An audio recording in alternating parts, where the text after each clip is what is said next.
Welcome to Sleep Audiobooks.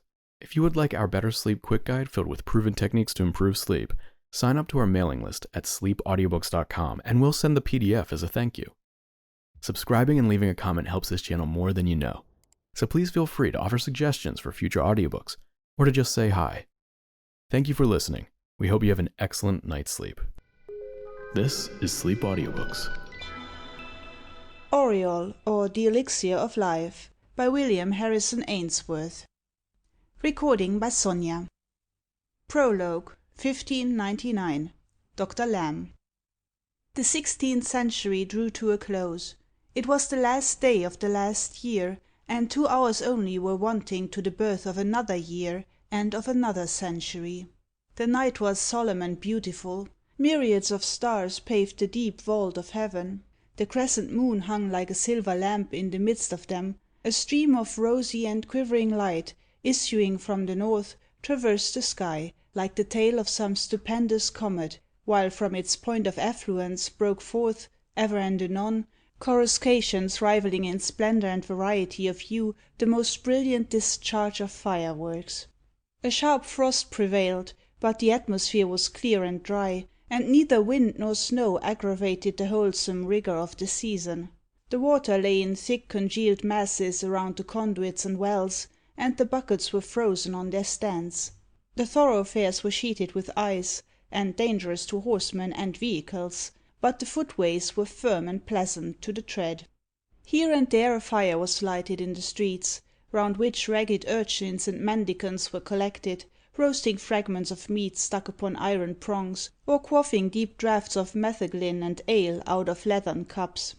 Crowds were collected in the open places, watching the wonders in the heavens, and drawing auguries from them, chiefly sinister, for most of the beholders thought the signs portended the speedy death of the queen, and the advent of a new monarch from the north. A safe and easy interpretation, considering the advanced age and declining health of the illustrious Elizabeth, together with the known appointment of her successor, James of Scotland. Notwithstanding the early habits of the times, few persons had retired to rest, a universal wish prevailing among the citizens to see the new year in, and welcome the century accompanying it.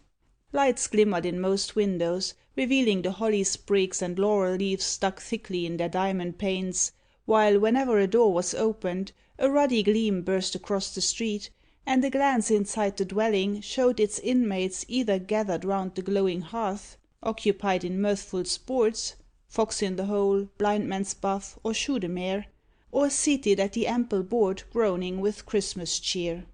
Music and singing were heard at every corner, and bands of comely damsels, escorted by their sweethearts, went from house to house, bearing huge brown bowls dressed with ribbons and rosemary, and filled with a drink called lamb's wool, composed of sturdy ale, sweetened with sugar, spiced with nutmeg, and having toasts and burnt crabs floating within it, a draught from which seldom brought its pretty bearers less than a groat, and occasionally a more valuable coin.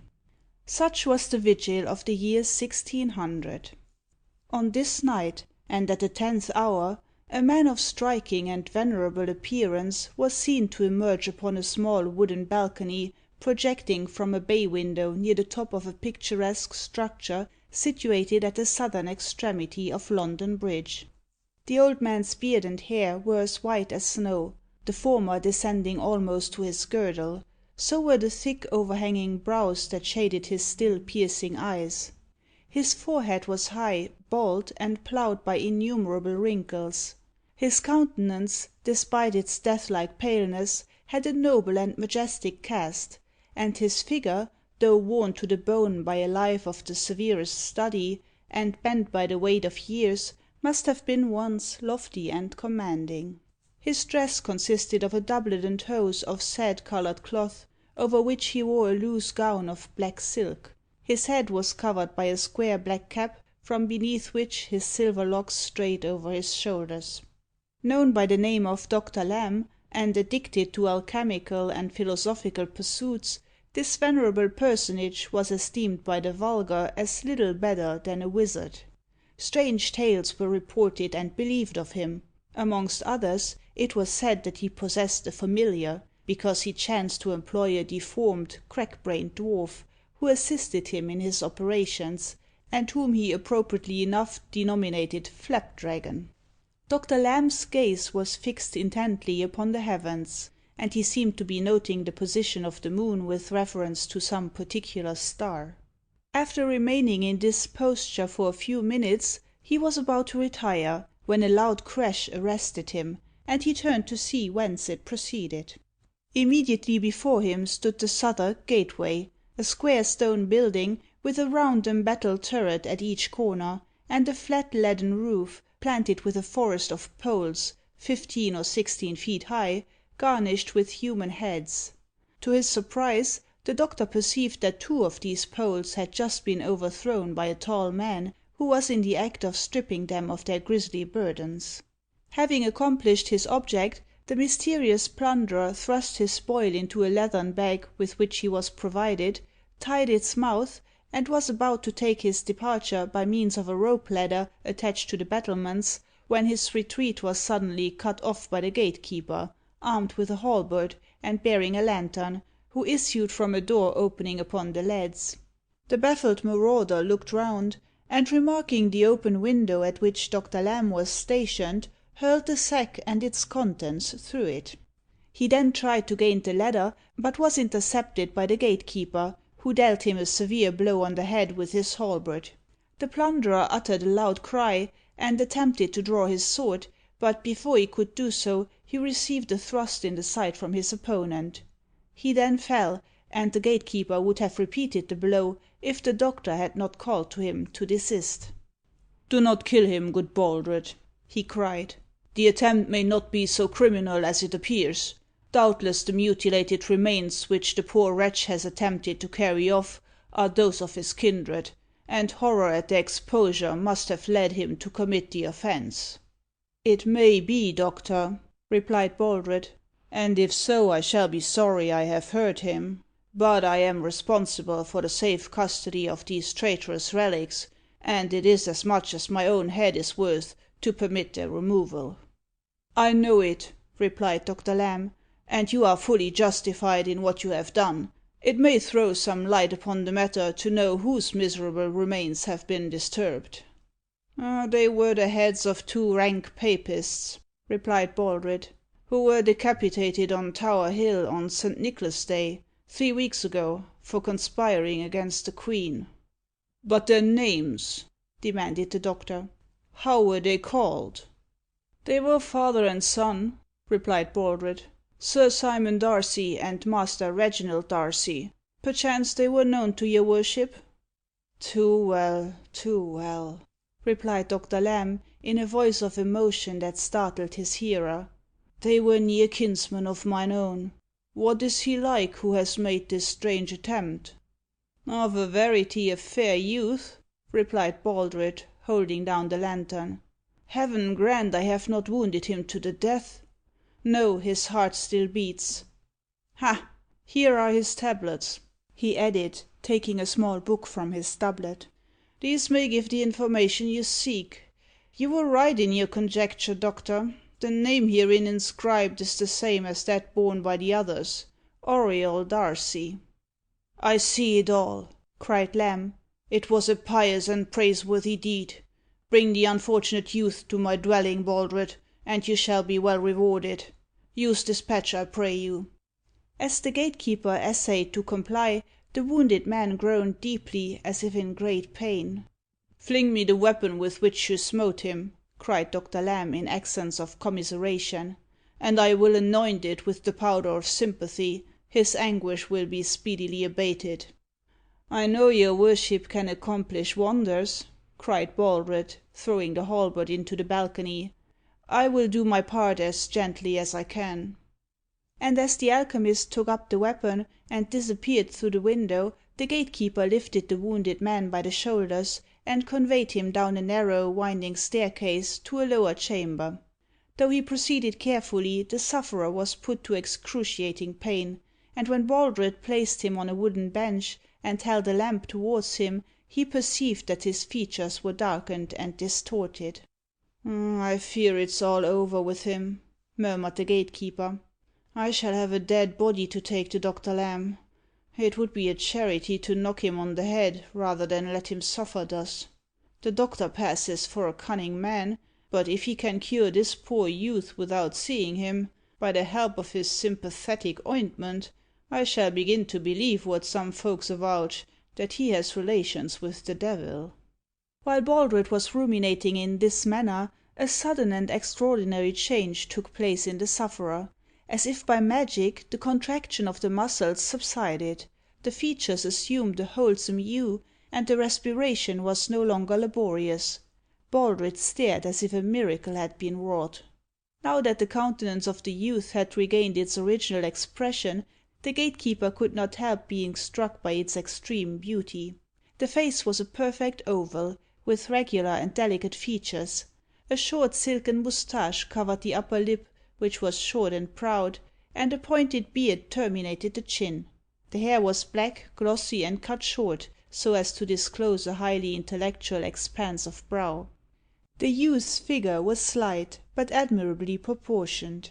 His attire consisted of a black satin doublet, slashed with white, hose of black silk, and a short velvet mantle. His eyes were still closed, and it was difficult to say what effect they might give to the face when they lighted it up. But notwithstanding its beauty, it was impossible not to admit that a strange, sinister, and almost demoniacal expression pervaded the countenance. All at once, and with as much suddenness as his cure had been effected, the young man started, uttering a piercing cry, and placed his hand to his side. "Caitiff!" he cried, fixing his blazing eyes on the gatekeeper. "Why do you torture me thus? Finish me at once. Oh!" And overcome by anguish, he sank back again. "I have not touched you, sir," replied Baldred. "I brought you here to succour you. You will be easier anon. Dr. Lamb must have wiped the halberd," he added to himself. Another sudden change. The pain fled from the sufferer's countenance, and he became easy as before. "What have you done to me?" he asked, with a look of gratitude. "The torture of my wound has suddenly ceased, and I feel as if a balm had been dropped into it. Let me remain in this state if you have any pity, or despatch me, for my late agony was almost insupportable." "You are cared for by one who has greater skill than any chirurgeon in London," replied Baldred. "If I can manage to transport you to his lodgings, he will speedily heal your wounds." "Do not delay, then," replied Auriol faintly, "for though I am free from pain, I feel that my life is ebbing fast away." "Press this handkerchief to your side, and lean on me," said Baldred. "Dr. Lamb's dwelling is but a step from the gateway, in fact, the first house on the bridge. By the way, the doctor declares he is your kinsman." "It is the first I ever heard of him," replied Auriol faintly. "But take me to him quickly, or it will be too late." In another moment they were at the doctor's door. Baldred tapped against it, and the summons was instantly answered by a diminutive personage, clad in a jerkin of coarse grey serge, and having a leathern apron tied around his waist. This was Flapdragon. Blear eyed, smoke begrimed, lantern jawed, the poor dwarf seemed as if his whole life had been spent over the furnace. And so, in fact, it had been. He had become little better than a pair of human bellows. In his hand he held the halberd with which Auriol had been wounded. "So you have been playing the leech, Flapdragon, eh?" cried Baldred. "Ay, marry have I," replied the dwarf, with a wild grin, and displaying a wolfish set of teeth. "My master ordered me to smear the halberd with the sympathetic ointment. I obeyed him, rubbed the steel point, first on one side, then on the other, next wiped it, and then smeared it again."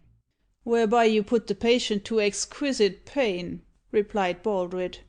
"But help me to transport him to the laboratory." "I know not if the doctor will care to be disturbed," said Flapdragon. "He is busily engaged on a grand operation." "I will take the risk on myself," said Baldred. "The youth will die if he remains here. See, he has fainted already." Thus urged, the dwarf laid down the halberd, and between the two Auriol was speedily conveyed up a wide oaken staircase to the laboratory. Dr. Lamb was plying the bellows at the furnace, on which a large alembic was placed, and he was so engrossed by his task that he scarcely noticed the entrance of the others. "Place the youth on the ground, and rear his head against the chair," he cried hastily to the dwarf. "Bathe his brows with the decoction in that crucible. I will attend to him anon. Come to me on the morrow, Baldred, and I will repay thee for thy trouble. I am busy now." "These relics, doctor," cried the gatekeeper, glancing at the bag which was lying on the ground, and from which a bald head protruded. "I ought to take them back with me." "Heed them not, they will be safe in my keeping," cried Dr. Lamb impatiently. "To morrow." Casting a furtive glance round the laboratory, and shrugging his shoulders, Baldred departed, and Flapdragon, having bathed the sufferer's temples with the decoction, in obedience to his master's injunctions, turned to inquire what he should do next. "Begone!" cried the doctor so fiercely that the dwarf darted out of the room, clapping the door after him. Dr. Lamb then applied himself to his task with renewed ardour, and in a few seconds became wholly insensible of the presence of a stranger. Revived by the stimulant, Auriol presently opened his eyes, and gazing round the room, thought he must be dreaming, so strange and fantastical did all appear. The floor was covered with the implements used by the adept, bolt heads, crucibles, cucurbites, and retorts, scattered about without any attempt at arrangement. In one corner was a large terrestrial sphere, near it was an astrolabe, and near that a heap of disused glass vessels. On the other side lay a black mysterious looking book, fastened with brazen clasps. Around it were a ram's horn, a pair of forceps, a roll of parchment, a pestle and mortar, and a large plate of copper, graven with the mysterious symbols of the Isaical table. Near this was the leathern bag containing the two decapitated heads, one of which had burst forth. On a table at the farther end of the room stood a large open volume, with parchment leaves covered with cabalistical characters, referring to the names of spirits. Near it were two parchment scrolls, written in letters respectively denominated by the Chaldaic sages the Malachim and the Passing of the River. One of these scrolls was kept in its place by a skull. An ancient and grotesque looking brass lamp, with two snake headed burners, lighted the room. From the ceiling depended a huge scaly sea monster, with outspread fins, open jaws garnished with tremendous teeth, and great goggling eyes. Near it hung a celestial sphere. The chimney piece, which was curiously carved, and projected far into the room, was laden with various implements of hermetic science. Above it were hung dried bats and flittermice, interspersed with the skulls of birds and apes. Attached to the chimney piece was a horary, sculptured in stone, near which hung a large starfish. The fireplace was occupied by the furnace, on which, as has been stated, was placed an alembic, communicating by means of a long serpentine pipe with a receiver. Within the room were two skeletons, one of which, placed behind a curtain in the deep embrasure of the window, where its polished bones glistened in the white moonlight, had a horrible effect. The other enjoyed more comfortable quarters near the chimney, its fleshless feet dangling down in the smoke arising from the furnace. Dr. Lamb, meanwhile, steadily pursued his task, though he ever and anon paused to fling certain roots and drugs upon the charcoal. As he did this, various coloured flames broke forth, now blue, now green, now blood red. Tinged by these fires, the different objects in the chamber seemed to take other forms, and to become instinct with animation. The gourd-shaped cucurbites were transformed into great bloated toads bursting with venom. The long-necked bolt-heads became monstrous serpents, the worm-like pipes turned into adders, the alembics looked like plumed helmets, the characters on the Isaical table, and those on the parchments, seemed traced in fire, and to be ever changing. The sea monster bellowed and roared, and, flapping his fins, tried to burst from his hook. The skeletons wagged their jaws, and raised their fleshless fingers in mockery, while blue lights burned in their eyeless sockets. The bellows became a prodigious bat fanning the fire with its wings, and the old alchemist assumed the appearance of the arch-fiend presiding over a witches' sabbath. Auriol's brain reeled, and he pressed his hand to his eyes, to exclude these phantasms from his sight. But even thus they pursued him, and he imagined he could hear the infernal riot going on around him. Suddenly he was roused by a loud, joyful cry, and uncovering his eyes, he beheld Dr. Lamb pouring the contents of the mattress, a bright, transparent liquid, into a small phial. Having carefully secured the bottle with a glass stopper, the old man held it towards the light, and gazed at it with rapture. "At length," he exclaimed aloud, "at length the great work is achieved. With the birth of the century now expiring, I first saw light, and the draught I hold in my hand shall enable me to see the opening of centuries and centuries to come, composed of the lunar stones, the solar stones, and the mercurial stones, prepared according to the instructions of the Rabbi Ben Lucca, namely by the separation of the pure from the impure, the volatilization of the fixed, and the fixing of the volatile. This elixir shall renew my youth, like that of the eagle, and give me length of days greater than any patriarch ever enjoyed."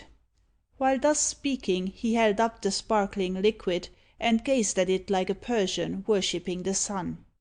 "To live for ever," he cried after a pause, "to escape the jaws of death just when they are opening to devour me, to be free from all accidents, 'tis a glorious thought. Ha! I bethink me, the rabbi said there was one peril against which the elixir could not guard me, one vulnerable point, by which, like the heel of Achilles, death might reach me. What is it? Where can it lie?" And he relapsed into deep thought. "This uncertainty will poison all my happiness," he continued. "I shall live in constant dread as of an invisible enemy. But no matter. Perpetual life, perpetual youth. What more need be desired?" "What more, indeed?" cried Auriol. "Huh!" exclaimed the doctor, suddenly recollecting the wounded man, and concealing the phial beneath his gown. "Your caution is vain, doctor," said Auriol. "I have heard what you have uttered. You fancy you have discovered the elixir vitae." "Fancy I have discovered it!" cried Dr. Lamb. "The matter is past all doubt. I am the possessor of the wondrous secret which the greatest philosophers of all ages have sought to discover, the miraculous preservative of the body against decay." "The man who brought me hither told me you were my kinsman," said Auriol. "Is it so?" "It is," replied the doctor, "and you shall now learn the connection that subsists between us. Look at that ghastly relic," he added, pointing to the head protruding from the bag. "That was once my son Simon. His son's head is within the sack, your father's head, so that 4 generations are brought together." "Gracious heaven!" exclaimed the young man, raising himself on his elbow. "You, then, are my great grandsire? My father supposed you had died in his infancy. An old tale runs in the family that you were charged with sorcery, and fled to avoid the stake." "It is true that I fled, and took the name I bear at present," replied the old man. "But I need scarcely say that the charge brought against me was false. I have devoted myself to abstrusest science, have held commune with the stars, and have wrested the most hidden secrets from nature. But that is all. 2 crimes alone have stained my soul, but both, I trust, have been expiated by repentance." "Were they deeds of blood?" asked Auriol. "One was so," replied Darcy, with a shudder. "It was a cowardly and treacherous deed, aggravated by the basest ingratitude. Listen, and you shall hear how it chanced. A Roman rabbi, named Ben Lucca, skilled in hermetic science, came to this city. His fame reached me, and I sought him out, offering myself as his disciple. For a month I remained with him in his laboratory, working at the furnace and poring over mystic lore.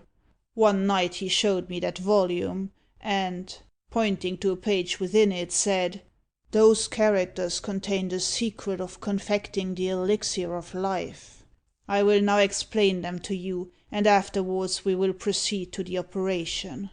With this he unfolded the mystery, but he bade me observe that the menstruum was defective on one point. "Wherefore," he said, "there will still be peril from some hidden cause." Oh, with what greediness I drank in his words! How I gazed at the mystic characters as he explained their import!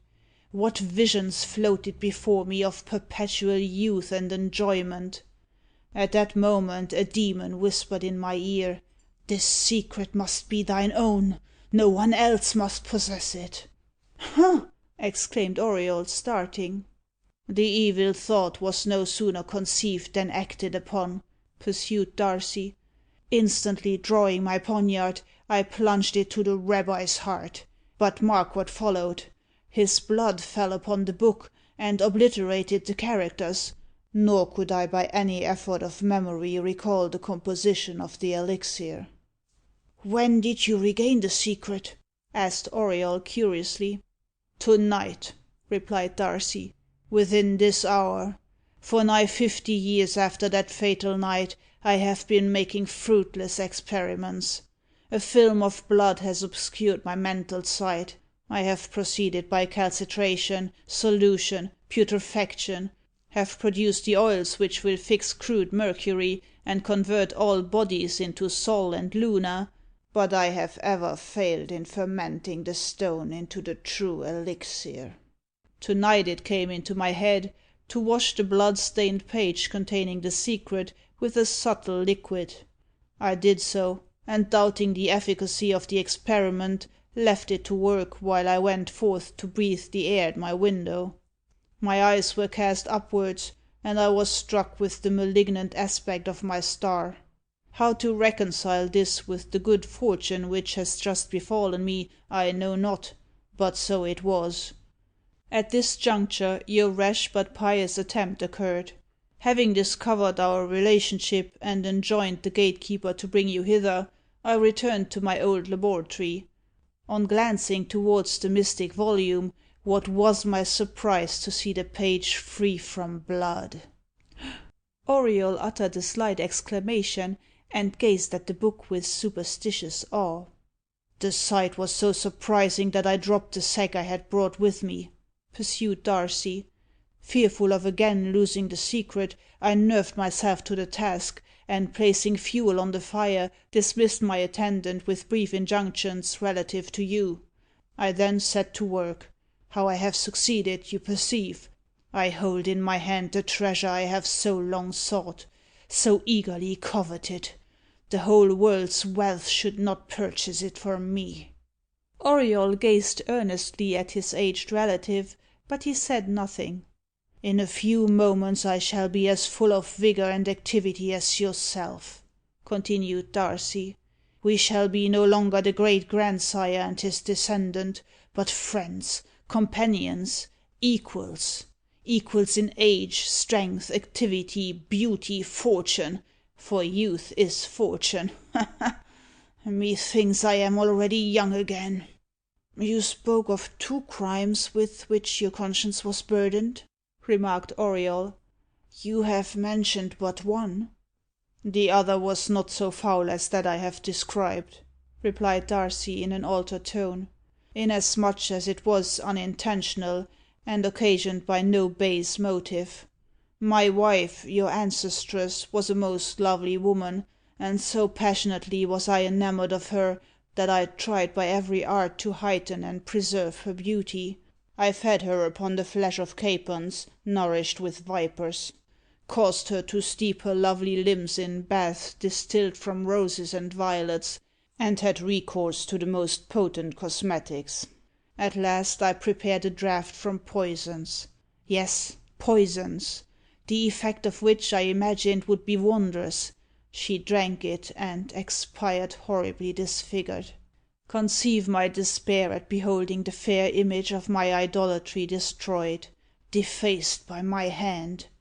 In my frenzy I should have laid violent hands upon myself, if I had not been restrained. Love may again rule my heart, Beauty may again dazzle my eyes, but I shall never more feel the passion I entertained for my lost Amice, never more behold charms equal to hers." And he pressed his hand to his face. "The mistake you then committed should serve as a warning," said Auriol. "What if it be poison you have now confected? Try a few drops of it on some animal." "No, no, it is the true elixir," replied Darcy. "Not a drop must be wasted. You will witness its effect anon. Like the snake I shall cast my slough, and come forth younger than I was at 20. "Meantime, I beseech you to render me some assistance," groaned Auriol, "or, while you are preparing for immortality, I shall expire before your eyes." "Be not afraid," replied Darcy. "You shall take no harm. I will care for you presently, and I understand leechcraft so well that I will answer for your speedy and perfect recovery." "Drink, then, to it," cried Auriol.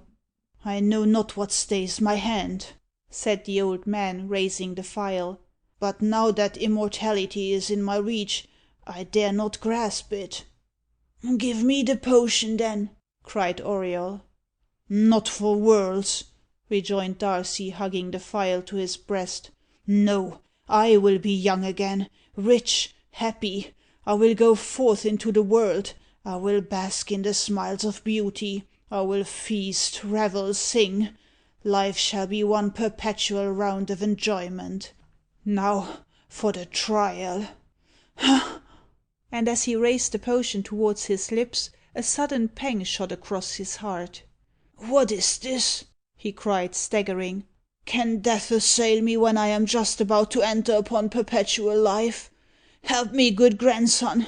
Place the phial to my lips. Pour its contents down my throat. Quick, quick!" "I am too weak to stir," groaned Auriol. "You have delayed it too long." "Oh, heavens! We shall both perish!" shrieked Darcy, vainly endeavouring to raise his palsied arm. "Perish with the blissful shore in view!" And he sank backwards, and would have fallen to the ground, if he had not caught at the terrestrial sphere for support. "Help me! Help me!" he screamed, fixing a glance of unutterable anguish on his relative. "It is worth the struggle," cried Auriol, and by a great effort he raised himself, and staggered towards the old man. "Saved! Saved!" shrieked Darcy. "Pour it down my throat. An instant, and all will be well." "Think you I have done this for you?" cried Auriol, snatching the potion. "No, no!" And supporting himself against the furnace, he placed the phial to his lips, and eagerly drained its contents. The old man seemed paralysed by the action, but kept his eye fixed upon the youth till he had drained the elixir to the last drop. He then uttered a piercing cry, threw up his arms, and fell heavily backwards. Dead! Dead! Flashes of light passed before Auriol's eyes, and strange noises smote his ears.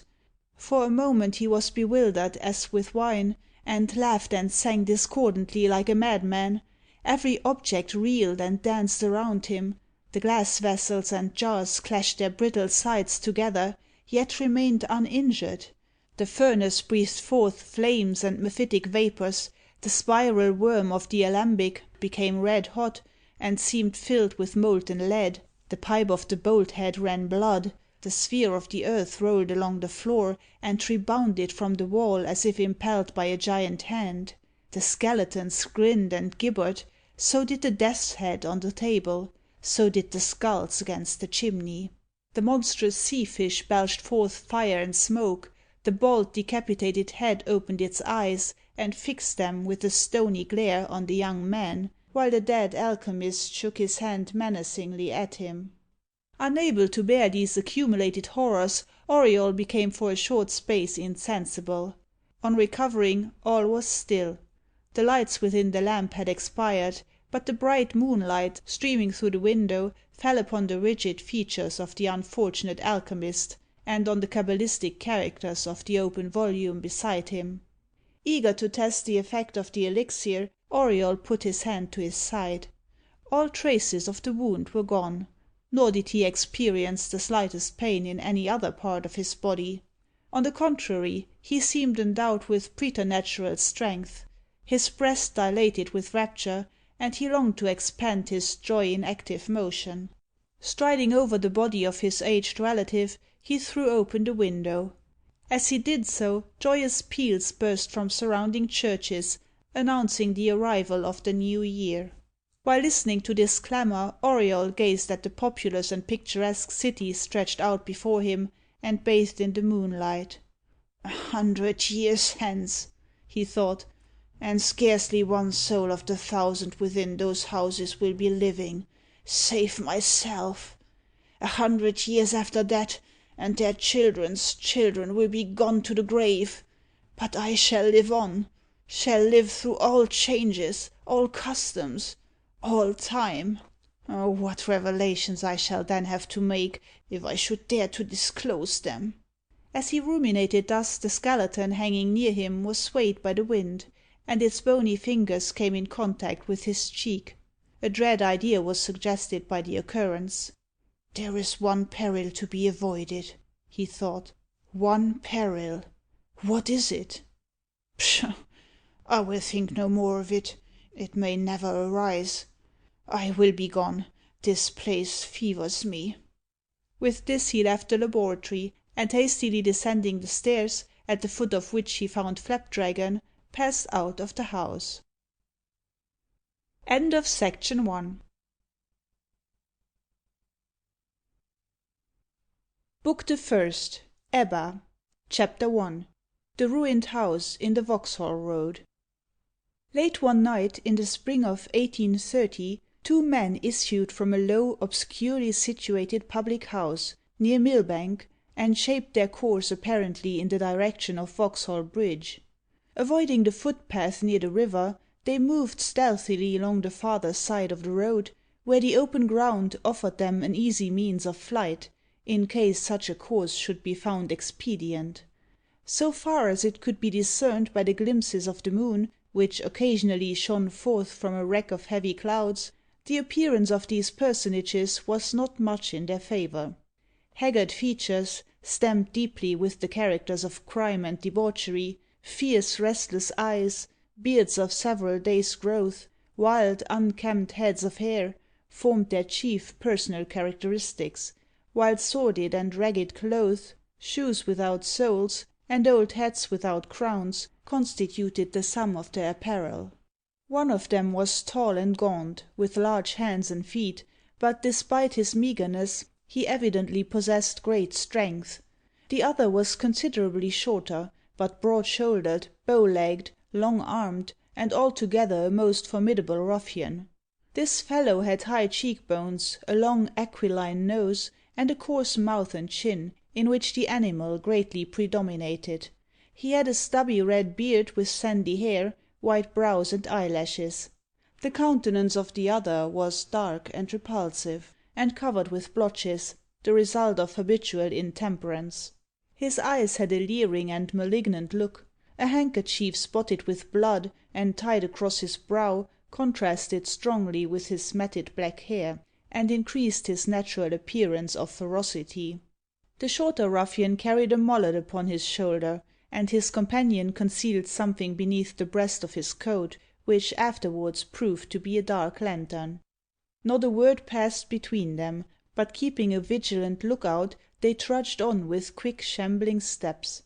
A few sounds arose from the banks of the river, and there was now and then a plash in the water, or a distant cry, betokening some passing craft, but generally all was profoundly still.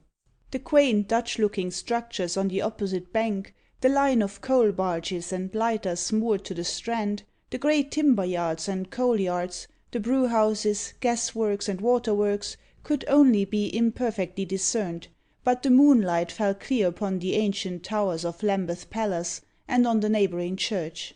The same glimmer also ran like a silver belt across the stream, and revealed the great, stern, fortress-like pile of the penitentiary, perhaps the most dismal-looking structure in the whole metropolis.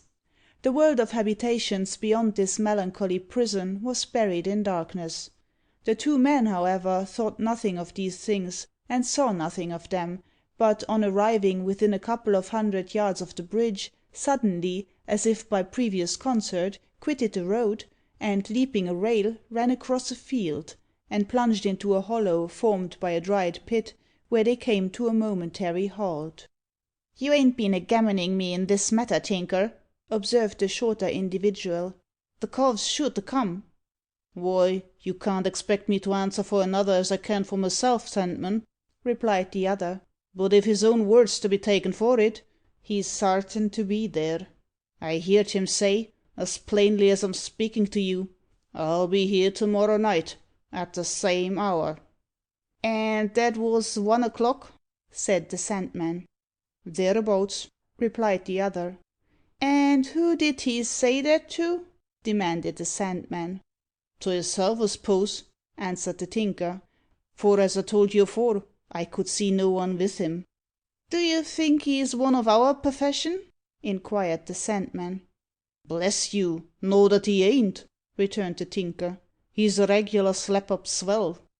"That's no reason at all," said the Sandman. "Many a first rate swell practises in our line, but he can't be in his right mind to come to such a ken as that, and go on as you mentions." "As to that I can't say," replied the Tinker, "and it don't much matter, as far as we're consarned." "Devil a bit," rejoined the Sandman, "except you sure it worn't a sperrit, Tinker? I've heerd say that this crib is haunted, and though I don't fear no living man, a ghost's a different sort of customer." "Well, you'll find our swell raal flesh and blood, you may depend upon it," replied the Tinker. "So come along, and don't let's be frightening ourselves with old women's tales." With this they emerged from the pit, crossed the lower part of the field, and entered a narrow thoroughfare, skirted by a few detached houses, which brought them into the Vauxhall Bridge Road. Here they kept on the side of the street most in shadow, and crossed over whenever they came to a lamp. By and by 2 watchmen were seen advancing from Belvoir Terrace, and, as the guardians of the night drew near, the ruffians crept into an alley to let them pass. As soon as the coast was clear, they ventured forth, and, quickening their pace, came to a row of deserted and dilapidated houses. This was their destination. The range of habitations in question, more than a dozen in number, were in all probability what is vulgarly called in Chancery, and shared the fate of most property similarly circumstanced. They were in a sad ruinous state, unroofed, without windows and floors. The bare walls were alone left standing, and these were in a very tumble down condition. These neglected dwellings served as receptacles for old iron, blocks of stone and wood, and other ponderous matters. The aspect of the whole place was so dismal and suspicious that it was generally avoided by passengers after nightfall. Skulking along the blank and dreary walls, the Tinker, who was now a little in advance, stopped before a door, and pushing it open, entered the dwelling. His companion followed him. The extraordinary and incongruous assemblage of objects which met the gaze of the Sandman, coupled with the deserted appearance of the place, produced an effect upon his hardy but superstitious nature. Looking round, he beheld huge millstones, enormous water wheels, boilers of steam engines, iron vats, cylinders, cranes, iron pumps of the strangest fashion, a gigantic pair of wooden scales, old iron safes, old boilers, old gas pipes, old water pipes, cracked old bells, old bird cages, old plates of iron, old pulleys, ropes, and rusty chains, huddled and heaped together in the most fantastic disorder. In the midst of the chaotic mass frowned the bearded and colossal head of Neptune, which at once decorated the forepart of a man o' war. Above it, on a sort of framework, lay the prostrate statue of a nymph, together with a bust of Fox, the nose of the latter being partly demolished, and the eyes knocked in. Above these, 3 garden divinities laid their heads amicably together. On the left stood a tall Grecian warrior, minus the head and right hand. The whole was surmounted by an immense ventilator, stuck on the end of an iron rod, ascending, like a lightning conductor, from the steam engine pump. Seen by the transient light of the moon, the various objects above enumerated produced a strange effect upon the beholder's imagination. There was a mixture of the grotesque and terrible about them, nor was the building itself devoid of a certain influence upon his mind. The ragged brickwork, overgrown with weeds, took with him the semblance of a human face, and seemed to keep a wary eye on what was going forward below. A means of crossing from one side of the building to the other, without descending into the vault beneath, was afforded by a couple of planks, though as the wall on the farther side was some feet higher than that near at hand, and the planks were considerably bent, the passage appeared hazardous. Glancing round for a moment, the Tinker leaped into the cellar, and, unmasking his lantern, showed a sort of hiding place between a bulk of timber and a boiler, to which he invited his companion. The Sandman jumped down. "The ale I drank at the Two Fighting Cocks has made me feel drowsy, Tinker," he remarked, stretching himself on the bulk. "I'll just take a snooze. Wake me up if I snore, or when our spirit appears." The Tinker replied in the affirmative, and the other had just become lost to consciousness when he received a nudge in the side, and his companion whispered, "He's here." "Where? Where?" demanded the Sandman in some trepidation. "Look up, and you'll see him," replied the other. Slightly altering his position, the Sandman caught sight of a figure standing upon the planks above them. It was that of a young man. His hat was off, and his features, exposed to the full radiance of the moon, looked deathly pale, and, though handsome, had a strange, sinister expression. He was tall, slight, and well proportioned, and the general cut of his attire, the tightly buttoned, single breasted coat, together with the moustache upon his lip, gave him a military air. "He seems a walking in his sleep," muttered the Sandman. "He's a speaking to some one unvisible." "Hush, hush!" whispered the other. "Let's hear what he's a saying." "Why have you brought me here?" cried the young man in a voice so hollow that it thrilled his auditors. "What is to be done?" "It makes my blood run cold to hear him," whispered the Sandman. "Would you think he sees?" "Why do you not speak to me?" cried the young man. "Why do you beckon me forward? Well, I obey.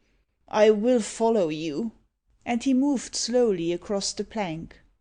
"See, he's a going through that door," cried the Tinker. "Let's foller him." "I don't half like it," replied the Sandman, his teeth chattering with apprehension. "We shall see summat as'll take away our senses." "Tut!" cried the Tinker. "It's only a sleepy walker. What are you afeard on?" With this he vaulted upon the planks, and peeping cautiously out of the open door to which they led, saw the object of his scrutiny enter the adjoining house through a broken window. Making a sign to the Sandman, who was close at his heels, the Tinker crept forward on all fours, and, on reaching the window, raised himself just sufficiently to command the interior of the dwelling. Unfortunately for him, the moon was at this moment obscured, and he could distinguish nothing except the dusky outline of the various objects with which the place was filled, and which were nearly of the same kind as those of the neighbouring habitation. He listened intently, but not the slightest sound reached his ears. After some time spent in this way, he began to fear the young man must have departed, when all at once a piercing scream resounded through the dwelling. Some heavy matter was dislodged with a thundering crash, and footsteps were heard approaching the window. Hastily retreating to their former hiding place, the Tinker and his companion had scarcely regained it, when the young man again appeared on the plank. His demeanour had undergone a fearful change. He staggered rather than walked, and his countenance was even paler than before. Having crossed the plank, he took his way along the top of the broken wall towards the door. "Now then, Sandman," cried the Tinker, "now's your time." The other nodded, and, grasping his mallet with a deadly and determined purpose, sprang noiselessly upon the wall, and overtook his intended victim just before he gained the door. Hearing a sound behind him, the young man turned, and only just became conscious of the presence of the Sandman when the mallet descended upon his head, and he fell crushed and senseless to the ground. "The work's done!" cried the Sandman to his companion, who instantly came up with the dark lantern. "Let's take him below and strip him." "Agreed," replied the Tinker. "But first let's see what he has got in his pockets." "With all my heart," replied the Sandman, searching the clothes of the victim. "A reader! I hope it's well lined. We'll examine it below.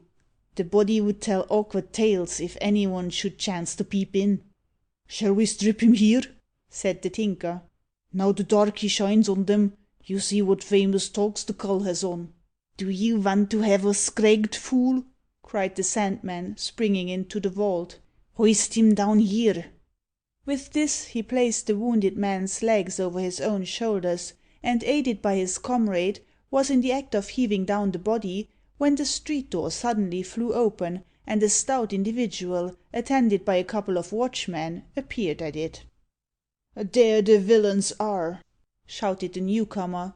"They have been murdering a gentleman. Seize them! Seize them!" And as he spoke he discharged a pistol, the ball from which whistled past the ears of the Tinker.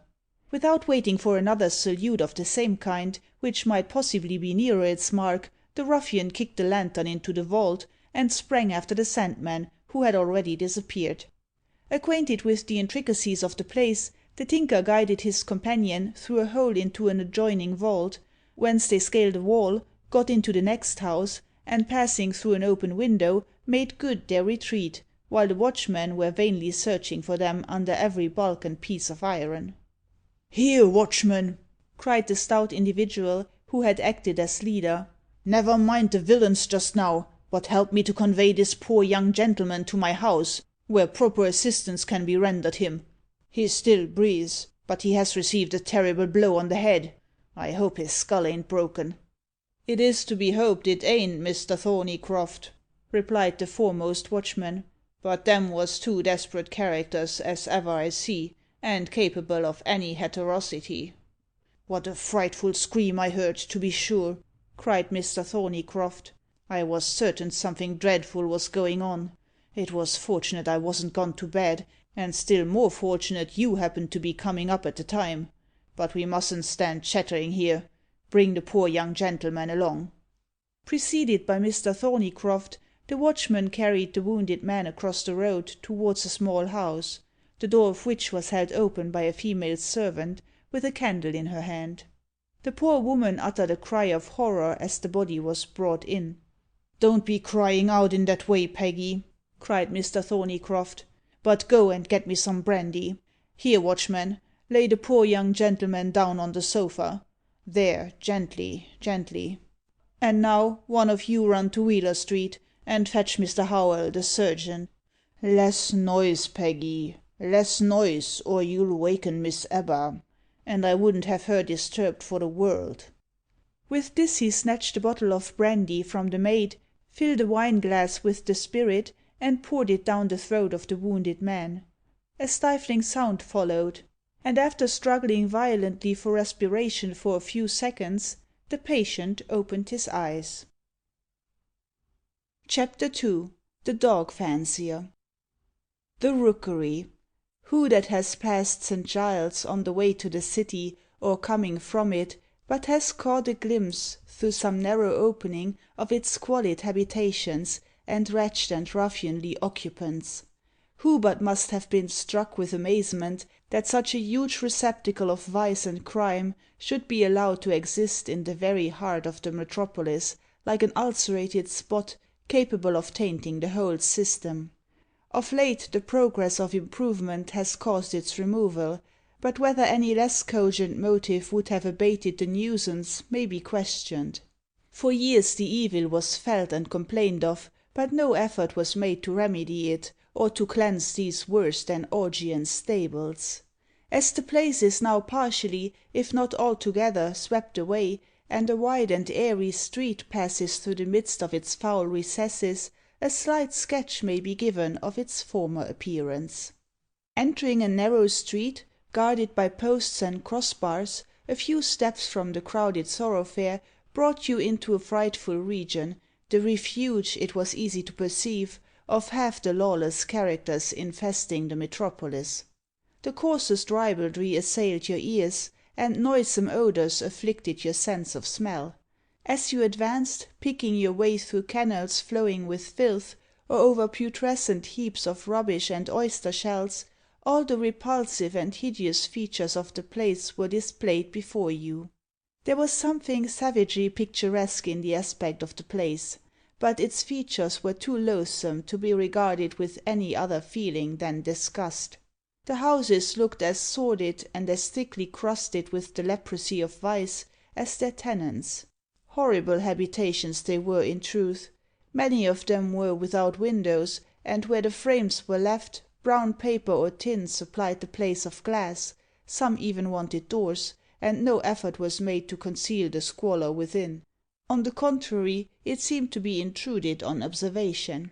Miserable rooms, almost destitute of furniture, floors and walls caked with dirt, or decked with coarse flaring prints, shameless and abandoned looking women, children without shoes and stockings, and with scarcely a rag to their backs, these were the chief objects that met the view.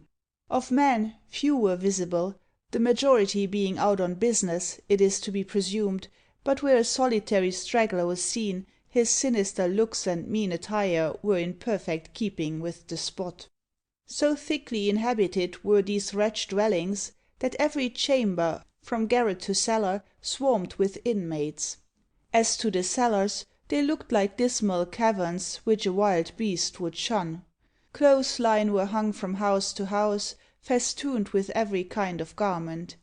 Out of the main street branched several alleys and passages, all displaying the same degree of misery, or, if possible, worse, and teeming with occupants. Personal security, however, forbade any attempt to track these labyrinths, but imagination, after the specimen afforded, could easily picture them. It was impossible to move a step without insult or annoyance. Every human being seemed brutalized and degraded, and the women appeared utterly lost to decency, and made the street ring with their cries, their quarrels, and their imprecations. It was a positive relief to escape from this hotbed of crime to the world without, and breathe a purer atmosphere. Such being the aspect of the rookery in the daytime, what must it have been when crowded with its denizens at night? Yet at such an hour it will now be necessary to enter its penetralia. After escaping from the ruined house in the Vauxhall Road, the two ruffians shaped their course towards St. Giles's, running the greater part of the way, and reaching the Broadway just as the church clock struck 2. Darting into a narrow alley, and heedless of any obstructions they encountered in their path, they entered a somewhat wider cross street, which they pursued for a short distance, and then struck into an entry, at the bottom of which was a swing door that admitted them into a small court, where they found a dwarfish person wrapped in a tattered watchman's greatcoat, seated on a stool with a horn lantern in his hand and a cutty in his mouth, the glow of which lighted up his hard, withered features. This was the deputy porter of the lodging-house they were about to enter. Addressing him by the name of Old Parr, the ruffians passed on, and lifting the latch of another door, entered a sort of kitchen, at the farther end of which blazed a cheerful fire, with a large copper kettle boiling upon it. On one side of the room was a deal table, round which several men of sinister aspect and sordid attire were collected, playing at cards.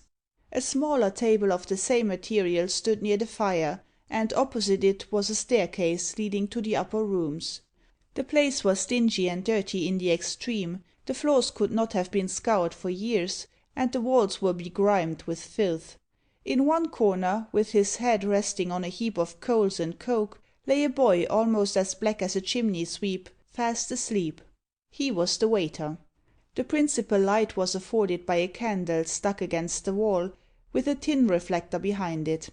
Before the fire, with his back turned towards it, stood a noticeable individual, clad in a velveteen jacket with ivory buttons, a striped waistcoat, drab knees, a faded black silk neckcloth tied in a great bow, and a pair of ancient Wellingtons ascending half-way up his legs, which looked disproportionately thin when compared with the upper part of his square, robustious, and somewhat pursy frame. His face was broad, jolly, and good humoured, with a bottle-shaped nose, fleshy lips, and light grey eyes, glistening with cunning and roguery. His hair, which dangled in long flakes over his ears and neck, was of a dunnish red, as were also his whiskers and beard. A superannuated white castor, with a black headband round it, was cocked knowingly on one side of his head, and gave him a flashy and sporting look. His particular vocation was made manifest by the number of dogs he had about him. A beautiful black and tan spaniel, of Charles II's breed, popped its short snubby nose and long silken ears out of each coat pocket. A pug was thrust into his breast, and he carried an exquisite Blenheim under either arm. At his feet reposed an Isle of Skye terrier, and a partly cropped French poodle of snowy whiteness, with a red worsted riband round his throat. This person, it need scarcely be said, was a dog fancier, or, in other words, a dealer in, and a stealer of, dogs, as well as a practiser of all the tricks connected with that nefarious trade. His self-satisfied air made it evident he thought himself a smart, clever fellow, and adroit and knavish he was, no doubt, while his droll, plausible, and rather winning manners helped him materially to impose upon his customers. His real name was Taylor, but he was known among his companions by the appellation of Ginger. On the entrance of the Sandman and the Tinker, he nodded familiarly to them, and with a sly look inquired, "Well, my heartsies, what luck?" "Pretty middlin'," replied the Sandman gruffly. And seating himself at the table, near the fire, he kicked up the lad, who was lying fast asleep on the coals, and bade him fetch a pot of half and half. The Tinker took a place beside him, and they waited in silence the arrival of the liquor, which, when it came, was disposed of at a couple of pulls, while Mr. Ginger, seeing they were engaged, sauntered towards the card table, attended by his 4-footed companions. "And now," said the Sandman, unable to control his curiosity longer, and taking out his pocket book, "we'll see what fortune has given us." So saying, he unclasped the pocket book, while the Tinker bent over him in eager curiosity. But their search for money was fruitless.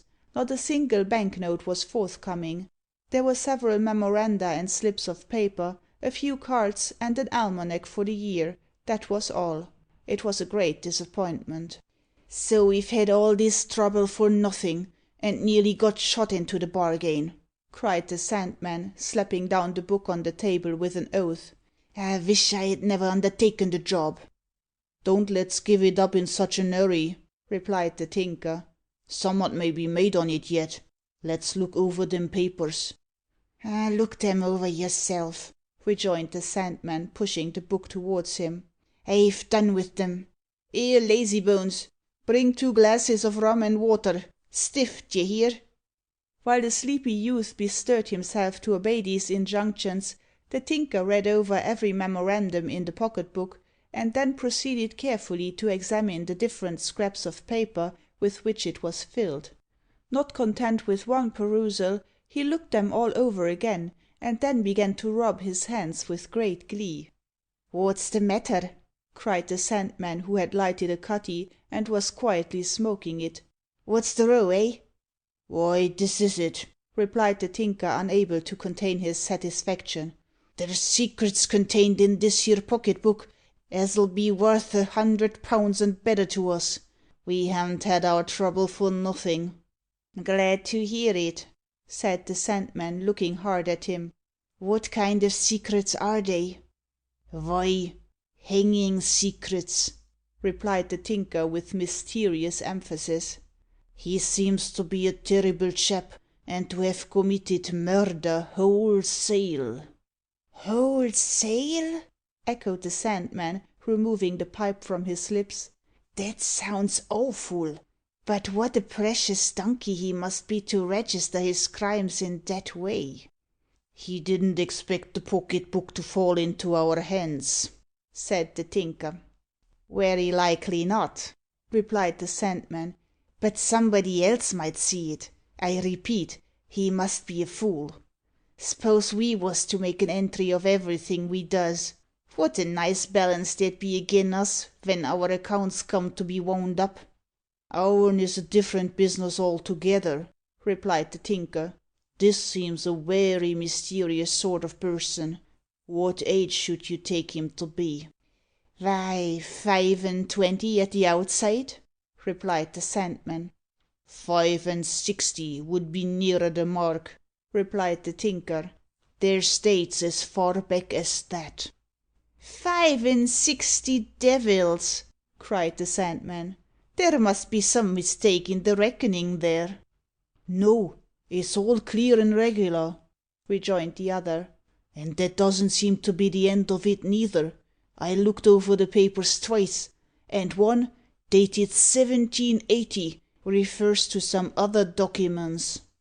"They must relate to his granddad, then," said the Sandman. "It's impossible they can refer to him."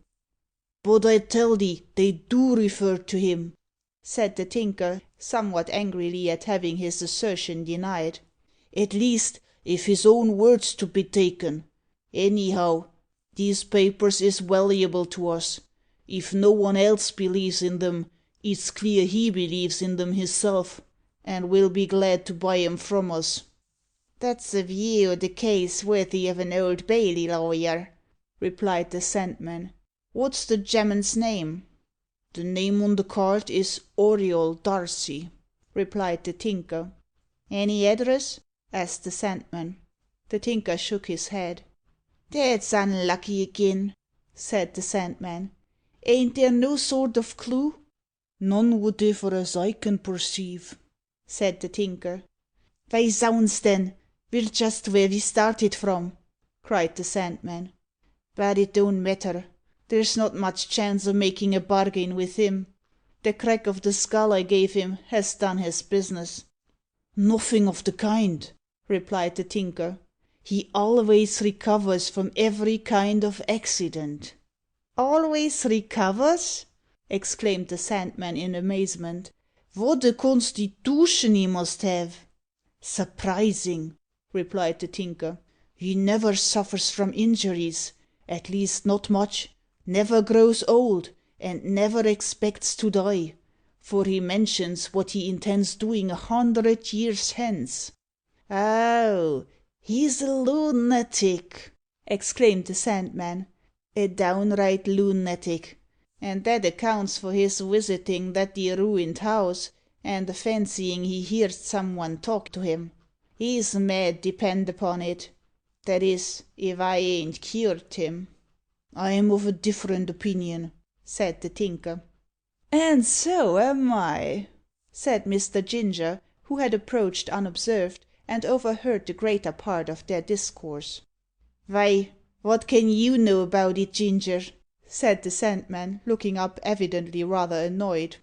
"I only know this," replied Ginger, "that you've got a good case, and if you'll let me into it, I'll engage to make summat of it." "Vell, I'm agreeable," said the Sandman. "And so am I," added the Tinker. "Not that I pays much regard to what you've been a reading in his papers," perused Ginger.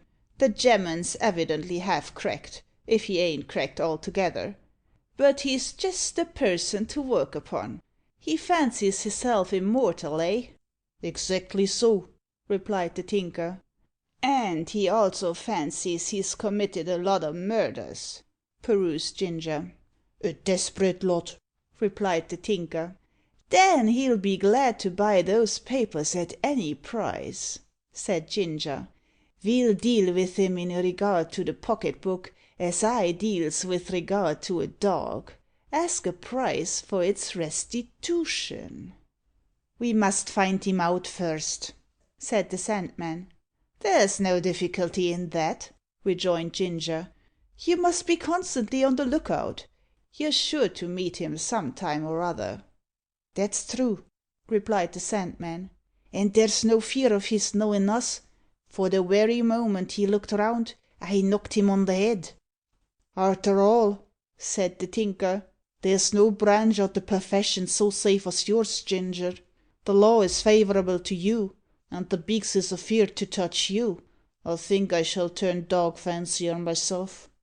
"It's a good business," replied Ginger, "but it requires a hedication. As I was saying, we gets a high price sometimes for restoring a favourite, especially ven we've a soft-hearted lady to deal with.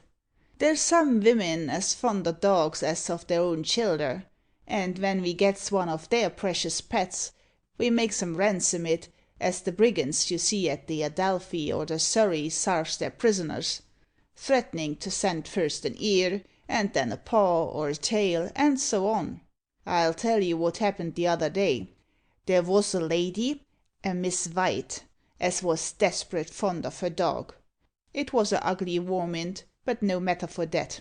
The creature had gained her heart.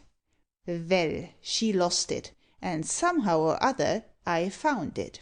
She was in great trouble, and a friend of mine calls to say she can have the dog agin, but she must pay £8 for it. She thinks this dear, and a friend of her own advises her to wait, saying better terms will be offered. So I sends word by my friend that if she don't come down at once, the poor animal's throat will be cut that very night." laughed the others. "Well, she sent £4, and I put up with it," pursued Ginger. "But about a month arterwards she loses her favourite agin, and, strange to say, I finds it. The same game is played over agin, and she comes down with another £4. But she takes care this time that I shan't repeat the trick, for no sooner does she obtain possession of her favourite than she embarks in the steamer for France, in the hope of keeping her dog safe there." "Oh, Miss Bailey, unfortunate Miss Bailey, fall the riddle tollolol, unfortunate Miss Bailey," sang the Tinker. "But there's dog fanciers in France, ain't there?" asked the Sandman. "Lord bless ye, yes," replied Ginger. "There's as many fanciers in France as here. Vy, we drives a smartish trade with them through them foreign steamers. There's scarcely a steamer as leaves the port o' London but takes out a cargo of dogs. We sells them to the stewards, stokers, and sailors, cheap, and no questions asked. They goes to Ostend, Antwerp, Rotterdam, Hamburg, and sometimes to Havre. There's a Mounseer Coquilou as comes over to buy dogs, and we takes 'em to him at a house near Billinskid Market." "Then you're alvays sure of a ready market somehow," observed the Sandman. "Sartin," replied Ginger, "'cos the law's so kind to us. Vy, bless you, a policeman can't detain us, even if he knows we've a stolen dog in our possession, and we swears it's our own. And yet he'd stop you in a minute if he seed you with a suspicious looking bundle under your arm. Now, just to show you the difference atwixt the two professions, I steals a dog, value maybe £50, or perhaps more.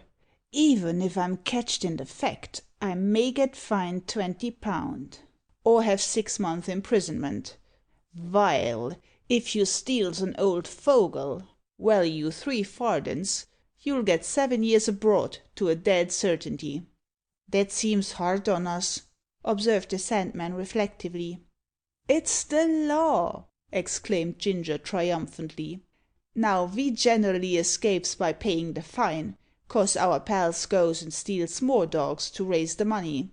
We alvays stands by each other. There's a regular horganisation among us, so we can alvays bring witnesses to swear what we likes, and we so puzzles the beaks that the case gets dismissed, and the constable says, 'Which party shall I give the dog to, your worship?' Upon which the beak replies, a shaking of his wise noddle, 'Give it to the person in whose possession it was found. I have nothing more to do with it.' In course the dog is delivered up to us." "The law seems made for dog fanciers," remarked the Tinker. "Wot d'ye think o' this?" pursued Ginger. "I wos a standing at the corner of Gray's Inn Lane, with some o' my pals near a coach stand, ven a lady passes by with this here dog, and a beauty it is, a real long-eared Charley, a follerin' of her. Vell, the moment I spies it, I unties my apron, whips up the dog, and covers it up in a trice. Well, the lady sees me, and gives me in charge to a policeman. But that signifies nothin'. I brings 6 witnesses to swear the dog was mine, and I actually had it since it was a blind little puppy. And what's more, I bring its mother, and that settles the pint. So, in course, I'm discharged, the dog is given up to me, and the lady goes away lamenting. I then plays the amiable, and offers to sell it for her for 20 guineas, seeing as how she had taken a fancy to it. But she won't bite. So if I don't sell it next week, I shall send it to Monsieur Coquilou. The only way you can go wrong is to steal a dog with a collar on.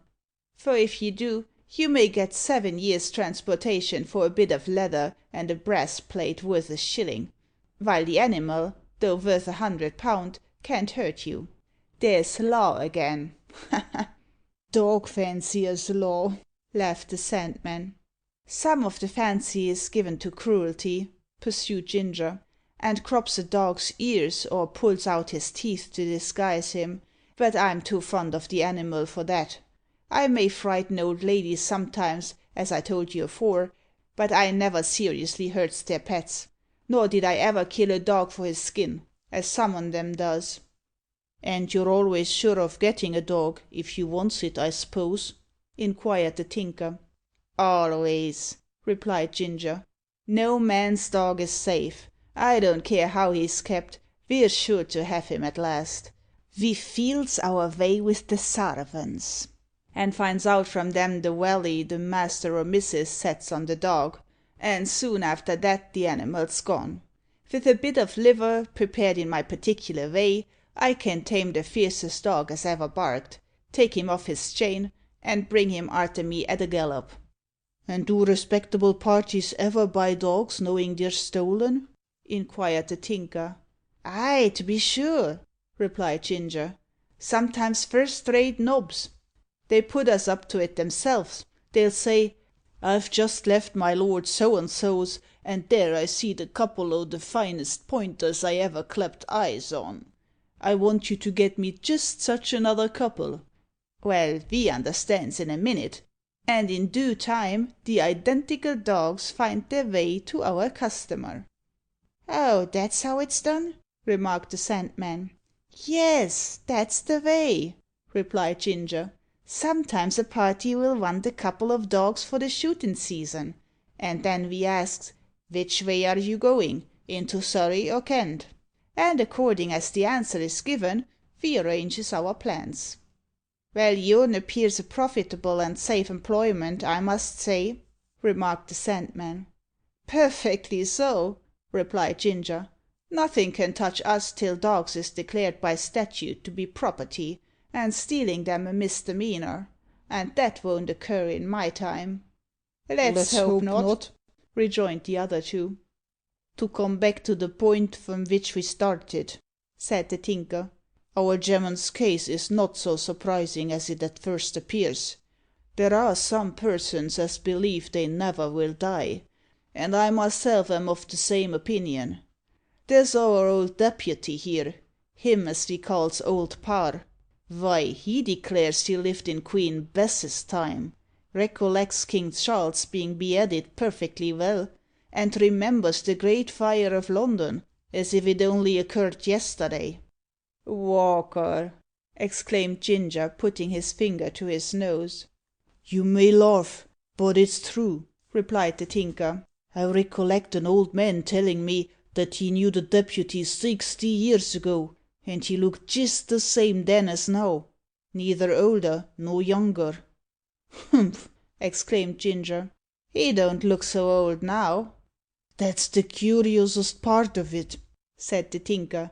He don't like to talk of his age, unless you can get him in the humour, but he once told me he didn't know why he lived so long, unless it were owing to a potion he'd swallowed, which his master, who was a great conjurer in Queen Bess's days, had brewed. Pshaw! exclaimed Ginger. I thought you too knowing a cove, Tinker, to be gulled by such an old wife story as that. Let's have the old fellow in and talk to him, replied the Tinker. "Here, lazy bones," he added, rousing the sleeping youth, "go and tell old Parr we wants his company over a glass of rum and water." Chapter III. The Hand and the Cloak. A furious barking from Mr. Ginger's dogs, shortly after the departure of the drowsy youth, announced the approach of a grotesque looking little personage, whose shoulders barely reached to a level with the top of the table. This was old Parr. The dwarf's head was much too large for his body, as is mostly the case with undersized persons, and was covered with a forest of rusty black hair, protected by a strangely shaped sealskin cap. His hands and feet were equally disproportioned to his frame, and his arms were so long that he could touch his ankles while standing upright. His spine was crookened, and his head appeared buried in his breast. The general character of his face seemed to appertain to the middle period of life, but a closer inspection enabled the beholder to detect in it marks of extreme old age. The nose was broad and flat, like that of an orang outang, the resemblance to which animal was heightened by a very long upper lip, projecting jaws, almost total absence of chin, and a retreating forehead. The little old man's complexion was dull and swarthy, but his eyes were keen and sparkling. His attire was as singular as his person. Having recently served as double to a famous demon dwarf at the Surrey Theatre, he had become possessed of a cast-off pair of tawny tights, an elastic shirt of the same material and complexion, to the arms of which little green bat-like wings were attached, while a blood-red tunic with Vandyke points was girded round his waist. In this strange apparel his diminutive limbs were encased, while additional warmth was afforded by the greatcoat already mentioned, the tails of which swept the floor after him like a train. Having silenced his dogs with some difficulty, Mr. Ginger burst into a roar of laughter, excited by the little old man's grotesque appearance, in which he was joined by the Tinker, but the Sandman never relaxed a muscle of his sullen countenance. Their hilarity, however, was suddenly checked by an inquiry from the dwarf, in a shrill, odd tone. "Whether they had sent for him only to laugh at him?" "Certainly not, deputy," replied the Tinker. "Here, lazy bones, glasses of rum and water, all round." The drowsy youth bestirred himself to execute the command. The spirit was brought, water was procured from the boiling copper, and the Tinker handed his guest a smoking rummer, accompanied with a polite request to make himself comfortable. Opposite the table at which the party was seated, it has been said, was a staircase, old and crazy, and but imperfectly protected by a broken handrail.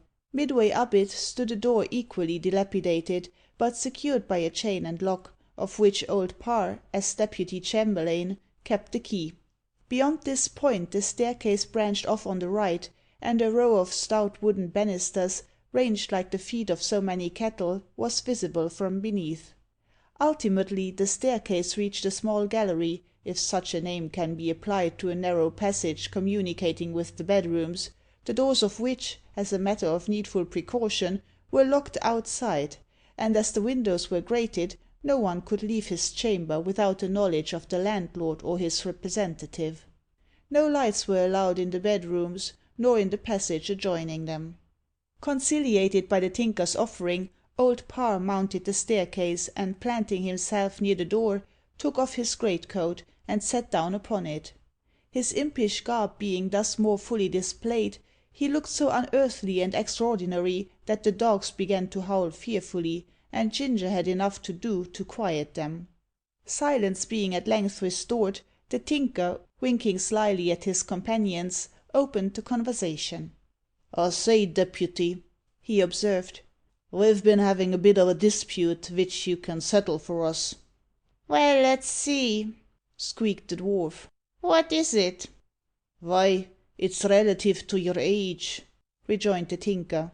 "When was you born?" "It's so long ago I can't recollect," returned old Parr rather sulkily. "You must have seen some changes in your time," resumed the Tinker, waiting till the little old man had made some progress with his grog. "I rather think I have a few," replied old Parr, whose tongue the generous liquid had loosened. "I've seen this great city of London pulled down and built up again, if that's anything. I've seen it grow and grow till it has reached its present size.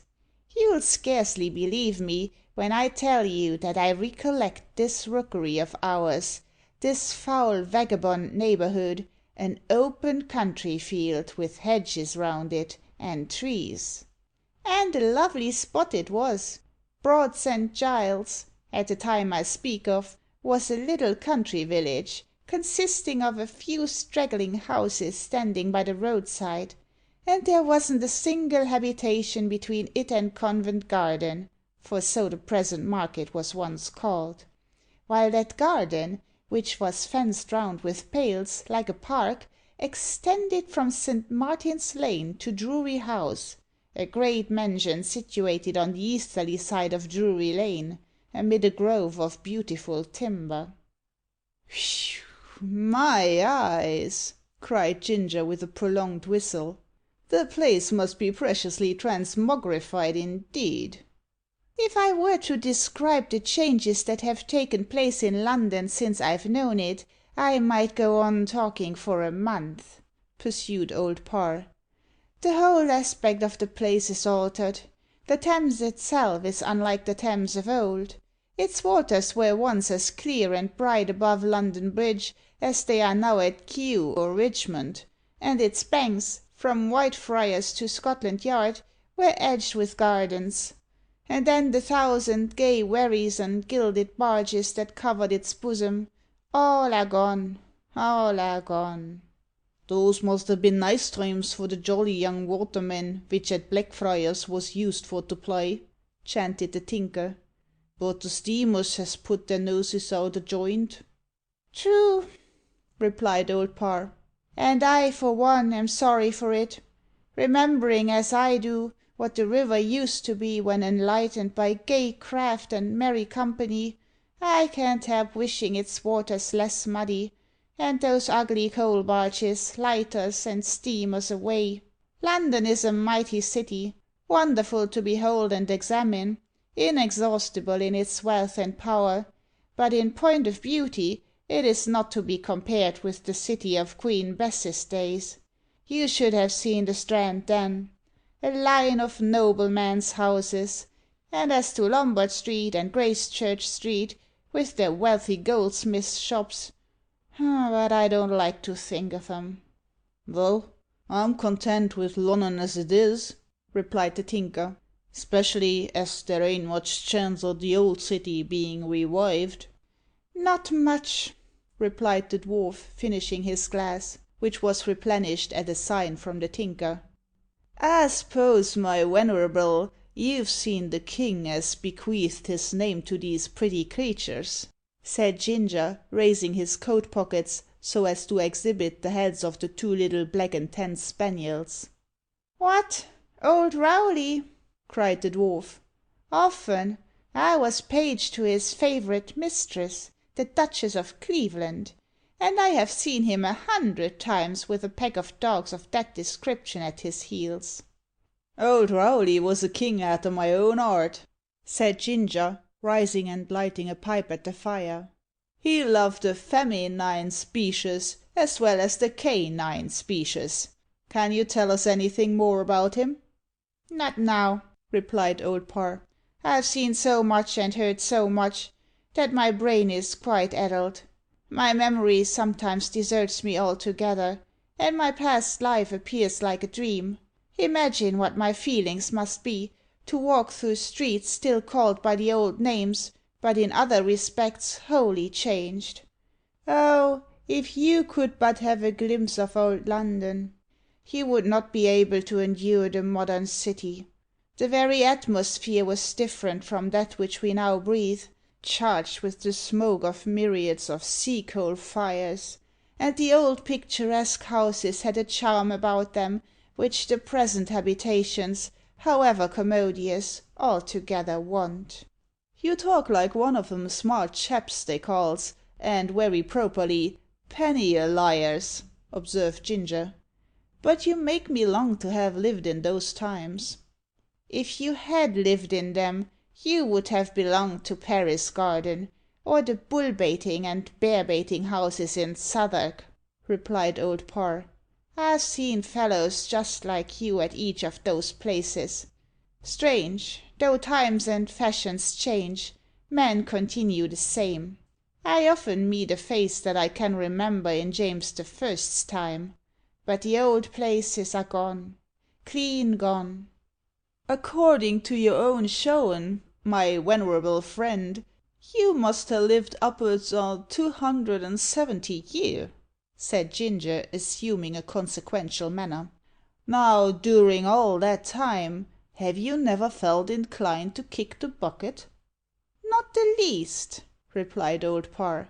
"My bodily health has been excellent; but, as I have just said, my intellects are a little impaired." "Not a little, I should think," replied Ginger, hemming significantly. "I don't know whether you're a deceivin' of us or yourself, my wenerable, but one thing's quite clear, you can't have lived all that time. It's not in nature." "Very well, then, I haven't," said Old Parr. And he finished his rum and water, and set down the glass, which was instantly filled again by the drowsy youth. "You seen some pictures of old Lunnon, and they've haunted you in your dreams, till you've begun to fancy you lived in those times," said Ginger. "Very likely," replied Old Parr. "Very likely." There was something, however, in his manner calculated to pique the dog fancier's curiosity.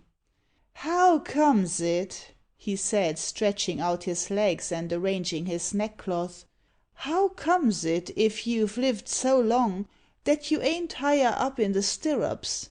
Better off, as folks say." The dwarf made no reply, but covering his face with his hands, seemed a prey to deep emotion.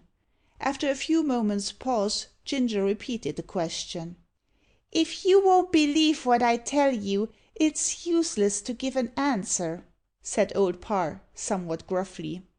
"Oh, yes, I believe you, deputy," observed the Tinker, "and so does the Sandman." "Well, then," replied the dwarf, "I'll tell you how it comes to pass. Fate has been against me. I've had plenty of chances, but I never could get on. I've been in 100 different walks of life, but they always led downhill. It's my destiny." "That's hard," rejoined the Tinker, "werry hard. But how d'ye account for livin' so long?" he added, winking as he spoke to the others. "I've already given you an explanation," replied the dwarf. "Ay, but it's a curious story, and I wants my friends to hear it," said the Tinker in a coaxing tone. "Well, then, to oblige you, I'll go through it again," rejoined the dwarf.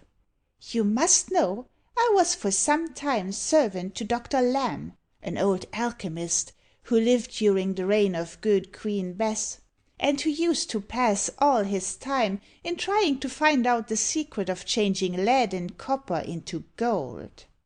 "I've known several indiwiduals as has found out that secret, wenerable," observed Ginger, "and we calls 'em smashers nowadays, not halchemists." "Dr. Lamb's object was actually to turn base metal into gold," rejoined Old Parr in a tone of slight contempt; "but his chief aim was to produce the elixir of long life. Night and day he worked at the operation, night and day I laboured with him, until at last we were both brought to the verge of the grave in our search after immortality. One night I remember it well, it was the last night of the 16th century a young man, severely wounded, was brought to my master's dwelling on London Bridge. I helped to convey him to the laboratory, where I left him with the doctor, who was busy with his experiments.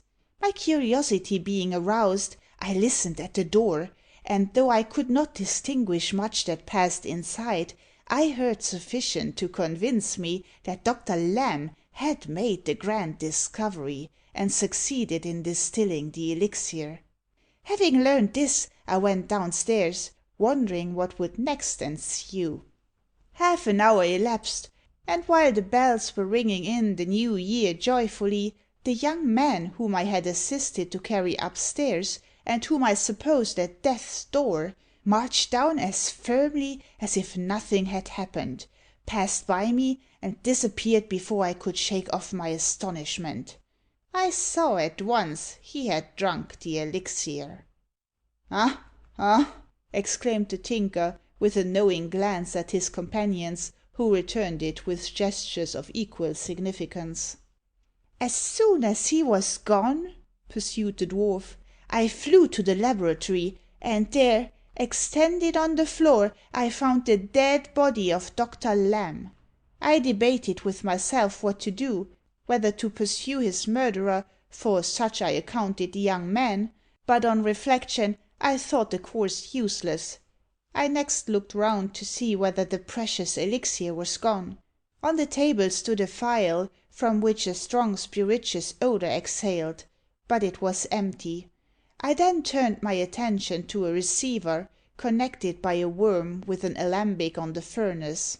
On examining it, I found it contained a small quantity of a bright transparent liquid, which, poured forth into a glass, emitted precisely the same odour as the phial.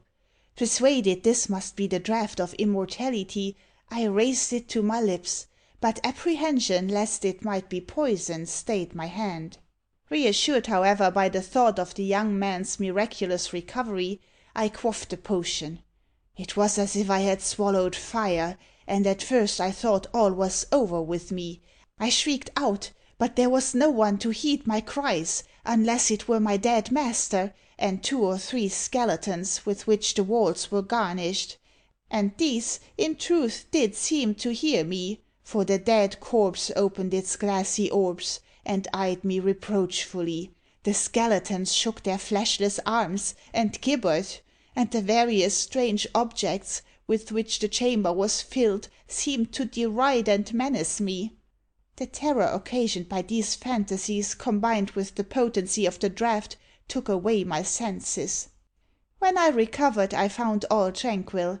Dr. Lamb was lying stark and stiff at my feet, with an expression of reproach on his fixed countenance, and the skeletons were hanging quietly in their places. Convinced that I was proof against death, I went forth. But the curse went with me. From that day to this I have lived, but it has been in such poverty and distress that I had better far have died. Besides, I am constantly haunted by visions of my old master. He seems to hold converse with me, to lead me into strange places. Exactly the case with the other, whispered the Tinker to the Sandman. Have you ever, in the course o' your long life, met the young man as drank the elixir? He inquired of the dwarf. Never. Do you happen to recollect his name?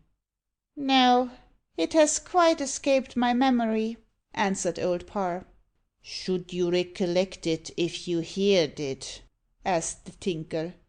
Perhaps I might, returned the dwarf, but I can't say.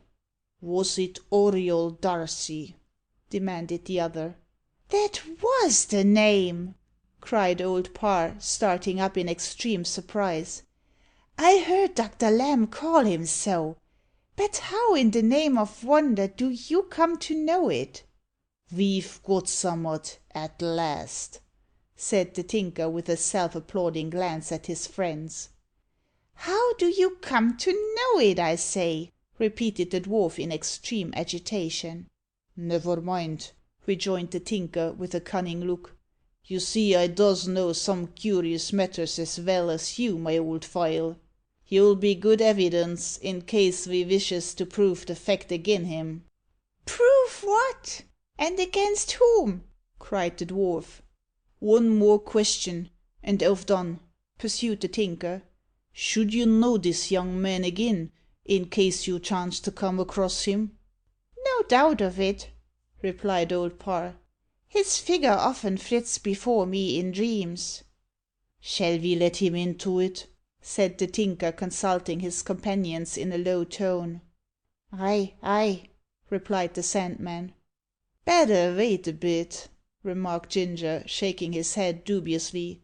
There's no hurry. No, we must decide at once, said the Tinker. Just examine them papers, he added, handing the pocket book to Old Parr, and favour us with your opinion on them. The dwarf was about to unclasp the book committed to his charge, when a hand was suddenly thrust through the banisters of the upper part of the staircase, which, as has been already stated, was divided from the lower by the door. A piece of heavy black drapery next descended like a cloud, concealing all behind it except the hand, with which the dwarf was suddenly seized by the nape of the neck, lifted up in the air, and, notwithstanding his shrieks and struggles, carried clean off. Great confusion attended his disappearance. The dogs set up a prodigious barking, and flew to the rescue, one of the largest of them passing over the body of the drowsy waiter, who had sought his customary couch upon the coals, and rousing him from his slumbers, while the Tinker, uttering a fierce imprecation, upset his chair in his haste to catch hold of the dwarf's legs, but the latter was already out of reach, and the next moment had vanished entirely. "My eyes, here's a pretty go!" cried Ginger, who, with his back to the fire, had witnessed the occurrence in open-mouthed astonishment. "Vy, curse it, if the wenerable ain't a taken the pocket book with him. It's my opinion the devil has flown away with the old feller. His time was nearer at hand than he expected." "Devil or not, I'll have him back agin, or at all events the pocket book," cried the Tinker. And dashing up the stairs, he caught hold of the railing above, and swinging himself up by a powerful effort, passed through an opening occasioned by the removal of one of the banisters. Groping along the gallery, which was buried in profound darkness, he shouted to the dwarf, but received no answer to his vociferations, neither could he discover any one, though he felt on either side of the passage with outstretched hands. The occupants of the different chambers, alarmed by the noise, called out to know what was going forward, but being locked in their rooms, they could render no assistance. While the Tinker was thus pursuing his search in the dark, venting his rage and disappointment in the most dreadful imprecations, the staircase door was opened by the landlord, who had found the key in the greatcoat left behind by the dwarf. With the landlord came the Sandman and Ginger, the latter of whom was attended by all his dogs, still barking furiously, while the rear of the party was brought up by the drowsy waiter, now wide awake with fright, and carrying a candle. But though every nook and corner of the place was visited, though the attics were searched, and all the windows examined, not a trace of the dwarf could be discovered, nor any clue to his mysterious disappearance detected. Astonishment and alarm sat on every countenance. "What the devil can have become of him?" cried the landlord, with a look of dismay. "Ay, that's the question," rejoined the Tinker. "I begin to be of Ginger's opinion that the devil himself must have flown away with him. No one else could ha' taken a fancy to him." "I only saw a hand and a black cloak," said the Sandman. "I thought I seed a pair of hoofs," cried the waiter, "and I'm quite sure I seed a pair o' great glittering eyes," he added, opening his own lack lustre orbs to their widest extent. "It's a strange affair," observed the landlord gravely. "It's certain that no one has entered the house wearing a cloak such as you describe, nor could any of the lodgers, to my knowledge, get out of their rooms. It was Old Parr's business, as you know, to lock 'em up carefully for the night." "Vell, all's over with him now," said the Tinker, "and with our affair too, I'm afeard." "Don't say die jist yet," rejoined Ginger. "The wenerable's gone, to be sure, and the only thing he has left behind him, barring his top coat, is this here bit of paper which dropped out of the pocket book as he was a takin' flight, and which I picked from the floor. It may be of some use to us. But come, let's go downstairs. There's no good in stayin' here any longer." Concurring in which sentiment, they all descended to the lower room. Chapter 4. The Iron Merchant's Daughter. A week had elapsed since Auriol Darcy was conveyed to the iron merchant's dwelling, after the attack made upon him by the ruffians in the ruined house, and though almost recovered from the serious injuries he had received, he still remained the guest of his preserver. It was a bright spring morning, when a door leading to the yard in front of the house opened, and a young girl, bright and fresh as the morning's self, issued from it. A lovelier creature than Ebba Thorneycroft cannot be imagined. Her figure was perfection, slight, tall, and ravishingly proportioned, with a slender waist, little limbs, and fairy feet that would have made the fortune of an opera dancer. Her features were almost angelic in expression, with an outline of the utmost delicacy and precision, not cold, classical regularity, but that softer and incomparably more lovely mould peculiar to our own clime. Ebba's countenance was a type of Saxon beauty. Her complexion was pure white, tinged with a slight bloom.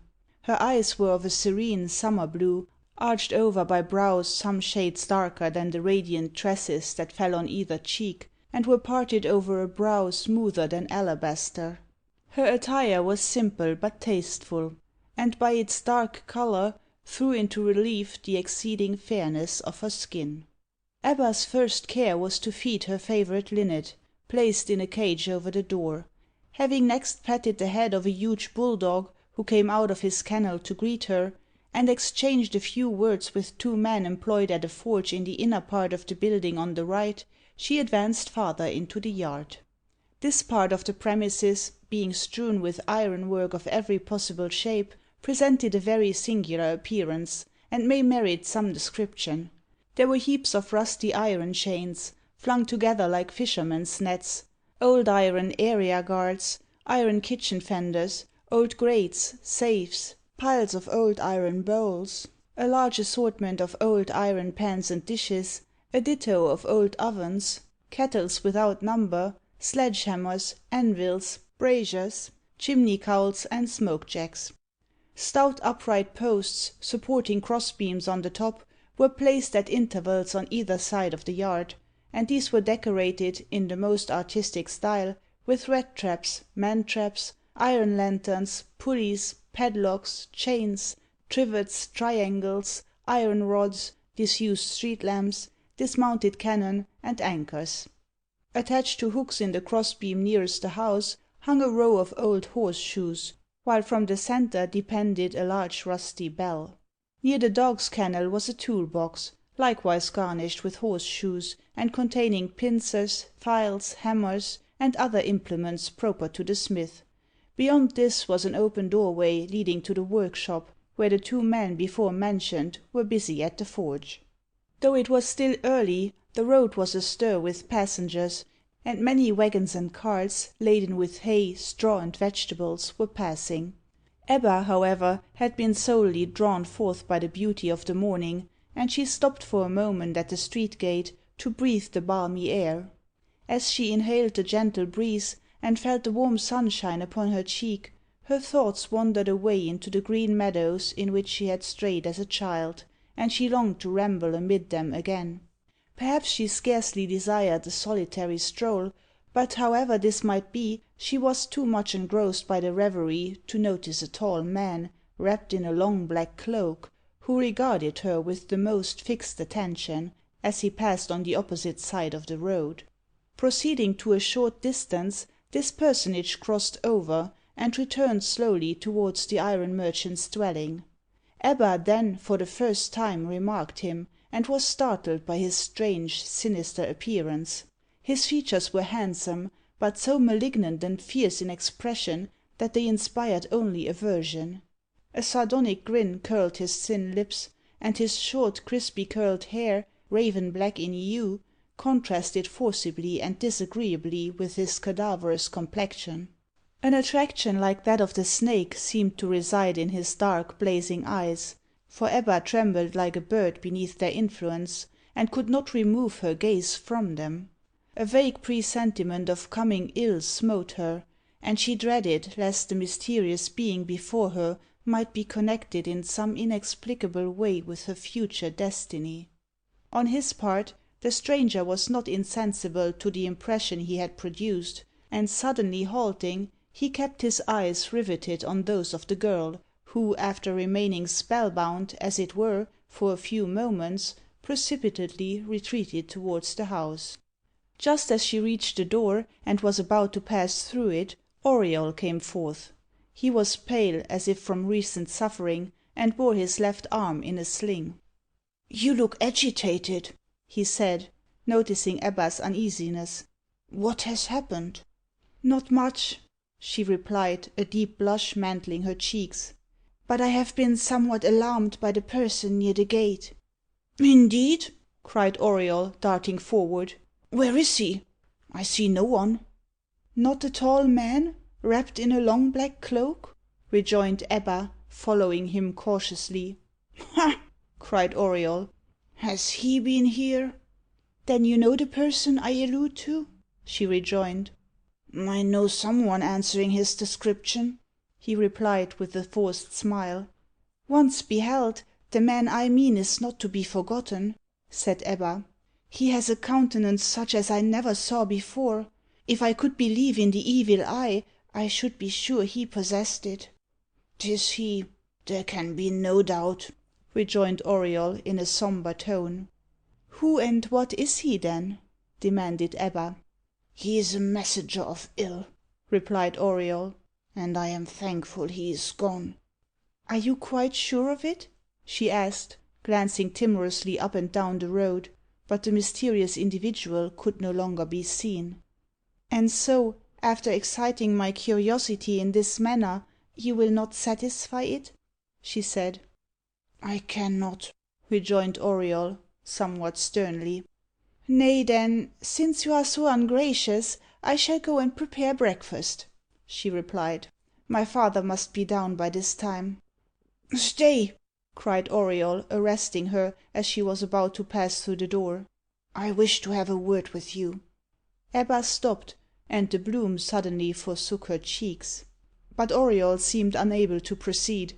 Neither dared to regard the other, and a profound silence prevailed between them for a few moments. "Ebba," said Auriol at length, "I am about to leave your father's house to day." "Why so soon?" she exclaimed, looking up into his face. "You are not entirely recovered yet." "I dare not stay longer," he said. "Dare not!" cried Ebba, and she again cast down her eyes, but Auriol made no reply. Fortunately the silence was broken by the clinking of the smith's hammers upon the anvil. "If you must really go," said Ebba, looking up after a long pause, "I hope we shall see you again?" "Most assuredly," replied Auriol. "I owe your worthy father a deep debt of gratitude, a debt which, I fear, I shall never be able to repay." "My father is more than repaid in saving your life," she replied. "I am sure he will be sorry to learn you are going so soon." "I have been here a week," said Auriol. "If I remained longer, I might not be able to go at all." There was another pause, during which a stout old fellow in the workshop quitted the anvil for a moment, and catching a glimpse of the young couple, muttered to his helpmate, "I say, Ned, I'm a thinking our master will soon have a son in law. There's a pretty plain signs on it at yonder door." "So there be, John," replied Ned, peeping round. "He's a good looking young feller, that. I wish we could hear their discourse." "No, that ain't fair," replied John, raking some small coal upon the fire, and working away at the bellows. "I would not for the world ask a disagreeable question," said Ebba, again raising her eyes, "but since you are about to quit us, I must confess I should like to know something of your history." "Forgive me if I decline to comply with your desire," replied Auriol. "You would not believe me were I to relate my history.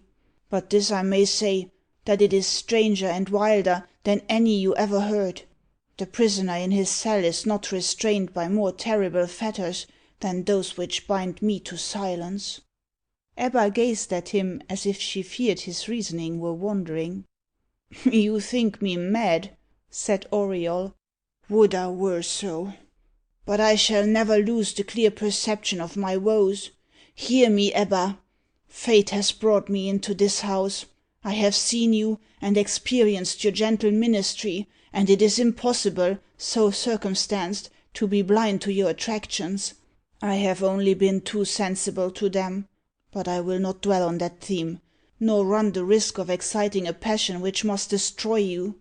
I will ask you to hate me, to regard me as a monster, whom you ought to shun, rather than as a being for whom you should entertain the slightest sympathy." "You have some motive in saying this to me," cried the terrified girl. "My motive is to warn you," said Auriol. "If you love me, you are lost, utterly lost."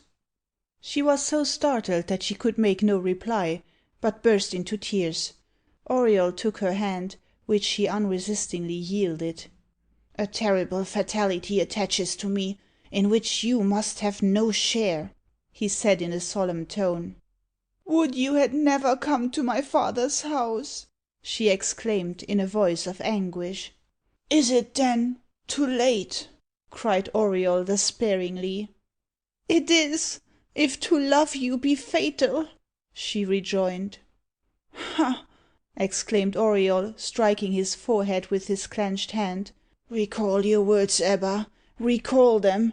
But no, once uttered, it is impossible. You are bound to me for ever. I must fulfil my destiny." At this juncture a low growl broke from the dog, and, guided by the sound, the youthful couple beheld, standing near the gate, the tall dark man in the black cloak. A fiendish smile sat upon his countenance. "That is the man who frightened me!" cried Ebba. "It is the person I supposed," ejaculated Auriol. "I must speak to him. Leave me, Ebba. I will join you presently." And as the girl, half sinking with apprehension, withdrew, he advanced quickly towards the intruder. "I have sought you for some days," said the tall man in a stern, commanding voice. "You have not kept your appointment with me." "I could not," replied Auriol. "An accident has befallen me." "I know it," rejoined the other. "I am aware you were assailed by ruffians in the ruined house over the way. But you are recovered now, and can go forth. You ought to have communicated with me." "It was my intention to do so," said Auriol. "Our meeting cannot be delayed much longer," pursued the stranger. "I will give you 3 more days. On the evening of the last day, at the hour of 7, I shall look for you at the foot of the statue in Hyde Park." "I will be there," replied Auriol. "That girl must be the next victim," said the stranger, with a grim smile. "Peace!" thundered Auriol. "Nay, I need not remind you of the tenure by which you maintain your power," rejoined the stranger. "But I will not trouble you further now." And wrapping his cloak more closely round him, he disappeared. "Fate has once more involved me in its net," cried Auriol bitterly. "But I will save Ebba, whatever it may cost me. I will see her no more." And instead of returning to the house, he hurried away in the opposite direction of the stranger. Chapter V. The meeting near the statue. The evening of the 3rd day arrived, and Auriol entered Hyde Park by Stanhope Gate. Glancing at his watch, and finding it wanted nearly 3/4 of an hour of the time appointed for his meeting with the mysterious stranger, he struck across the park in the direction of the Serpentine River. Apparently he was now perfectly recovered, for his arm was without the support of the sling, and he walked with great swiftness. But his countenance was deathly pale, and his looks were so wild and disordered that the few persons he encountered shrank from him aghast. A few minutes' rapid walking brought him to the eastern extremity of the Serpentine, and advancing close to the edge of the embankment, he gazed at the waters beneath his feet. "I would plunge into them if I could find repose," he murmured. "But it would avail nothing. I should only add to my sufferings. No, I must continue to endure the weight of a life burdened by crime and remorse, till I can find out the means of freeing myself from it. Once I dreaded this unknown danger, but now I seek for it in vain." The current of his thoughts was here interrupted by the sudden appearance of a dark object on the surface of the water, which he at first took to be a huge fish, with a pair of green fins springing from its back, but after watching it more closely for a few moments, he became convinced that it was a human being, tricked out in some masquerade attire, while the slight struggles which it made proved that life was not entirely extinct.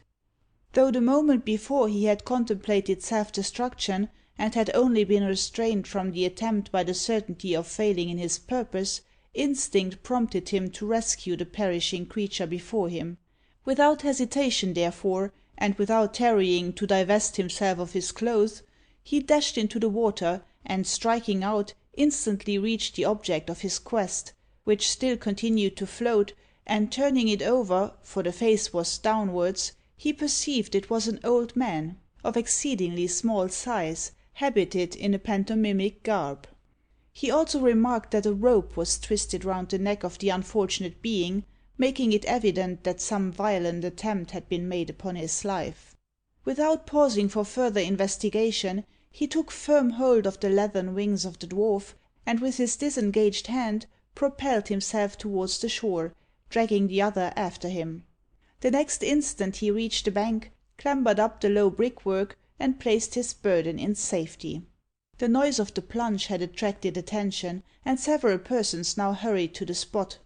On coming up and finding Auriol bending over a water sprite, for such at first sight the dwarf appeared, they could not repress their astonishment. Wholly insensible to the presence of those around him, Auriol endeavoured to recall where he had seen the dwarf before. All at once the recollection flashed upon him, and he cried aloud, "Why, it is my poor murdered grandfather's attendant, Flapdragon! But no, he must be dead ages ago. Yet the resemblance is singularly striking." Auriol's exclamations, coupled with his wild demeanour, surprised the bystanders, and they came to the conclusion that he must be a travelling showman, who had attempted to drown his dwarf, the grotesque, impish garb of the latter convincing them that he had been exhibited at a booth. They made signs, therefore, to each other not to let Auriol escape, and one of them, raising the dwarf's head on his knee, produced a flask and poured some brandy from it down his throat, while others chafed his hands. These efforts were attended with much speedier success than might have been anticipated. After a struggle or two for respiration, the dwarf opened his eyes, and gazed at the group around him. "It must be Flapdragon!" exclaimed Auriol. "Ah! Who calls me?" cried the dwarf. "I," rejoined Auriol. "Do you not recollect me?" "To be sure!" exclaimed the dwarf, gazing at him fixedly. "You are—" and he stopped. "You have been thrown into the water, Master Flapdragon?"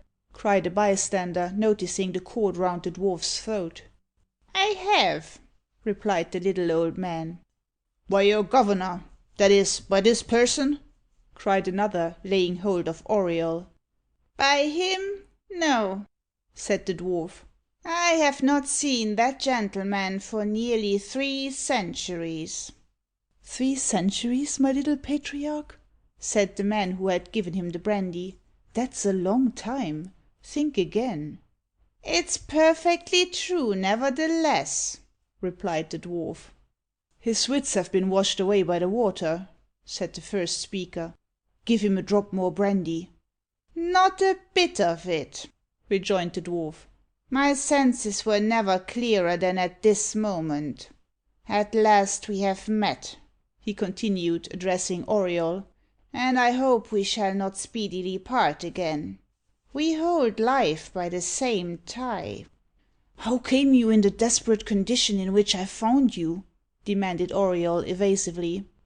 "I was thrown into the canal with a stone to my neck, like a dog about to be drowned," replied the dwarf.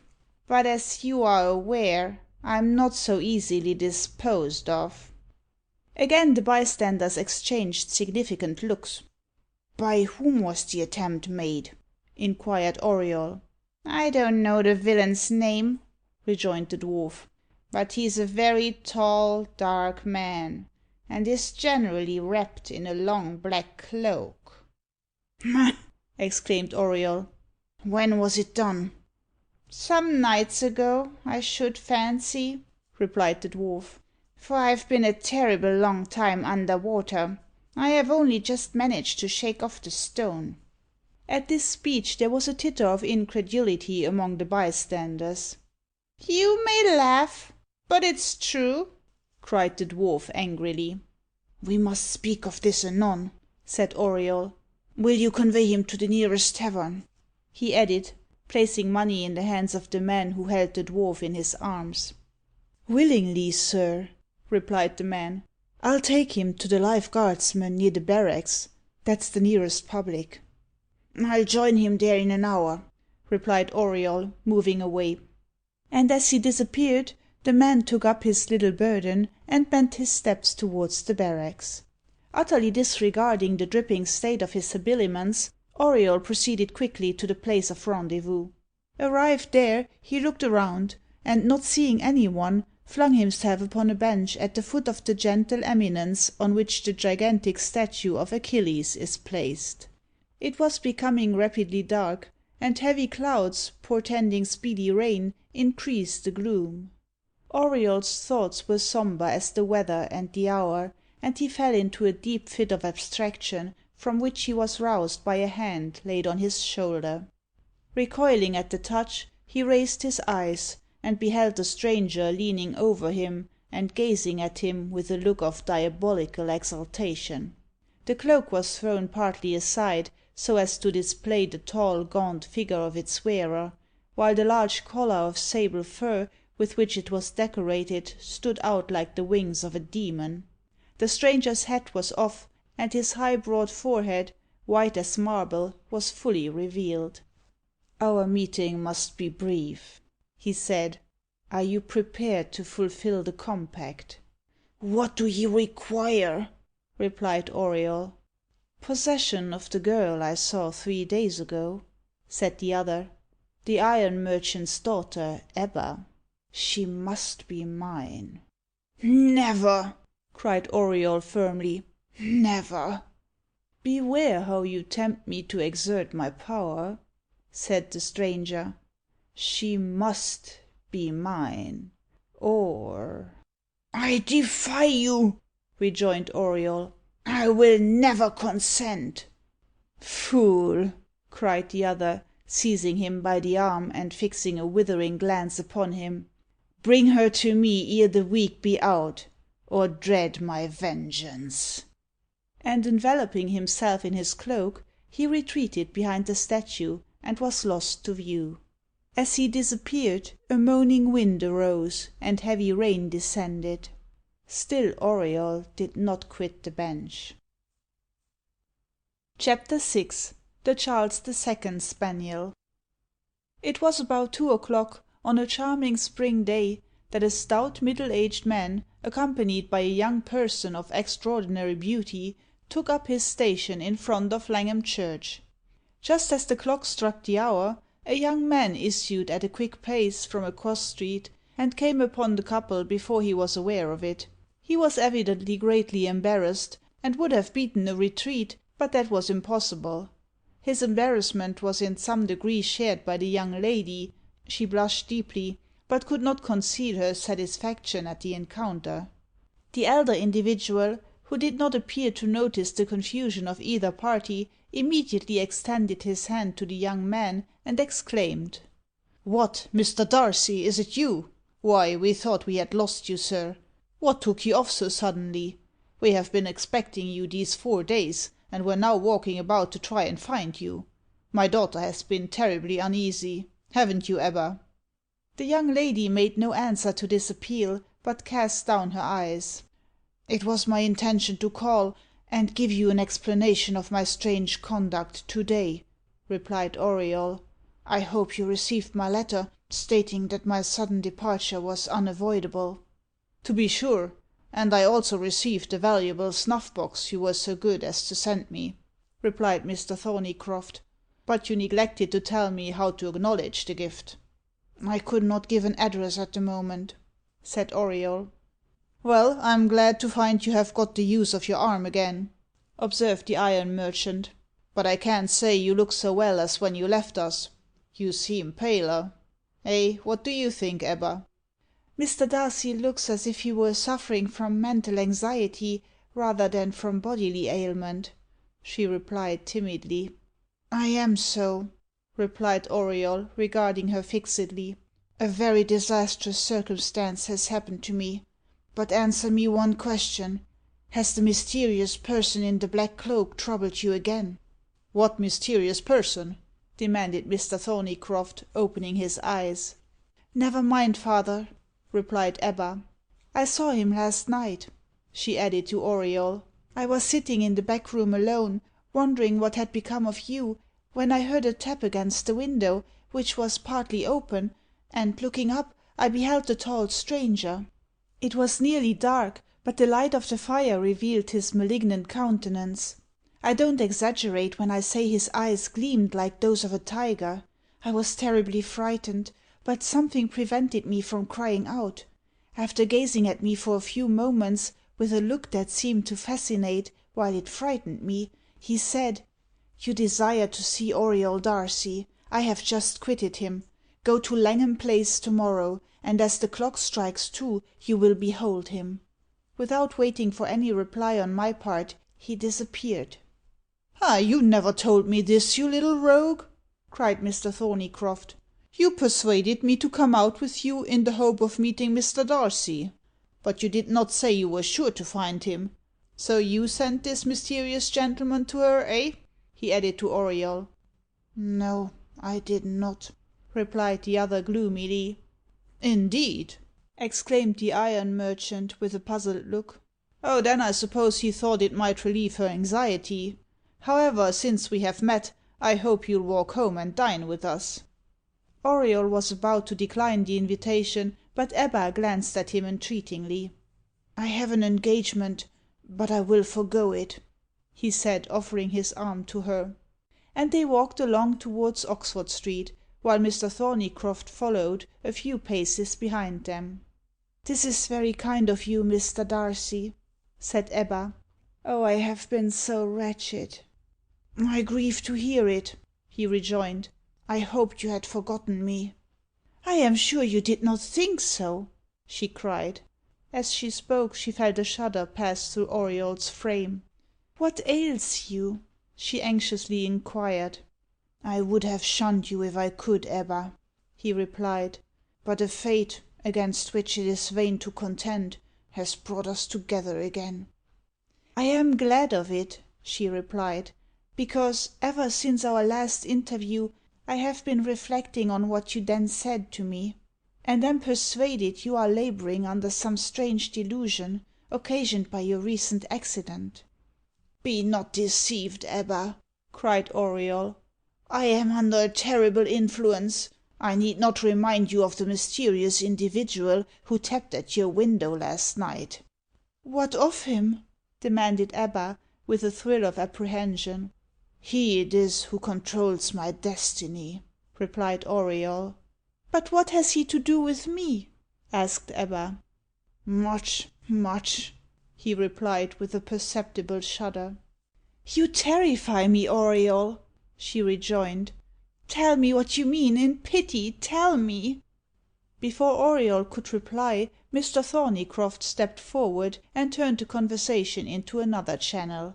Soon after this they reached the Quadrant, and were passing beneath the eastern colonnade, when Ebba's attention was attracted towards a man who was leading a couple of dogs by a string, while he had others under his arm, others again in his pocket, and another in his breast. It was Mr. Ginger. "What a pretty little dog!" cried Ebba, remarking the Charles II Spaniel. "Allow me to present you with it," said Auriol. "You know I should value it, as coming from you," she replied, blushing deeply. "But I cannot accept it. So I will not look at it again, for fear I should be tempted."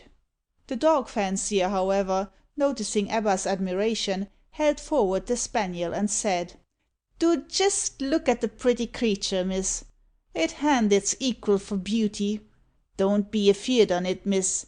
It's as gentle as a lamb." "Oh, you little darling!"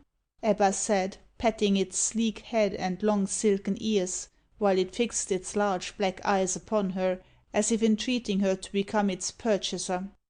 "Fairy seems to have taken quite a fancy to you, miss," observed Ginger, "and she ain't in the habit of falling in love at first sight. I don't wonder at it, though, for my part. I should do jist the same, if I was in her place. Vell, now, miss, as she seems to like you, and you seem to like her, I won't copy the manners o' them 'ere fathers as has stony arts, and part two true lovyers. You shall have her a bargain." "What do you call a bargain, my good man?" inquired Ebba, smiling. "I wish I could afford to give her to you, miss," replied Ginger. "You should have her, and welcome. But I must earn a livelihood, and Fairy is the most valerable part o' my stock. I'll tell you what I give for her myself, and you shall have her at a trifle beyond it. I'd scorn to take advantage of the likes of you." "I hope you didn't give too much, then, friend," replied Ebba. "I didn't give half her valley, not half," said Ginger. "And if so be you don't like her in a month's time, I'll buy her back again from you. You'll alvays find me here, alvays. Everybody knows Mr. Ginger. That's my name, miss. I'm the only honest man in the dog fancyin' line. Ask Mr. Bishop, the great gunmaker o' Bond Street, about me. Him as the nobs calls the Bishop o' Bond Street. And he tell you." "But you haven't answered the lady's question," said Auriol. "What do you ask for the dog?" "Do you want it for yourself, sir, or for her?" inquired Ginger. "What does it matter?" cried Auriol angrily. "A great deal, sir," replied Ginger. "It'll make a material difference in the price. To you, she'll be 25 guineas. To the young lady, 20." "But suppose I buy her for the young lady?" said Auriol. "Oh, then, in course, you'll get her at the lower figure," replied Ginger. "I hope you don't mean to buy the dog," interposed Mr. Thorneycroft. "The price is monstrous, preposterous." "It may appear so to you, sir," said Ginger, "because you're ignorant of the valley of such an hanimal; but I can tell you it's cheap, dirt cheap. Vy, his Excellency the Prussian Ambassador bought a Charley from me the other week, to present to a certain duchess of his acquaintance, and what d'ye think he give for it?" "I don't know, and I don't want to know," replied Mr. Thorneycroft gruffly. 80 guineas," said Ginger. 80 guineas, as I'm a livin' man, and made no bones about it neither. The dog I sold him warn't to be compared with Fairy." "Stuff, stuff!" cried Mr. Thorneycroft. "I ain't to be gammoned in that way." "It's no gammon," said Ginger. "Look at them ears, miss. Vy, they're as long as your own ringlets. And them pads. And I'm sure you won't say she's dear at £20." "She's a lovely little creature indeed," returned Ebba, again patting the animal's head. While this was passing, two men of very suspicious mien, ensconced behind a pillar adjoining the group, were reconnoitring Auriol. "It's him," whispered the taller and darker of the two to his companion.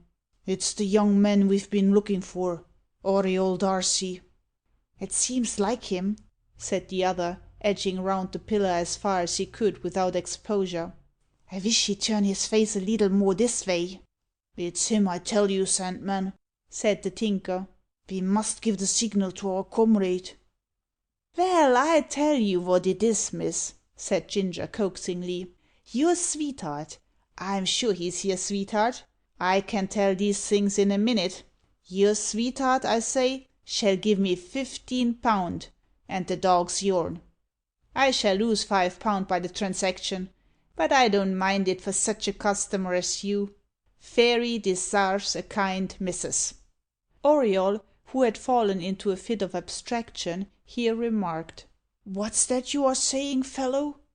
"I was a saying, sir, the young lady shall have the dog for £15, and a precious bargain it is," replied Ginger. "Well, then, I close with you. Here's the money," said Auriol, taking out his purse. "On no account, Auriol," cried Ebba quickly. "It's too much." "A great deal too much, Mr. Darcy," said Thorneycroft. "Auriol and Darcy," muttered Ginger. "Can this be the gemman we're looking for? Where's my two pals, I wonder? Oh, it's all right," he added, receiving a signal from behind the pillar. "They're on the lookout, I see." "Give the lady the dog, and take the money, man," said Auriol sharply. "Beg pardon, sir," said Ginger, "but hadn't I better carry the dog home for the young lady? It might meet with some accident in the way." "Accident? Stuff and nonsense!" cried Mr. Thorneycroft. "The rascal only wants to follow you home, that he may know where you live, and steal the dog back again.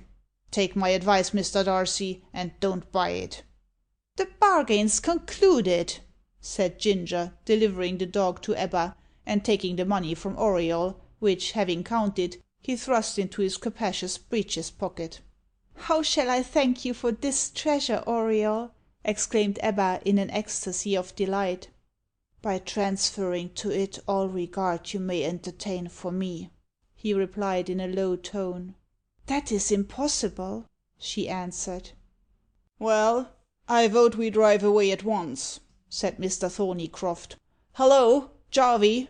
he cried, hailing a coach that was passing, adding, as the vehicle stopped, "Now get in, Ebba. By this means we shall avoid being followed by the rascal."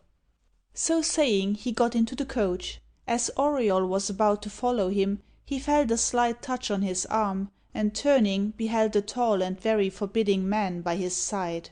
"Beg pardon, sir," said the fellow, touching his hat, "but ain't your name Mr. Auriol Darcy?" "It is," replied Auriol, regarding him fixedly. "Why do you ask?" "I wants a word or two with you in private, that's all, sir," replied the Tinker.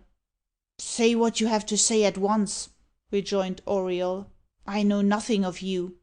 "You'll know me better by and by, sir," said the Tinker in a significant tone. "I must speak to you, and alone." "If you don't go about your business, fellow, instantly, I'll give you in charge of the police," cried Auriol. "No, you won't, sir. No, you won't," replied the Tinker, shaking his head. And then, lowering his voice, he added, "You'll be glad to purchase my silence when you larns what secrets o' yourn has come to my knowledge." "Won't you get in, Mr. Darcy?" cried Thorneycroft, whose back was towards the Tinker. "I must speak to this man," replied Auriol. "I'll come to you in the evening. Till then, farewell, Ebba." And as the coach drove away, he added to the Tinker, "Now, rascal, what have you to say?" "Step this way, sir," replied the Tinker. "There's two friends of mine as wishes to be present at our conference. We'd better walk into a back street." Chapter 7 The Hand Again. Followed by Auriol, who, in his turn, was followed by Ginger and the Sandman, the Tinker directed his steps to Great Windmill Street, where he entered a public house called the Black Lion. Leaving his 4-footed attendants with the landlord, with whom he was acquainted, Ginger caused the party to be shown into a private room, and on entering it, Auriol flung himself into a chair, while the dog fancier stationed himself near the door. "Now, what do you want with me?" demanded Auriol. "You shall learn presently," replied the Tinker. "But first, it may be as well to state that a certain pocket book has been found." "Ah!" exclaimed Auriol, "you are the villains who beset me in the ruined house in the Vauxhall Road." "Your pocket book has been found, I tell you," replied the Tinker, "and from it we have made the most awful diskiveries. Our werry hair stood on end when we first read the shocking particulars. What a bloodthirsty ruffian you must be! Vy, we finds you've been in the habit o' making away with a young woman once every 10 years. Your last victim was in 1820, the last but one in 1810, and the one before her in 1800. Hanging's too good for you, cried the Sandman. But if we peaches, you're sartin to swing. I hope that pretty creature I just see ain't to be the next victim, said Ginger. Peace! thundered Auriol. What do you require? £100 each will buy our silence, replied the Tinker. We ought to have double that, said the Sandman, for screening such atrocious crimes as he has perpetrated. We're not very particular ourselves, but we don't commit murder wholesale. We don't commit murder at all, said Ginger. You may fancy, pursued the Tinker, that we ain't perfectly acquainted with your history, but to prove that we are, I'll just rub up your memory. Did you ever hear tell of a gemman as murdered Dr. Lamb, the famous alchemist of Queen Bess's time, and having drank the elixir, which the doctor had made for hisself, has lived ever since? Did you ever hear tell of sich a person, I say? Auriol gazed at him in astonishment. What idle tale are you inventing? he said at length. It is no idle tale, replied the Tinker boldly. We can bring a witness as'll prove the fact. A livin' witness. What witness? cried Auriol. Don't you recollect the dwarf as used to serve Dr. Lamb? rejoined the Tinker. He's alive still, and we calls him Old Parr, on account of his great age. Where is he? What has become of him? demanded Auriol. Oh, we'll produce him in due time, replied the Tinker cunningly. But tell me where the poor fellow is, cried Auriol. Have you seen him since last night? I sent him to a public house at Kensington, but he has disappeared from it, and I can discover no traces of him. He'll turn up somewhere, never fear, rejoined the Tinker. But now, sir, that we fairly understands each other, are you agreeable to our terms? You shall give us an order for the money, and we'll undertake, on our parts, not to mislest you more. The pocket-book must be delivered up to me if I assent, said Auriol, and the poor dwarf must be found. Why, as to that, I can scarcely promise, replied the Tinker. There's a difficulty in the case, you see, but the pocket-book will never be brought against you.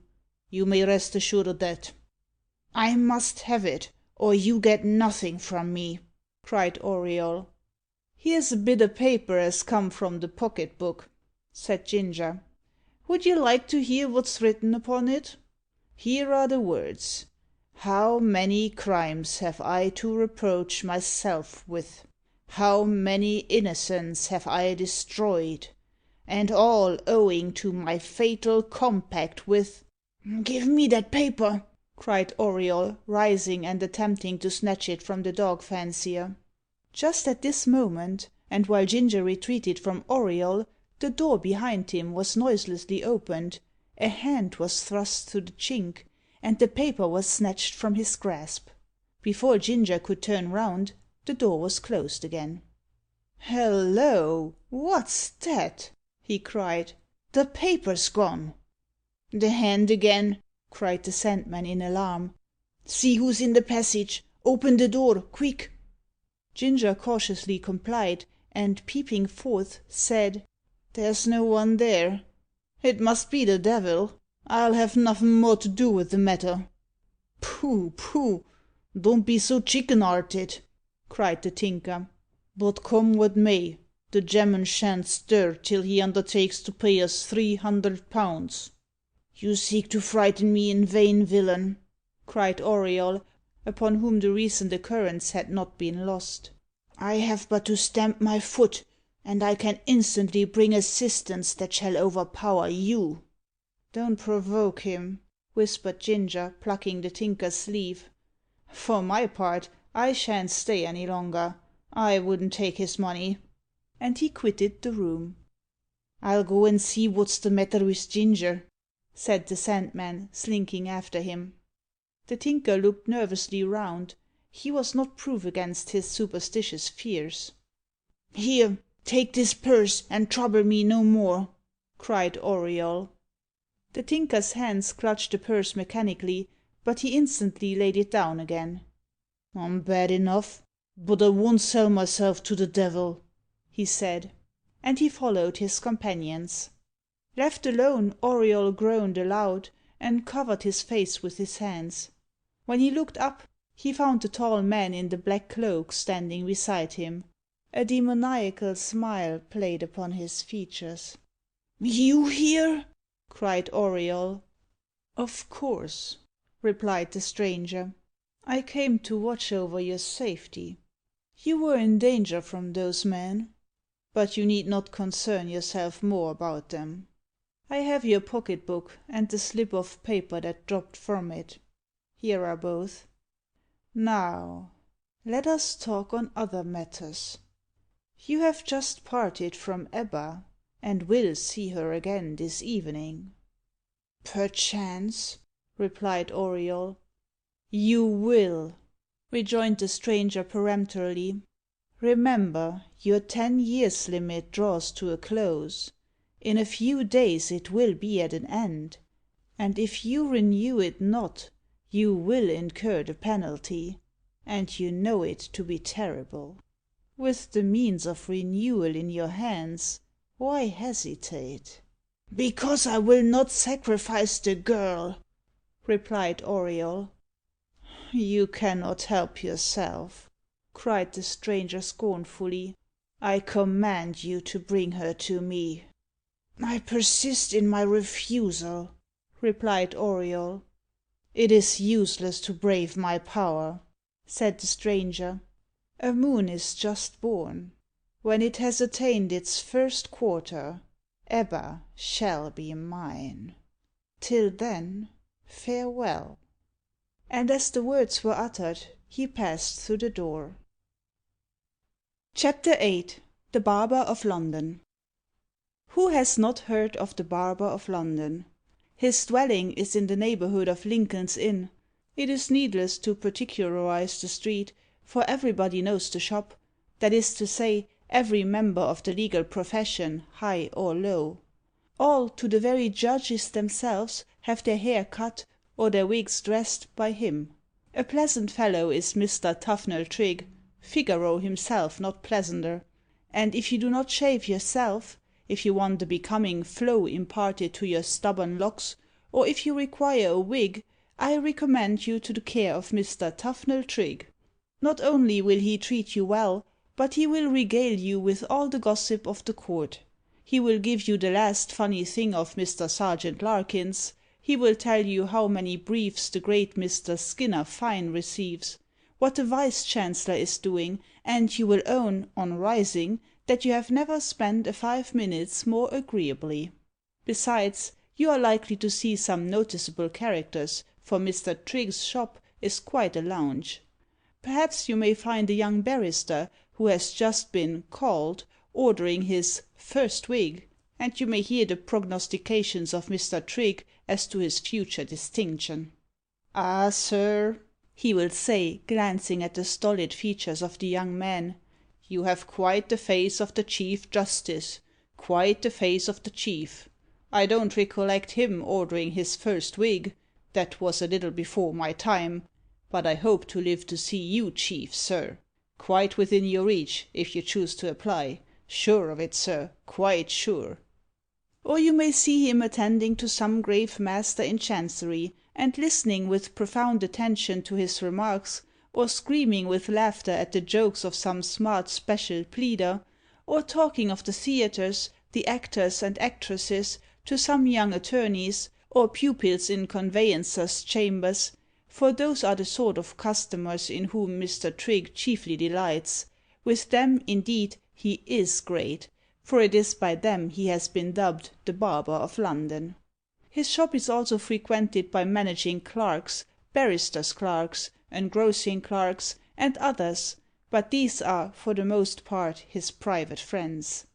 Mr. Trigg's shop is none of your spruce West End hair-cutting establishments, with magnificent mirrors on every side, in which you may see the back of your head, the front, and the side, all at once, with walls bedizened with glazed French paper, and with an ante-room full of bear's grease, oils, creams, tooth-powders, and cut-glass. No, it is a real barber's and hairdresser's shop, of the good old stamp, where you may get cut and curled for a shilling, and shaved for half the price. True, the floor is not covered with a carpet, but what of that? It bears the imprint of innumerable customers, and is scattered over with their hair. In the window there is an assortment of busts moulded in wax, exhibiting the triumphs of Mr. Trigg's art, and above these are several specimens of legal wigs. On the little counter behind the window, amid large pots of pomade and bear's grease, and the irons and brushes in constant use by the barber, are other bustos, done to the life, and for ever glancing amiably into the room. On the block is a judge's wig, which Mr. Trigg has just been dressing, and a little farther, on a high block, is that of a counsel. On either side of the fireplace are portraits of Lord Eldon and Lord Lyndhurst. Some other portraits of pretty actresses are likewise to be seen. Against the counter rests a board, displaying the playbill of the evening, and near it is a large piece of emblematical crockery, indicating that bear's grease may be had on the premises. Amongst Mr. Trigg's livestock may be enumerated his favourite magpie, placed in a wicker cage in the window, which chatters incessantly, and knows everything its master avouches, as well as a Christian. And now as to Mr. Tufnell Trigg himself. He is very tall and very thin, and holds himself so upright that he loses not an inch of his stature. His head is large, and his face long, with marked, if not very striking features, charged, it must be admitted, with a very self-satisfied expression. One cannot earn the appellation of the Barber of London without talent. And it is the consciousness of this talent that lends to Mr. Trigg's features their apparently conceited expression. A fringe of black whisker adorns his cheek and chin, and his black bristly hair is brushed back so as to exhibit the prodigious expanse of his forehead. His eyebrows are elevated, as if in constant scorn. The attire in which Mr. Trigg is ordinarily seen consists of a black velvet waistcoat, and tight black continuations. These are protected by a white apron tied around his waist, with pockets to hold his scissors and combs. Over all, he wears a short nankeen jacket, into the pockets of which his hands are constantly thrust when not otherwise employed. A black satin stock with a large bow encircles his throat, and his shirt is fastened by black enamel studs. Such is Mr. Tufnell Trigg, yclept the Barber of London.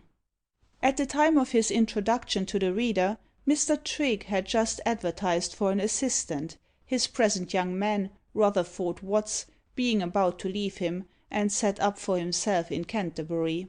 It was about 2 o'clock, and Mr. Trigg had just withdrawn into an inner room to take some refection, when, on returning, he found Watts occupied in cutting the hair of a middle-aged, sour-looking gentleman, who was seated before the fire.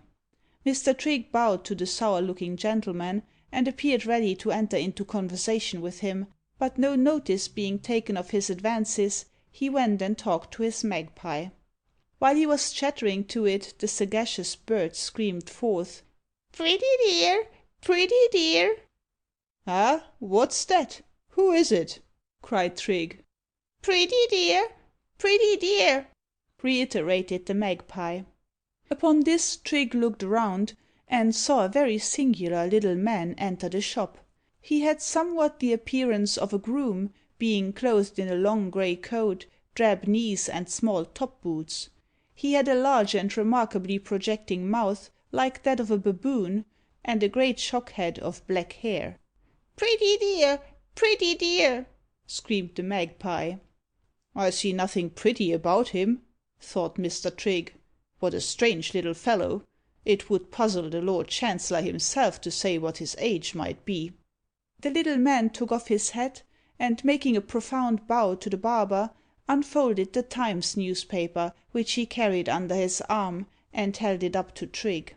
"What do you want, my little friend, eh?" said the barber. "High wages! High wages!"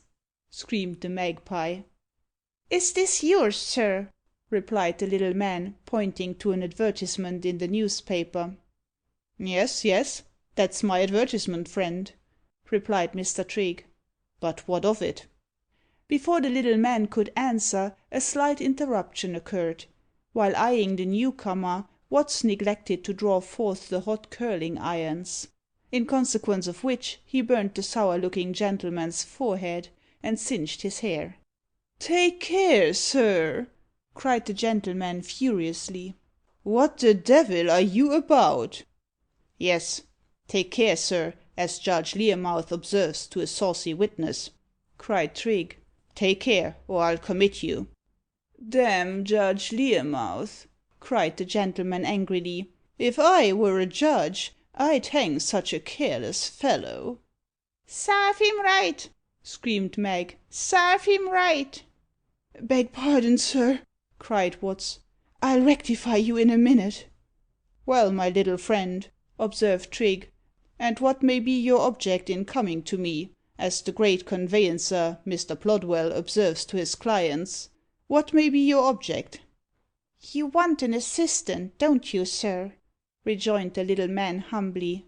"Do you apply on your own account, or on behalf of a friend?" asked Trigg. "On my own," replied the little man. "What are your qualifications?" demanded Trigg. "What are your qualifications?" "I fancy I understand something of the business," replied the little man. "I was a perruquier myself, when wigs were more in fashion than they are now." "Indeed," said Trigg, laughing. "That must have been in the last century, in Queen Anne's time, eh?" "You have hit it exactly, sir," replied the little man. "It was in Queen Anne's time." "Perhaps you recollect when wigs were first worn, my little Nestor?" cried Mr. Trigg. "Perfectly," replied the little man. "French periwigs were first worn in Charles II.'s time." "You saw 'em, of course," cried the barber, with a sneer. "I did," replied the little man quietly. "Oh, he must be out of his mind," cried Trigg. "We shall have a commission de lunatico to issue here, as the master of the rolls would observe." "I hope I may suit you, sir," said the little man. "I don't think you will, my friend," replied Mr. Trigg. "I don't think you will. You don't seem to have a hand for hairdressing. Are you aware of the talent the art requires? Are you aware what it has cost me to earn the enviable title of the Barber of London? I'm as proud of that title as if I were—" "Lord Chancellor! Lord Chancellor!" screamed Mag. "Precisely, Mag," said Mr. Trigg. "As if I were Lord Chancellor." "Well, I'm sorry for it," said the little man disconsolately. "Pretty dear!" screamed Mag. "Pretty dear!" "What a wonderful bird you have got!" said the sour looking gentleman, rising and paying Mr. Trigg. "I declare its answers are quite appropriate." "Ah, Mag is a clever creature, sir, that she is," replied the barber. "I gave a good deal for her." "Little or nothing!" screamed Mag. "Little or nothing!" "What is your name, friend?" said the gentleman, addressing the little man, who still lingered in the shop. "Why, sir, I've had many names in my time," he replied. "At one time I was called Flapdragon, at another Old Parr.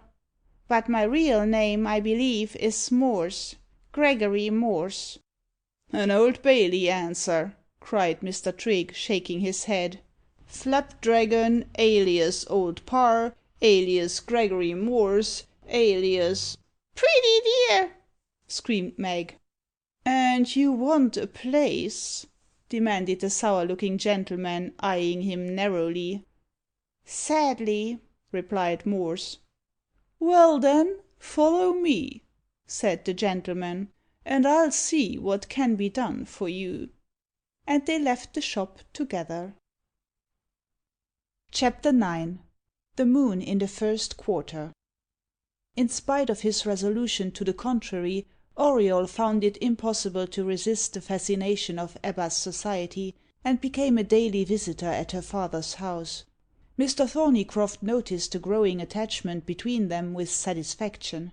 His great wish was to see his daughter united to the husband of her choice, and in the hope of smoothing the way, he let Auriol understand that he should give her a considerable marriage portion. For the last few days a wonderful alteration had taken place in Auriol's manner, and he seemed to have shaken off altogether the cloud that had hitherto sat upon his spirits. Enchanted by the change, Ebba indulged in the most blissful anticipations of the future. One evening they walked forth together, and almost unconsciously directed their steps towards the river. Lingering on its banks, they gazed on the full tide, admired the glorious sunset, and breathed over and over again those tender nothings so eloquent in lovers' ears. "Oh, how different you are from what you were a week ago!" said Ebba playfully. "Promise me not to indulge in any more of those gloomy fancies." "I will not indulge in them if I can help it, rest assured, sweet Ebba," he replied. "But my spirits are not always under my control. I am surprised at my own cheerfulness this evening." "I never felt so happy," she replied, "and the whole scene is in unison with my feelings. How soothing is the calm river flowing at our feet! How tender is the warm sky, still flushed with red, though the sun has set! And see, yonder hangs the crescent moon. She is in her first quarter." "The moon in her first quarter!" cried Auriol in a tone of anguish. "All then is over." "What means this sudden change?" cried Ebba, frightened by his looks. "Oh, Ebba!" he replied, "I must leave you. I have allowed myself to dream of happiness too long.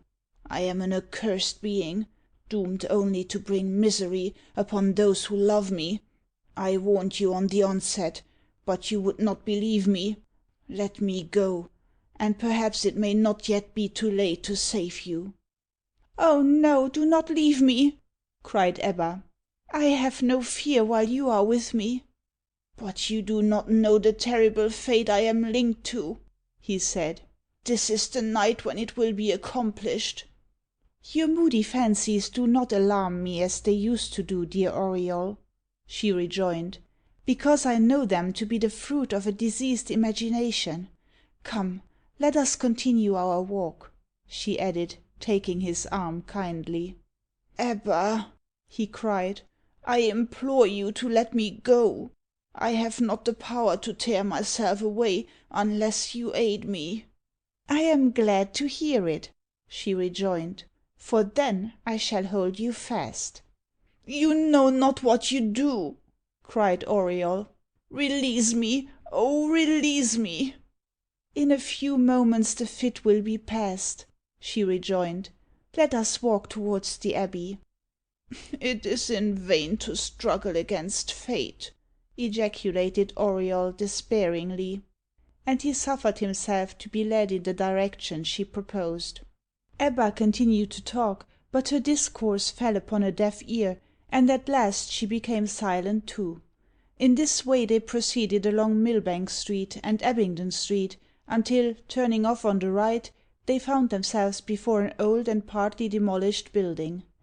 By this time it had become quite dark, for the moon was hidden behind a rack of clouds, but a light was seen in the upper story of the structure, occasioned, no doubt, by a fire within it, which gave a very picturesque effect to the broken outline of the walls. Pausing for a moment to contemplate the ruin, Ebba expressed a wish to enter it. Auriol offered no opposition, and passing through an arched doorway, and ascending a short spiral stone staircase, they presently arrived at a roofless chamber, which it was evident, from the implements and rubbish lying about, was about to be razed to the ground. On one side there was a large arch, partly bricked up, through which opened a narrow doorway, though at some height from the ground. With this a plank communicated, while beneath it lay a great heap of stones, amongst which were some grotesque carved heads. In the centre of the chamber was a large square opening, like the mouth of a trap-door, from which the top of a ladder projected, and near it stood a flaming brazier, which had cast forth the glare seen from below. Over the ruinous walls on the right hung the crescent moon, now emerged from the cloud, and shedding a ghostly glimmer on the scene. "What a strange place!" cried Ebba, gazing around with some apprehension. "It looks like a spot one reads of in romance. I wonder where that trap leads to." "Into the vault beneath, no doubt," replied Auriol. "But why did we come hither?" As he spoke, there was a sound like mocking laughter, but whence arising it was difficult to say. "Did you hear that sound?" cried Auriol. "It was nothing but the echo of laughter from the street," she replied. "You alarm yourself without reason, Auriol." "No, not without reason," he cried.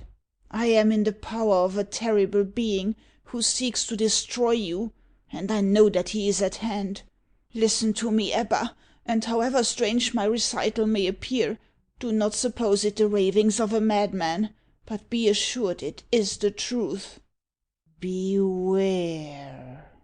cried a deep voice, issuing apparently from the depths of the vault. "Someone spoke!" cried Ebba. "I begin to share your apprehensions. Let us quit this place." "Come, then," said Auriol. "Not so fast!" cried a deep voice.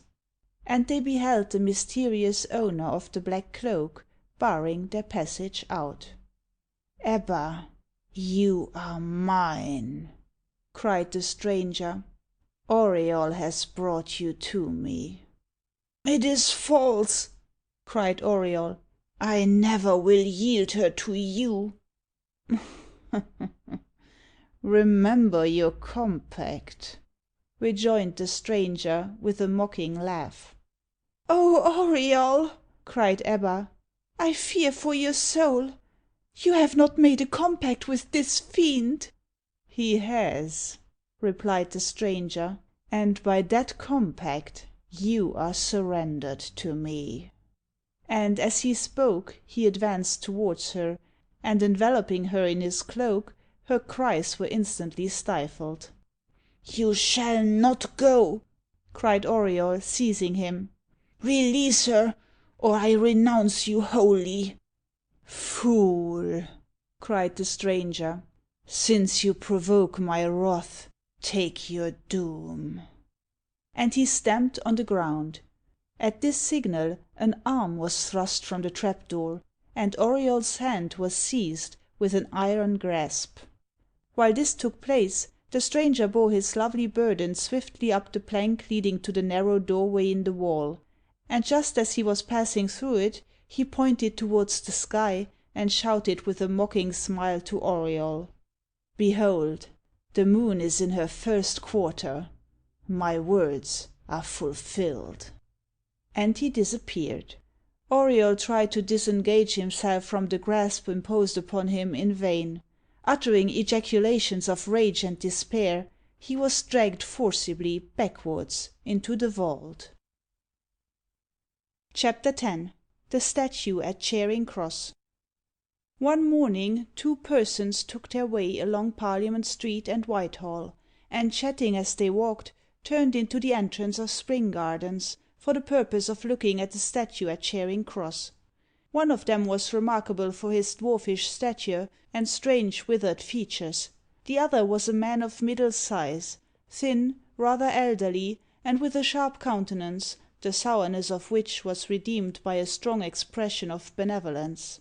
He was clad in a black coat, rather rusty, but well brushed, buttoned up to the chin, black tights, short drab gaiters, and wore a white neckcloth and spectacles. Mr. Loftus, for so he was called, was a retired merchant, of moderate fortune, and lived in Abingdon Street.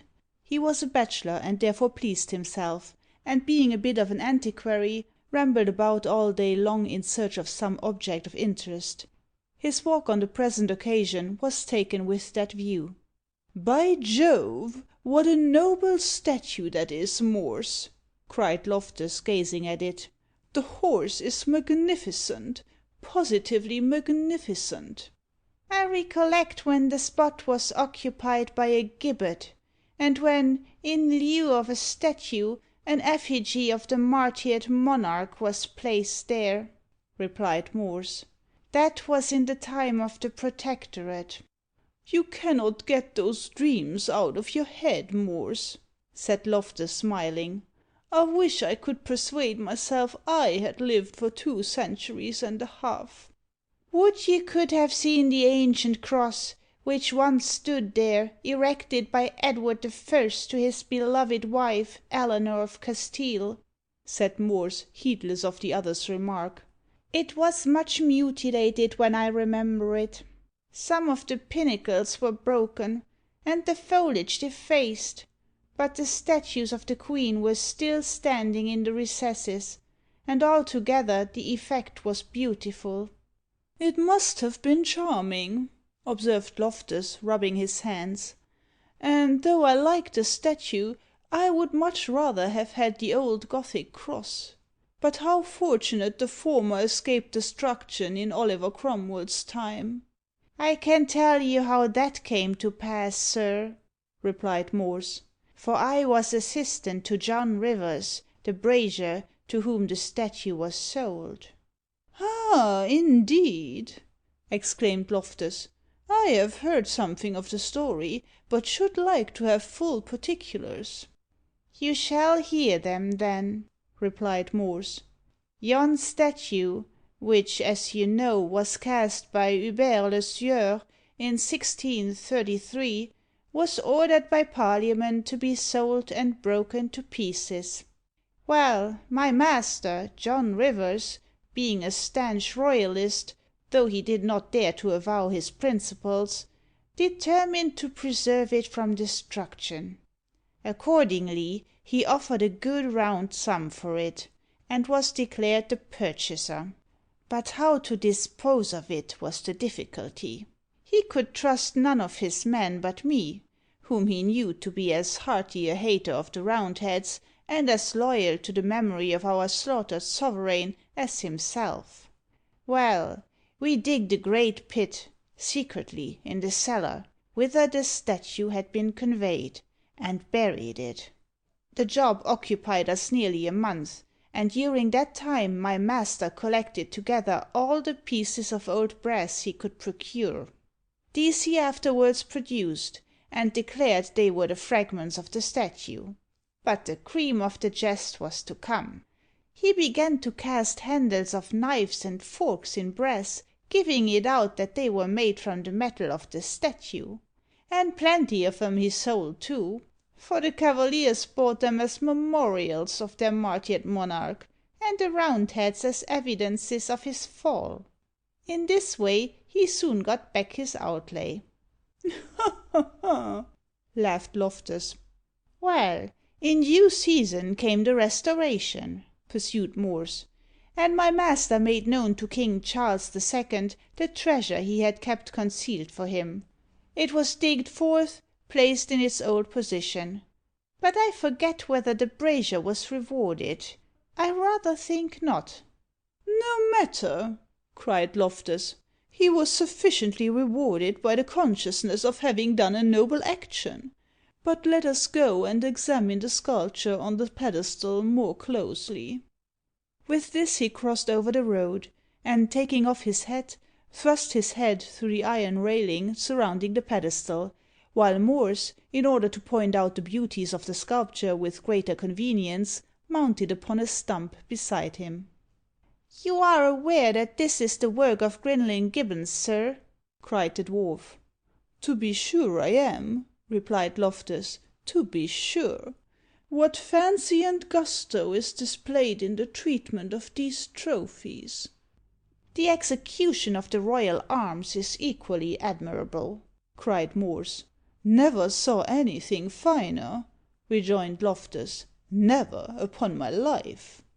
Everyone knows how easily a crowd is collected in London, and it cannot be supposed that our two antiquaries would be allowed to pursue their investigations unmolested. Several ragged urchins got round them and tried to discover what they were looking at the same time cutting their jokes upon them. These were speedily joined by a street sweeper, rather young in the profession, a ticket porter, a butcher's apprentice, an old Israelitish clothesman, a coal heaver, and a couple of charity boys. "My eyes!" cried the street sweeper. "Only twig these coves. If they ain't green uns, I'm done." "Old Spectacles thinks he has found it all out," remarked the porter. "We shall hear what it all means by and by." "Flesh my art!" cried the Jew. "What two funny old gen'lmen! I wonder what they thinks they sees." "I'll tell 'ee, master," rejoined the butcher's apprentice. "They're a trying which un of them can see farthest into a millstone." "Only think of living all my life in London, and never examining this admirable work of art before!" cried Loftus, quite unconscious that he had become the object of general curiosity. "Look closer at it, old gemman," cried the porter. "The nearer you get, the more you'll admire it." "Quite true," replied Loftus, fancying Morse had spoken. "It'll bear the closest inspection." "I say, Ned," observed one of the charity boys to the other, "do you get over the railin'? They must ha' dropped summat inside. See what it is." "I'm afraid of spikin' myself, Joe," replied the other. "But just give us a lift, and I'll try." "What are you arter there, you young rascals?" cried the coal heaver. "Come down, or I'll send the police to you." "What two precious guys these is!" cried a ragamuffin lad, accompanied by a bulldog. "I've a good mind to chuck the little un off the post, and set Tartar at him. Here, boy, here." "That'd be famous fun indeed, Spicer," cried another rapscallion behind him. "Arrah! Let 'em alone, will you there, you young divils?" cried an Irish bricklayer. "Don't you see they're only two peaceable antiquaries?" "Oh, they're antiquaries, are they?" screamed the little street sweeper. "Well, I never see the likes on them afore. Did you, Sam?" "Never," replied the porter. "Och, murtherin' Irish! Ye're a setting me in all the fruits of my industry," cried an apple woman against whom the bricklayer had run his barrow. "Divil seize you for a careless wagabone! Why don't you look where you're going, and not drive into people in that way?" "Ax's pardon, Molly," said the bricklayer, "but I was so interested in them antiquaries that I didn't observe you." "Antiquaries be hanged! What's such warmin' to me?" cried the apple woman furiously. "You've destroyed my day's market, and bad luck to ye." "Well, never heed, Molly," cried the good natured bricklayer. "I'll make it up to you. Pick up your apples, and you shall have a drop of the crater if you'll come along with me." While this was passing, a stout gentleman came from the farther side of the statue, and perceiving Loftus, cried, "Why, brother in law, is that you?" But Loftus was too much engrossed to notice him, and continued to expatiate upon the beauty of the trophies. "What are you talking about, brother?" cried the stout gentleman. "Grinling Gibbons," replied Loftus, without turning round. "Horace Walpole said that no one before him could give to wood the airy lightness of a flower, and here he has given it to a stone." "This may be all very fine, my good fellow," said the stout gentleman, seizing him by the shoulder, "but don't you see the crowd you're collecting round you? You'll be mobbed presently." "Why, how the devil did you come here, brother Thorneycroft?" cried Loftus, at last recognising him. "Come along, and I'll tell you," replied the iron merchant, dragging him away, while Morse followed closely behind them. "I'm so glad to have met you," pursued Thorneycroft as soon as they were clear of the mob. "You'll be shocked to hear what has happened to your niece, Ebba." "Why, what has happened to her?" demanded Loftus. You alarm me. Out with it at once. I hate to be kept in suspense." "She has left me," replied Thorneycroft.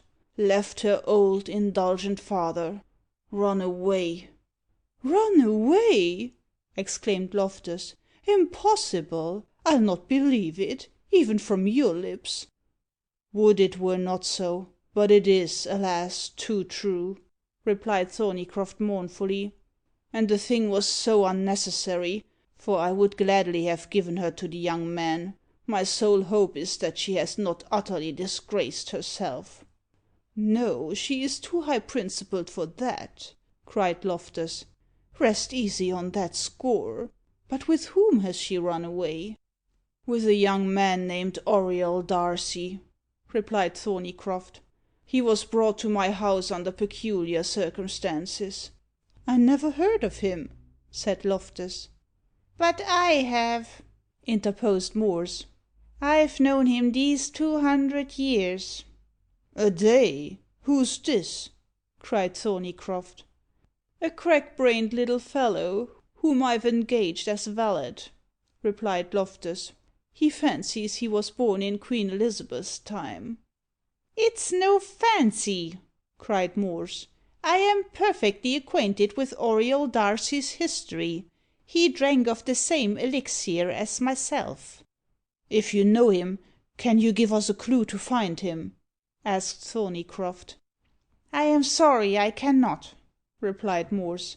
"I only saw him for a few minutes the other night, after I had been thrown into the Serpentine by the tall man in the black cloak." "What's that you say?" cried Thorneycroft quickly. "I have heard Ebba speak of a tall man in a black cloak having some mysterious connection with Auriol. I hope that person has nothing to do with her disappearance."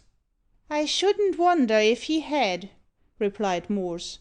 "I believe that black gentleman to be—" "What? Who?" demanded Thorneycroft. "Neither more nor less than the devil," replied Morse mysteriously. "Pshaw! Pooh!" cried Loftus. "I told you the poor fellow was half cracked." At this moment a roguish looking fellow, with red whiskers and hair, and clad in a velveteen jacket with ivory buttons, who had been watching the iron merchant at some distance, came up, and touching his hat, said, "Mr. Thorneycroft, I believe?" "My name is Thorneycroft, fellow," cried the iron merchant, eyeing him askance. "And your name, I fancy, is Ginger." "Exactly, sir," replied the dog fancier, again touching his hat. "Exactly. I didn't think you would recollect me, sir. I bring you some news of your darter." "Of Ebba!" exclaimed Thorneycroft in a tone of deep emotion. "I hope your news is good." "I wish it was better, for her sake as well as yours, sir," replied the dog fancier gravely. "But I'm afeerd she's in werry bad hands." "That she is, if she's in the hands of the black gentleman," observed Morse. "Vy, old par, that ain't you!" cried Ginger, gazing at him in astonishment. "Vy, how you are transmogrified, to be sure!" "But what of my daughter?" cried Thorneycroft. "Where is she? Take me to her, and you shall be well rewarded." "I'll do my best to take you to her, and without any reward, sir," replied Ginger, "for my heart bleeds for the poor young creature. As I said afore, she's in dreadful bad hands." "Do you allude to Mr. Auriol Darcy?" cried Thorneycroft. "No, he's as much a victim of this infernal plot as your darter," replied Ginger. "I thought him quite different at first, but I've altered my mind entirely since some matters has come to my knowledge." "You alarm me greatly by these dark hints," cried Thorneycroft. "What is to be done?" "I shall know in a few hours," replied Ginger. "I ain't got the exact clue yet.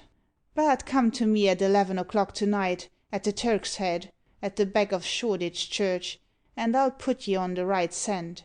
You must come alone." "I should wish this gentleman, my brother in law, to accompany me," said Thorneycroft. "He couldn't help you," replied Ginger. "I'll take care to have plenty of assistance. It's a dangerous business, and can only be managed in a sartain way, and by a sartain person, and he'd object to any one but you. To night, at 11. Good bye, old par. We shall meet again ere long. And without a word more, he hurried away. Chapter 11. Preparations. On that same night, at the appointed hour, Mr. Thorneycroft repaired to Shoreditch, and entering a narrow street behind the church, speedily discovered the Turk's Head, at the door of which a hackney coach was standing. He was shown by the landlord into a small back room, in which 3 men were seated at a small table, smoking and drinking gin and water, while a 4th was standing near the fire, with his back towards the door. The latter was a tall, powerfully built man, wrapped in a rough greatcoat, and did not turn round on the iron merchant's entrance. "You're punctual, Mr. Thorneycroft," said Ginger, who was one of the trio at the table, "and I'm happy to say I've arranged everything for you, sir. My friends are ready to undertake the job, only they won't do it on quite such easy terms as mine." The Tinker and the Sandman coughed slightly, to intimate their entire concurrence in Mr. Ginger's remark. "As I said to you this morning, Mr. Thorneycroft," pursued Ginger, "this is a difficult and a dangerous business, and there's no knowing what may come of it. But it's your only chance o' recovering your darter." "Yes, it's your only chance," echoed the Tinker. "We're about to risk our precious lives for you, sir," said the Sandman. "So, in course, we expects a proportionate reward." "If you enable me to regain my daughter, you shall not find me ungrateful," rejoined the iron merchant. "I must have £100," said the Tinker. "That's my lowest." "And mine too," said the Sandman. "I shall take nuffin but the glory, as I said afore," remarked Ginger. "I'm sworn champion o' poor distressed young dimsels, but my friends must make their own bargains." "Well, I assent," returned Mr. Thorneycroft, "and the sooner we set out the better." "Are you armed?" asked Ginger. "I have a brace of pistols in my pocket," replied Thorneycroft. "All right, then.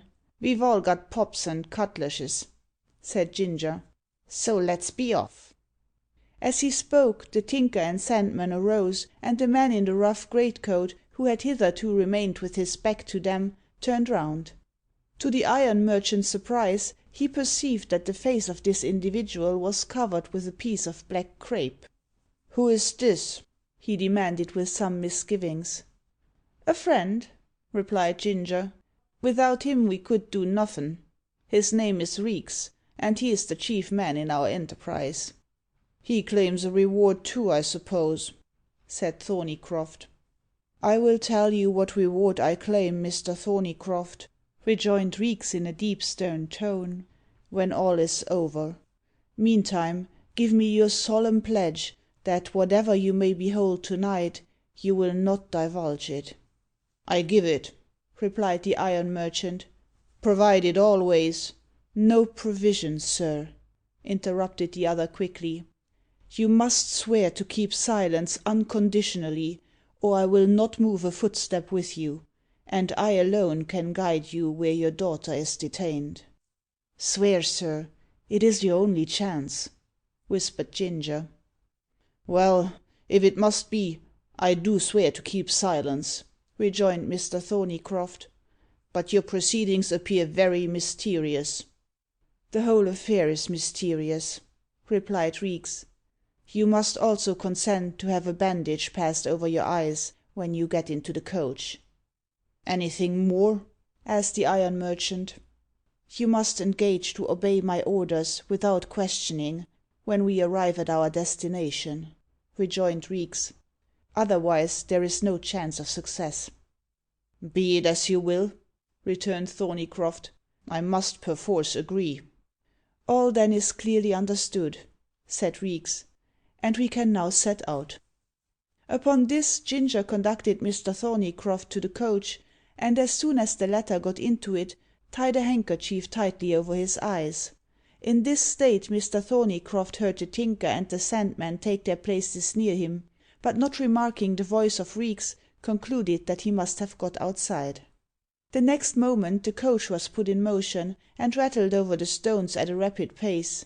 It made many turns, but at length proceeded steadily onwards, while from the profound silence around, and the greater freshness of the air, Mr. Thorneycroft began to fancy they had gained the country.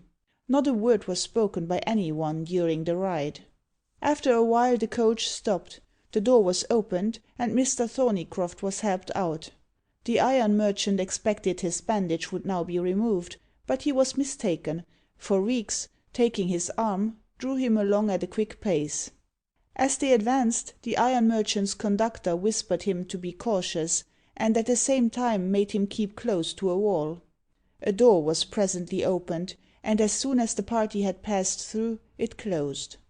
The bandage was then removed from Thorneycroft's eyes, and he found himself in a large and apparently neglected garden. Though the sky was cloudy, there was light enough to enable him to distinguish that they were near an old dilapidated mansion. "We are now arrived," said Reeks to the iron merchant, "and you will have need of all your resolution." "I will deliver her, or perish in the attempt," said Thorneycroft, taking out his pistols. The others drew their cutlasses. "Now then, follow me," said Reeks, "and act as I direct." With this he struck into an alley formed by thick hedges of privet, which brought them to the back part of the house. Passing through a door, he entered the yard, and creeping cautiously along the wall, reached a low window, which he contrived to open without noise. He then passed through it, and was followed by the others. Chapter 12. The Chamber of Mystery. We shall now return to the night of Ebba's seizure by the mysterious stranger. Though almost deprived of consciousness by terror, the poor girl could distinguish, from the movements of her captor, that she was borne down a flight of steps, or some steep descent, and then for a considerable distance along level ground. She was next placed in a carriage, which was driven with great swiftness, and though it was impossible to conjecture in what direction she was conveyed, it seemed to her terrified imagination as if she were hurried down a precipice, and she expected every moment to be dashed in pieces. At length the vehicle stopped, and she was lifted out of it, and carried along a winding passage, after which the creaking of hinges announced that a door was opened. Having passed through it, she was deposited on a bench, when, fright overmastering her, her senses completely forsook her. On recovering, she found herself seated on a fauteuil covered with black velvet, in the midst of a gloomy chamber of vast extent, while beside her, and supporting her from falling, stood the mysterious and terrible stranger. He held a large goblet filled with some potent liquid to her lips, and compelled her to swallow a portion of it. The powerful stimulant revived her, but at the same time produced a strange excitement, against which she struggled with all her power. Her persecutor again held the goblet towards her, while a sardonic smile played upon his features. "Drink," he cried, "it will restore you, and you have much to go through." Ebba mechanically took the cup, and raised it to her lips, but noticing the stranger's glance of exultation, dashed it to the ground. "You have acted foolishly," he said sternly. "The potion would have done you good." Withdrawing her eyes from his gaze, which she felt exercised an irresistible influence over her, Ebba gazed fearfully round the chamber. It was vast and gloomy, and seemed like the interior of a sepulchre, the walls and ceiling being formed of black marble, while the floor was paved with the same material. Not far from where she sat, on an estrade, approached by a couple of steps, stood a table covered with black velvet, on which was placed an immense lamp, fashioned like an imp supporting a cauldron on his outstretched wings. In this lamp were several burners, which cast a lurid light throughout the chamber. Over it hung a cap equally fantastically fashioned. A dagger with a richly wrought hilt was stuck into the table, and beside it lay a strangely shaped mask, an open book, an antique inkstand, and a piece of parchment, on which some characters were inscribed. Opposite these stood a curiously carved ebony chair. At the lower end of the room, which was slightly elevated above the rest, hung a large black curtain, and on the step in the front of it were placed two vases of jet. "What is behind that curtain?" shudderingly demanded Ebba of her companion. "You will see anon," he replied. "Meanwhile, seat yourself on that chair, and glance at the writing on the scroll." Ebba did not move, but the stranger took her hand, and drew her to the seat. "Read what is written on that paper," he cried imperiously. Ebba glanced at the document, and a shudder passed over her frame. "By this," she cried, "I surrender myself, soul and body, to you." "You do," replied the stranger. "I have committed no crime that can place me within the power of the Fiend," cried Ebba, falling upon her knees. "I call upon heaven for protection. Avaunt!" As the words were uttered, the cap suddenly fell upon the lamp, and the chamber was buried in profound darkness. Mocking laughter rang in her ears, succeeded by wailing cries inexpressibly dreadful to hear.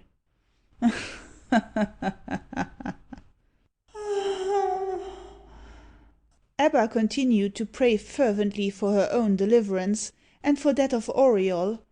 In the midst of her supplications, she was aroused by strains of music of the most exquisite sweetness, proceeding apparently from behind the curtain, and while listening to these sounds, she was startled by a deafening crash, as if a large gong had been stricken. The cover of the lamp was then slowly raised, and the burners blazed forth as before, while from the two vases in front of the curtain arose clouds of incense, filling the chamber with stupefying fragrance. Again the gong was stricken, and Ebba looked round towards the curtain. Above each vase towered a gigantic figure, wrapped in a long black cloak, the lower part of which was concealed by the thick vapour.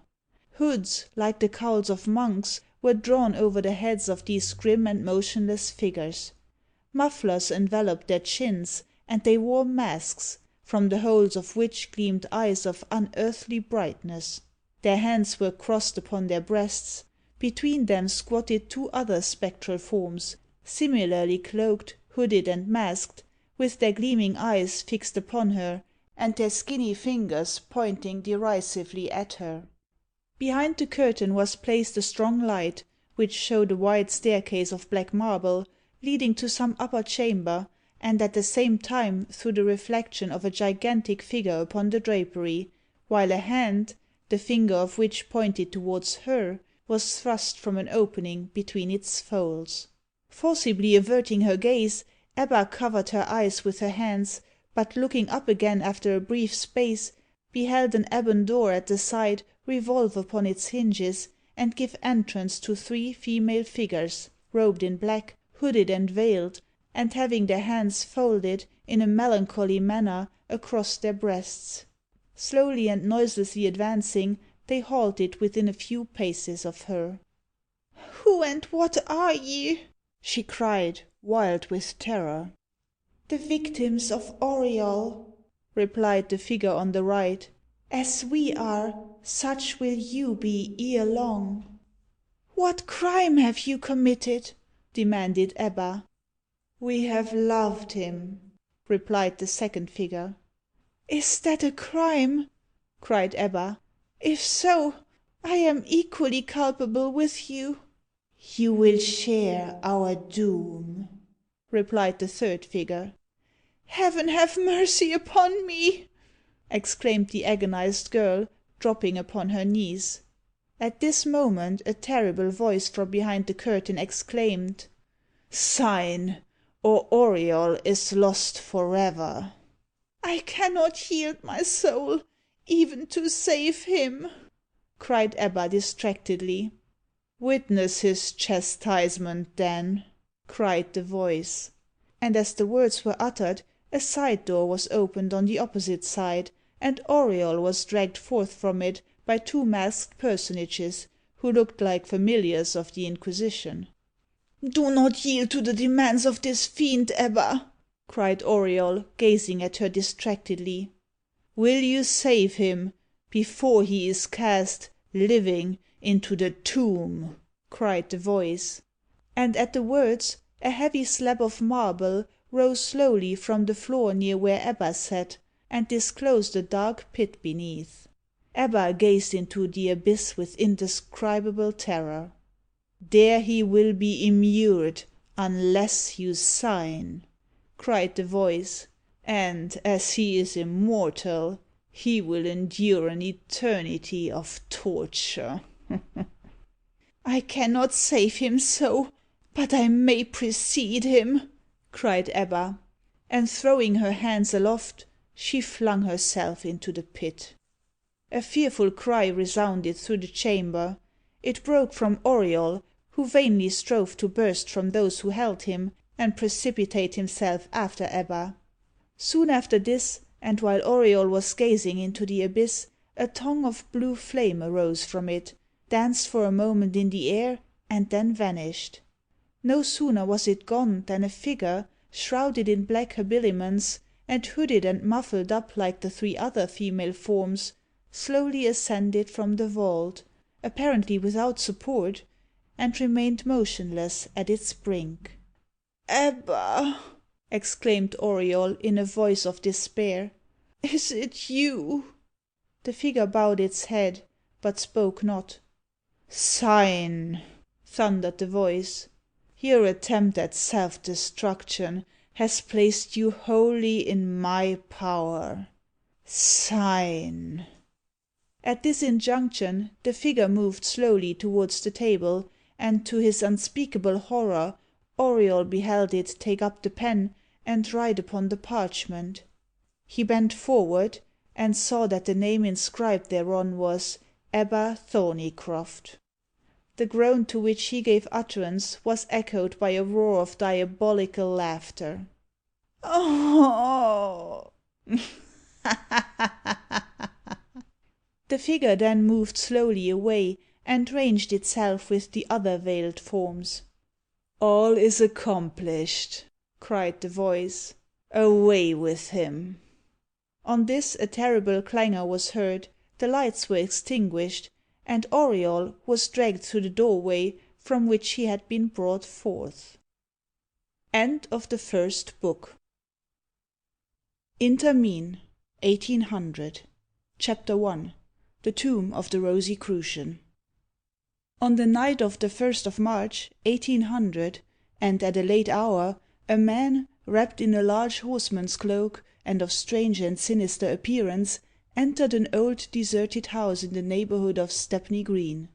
He was tall, carried himself very erect, and seemed in the full vigour of early manhood, but his features had a worn and ghastly look, as if bearing the stamp of long indulged and frightful excesses, while his dark gleaming eyes gave him an expression almost diabolical.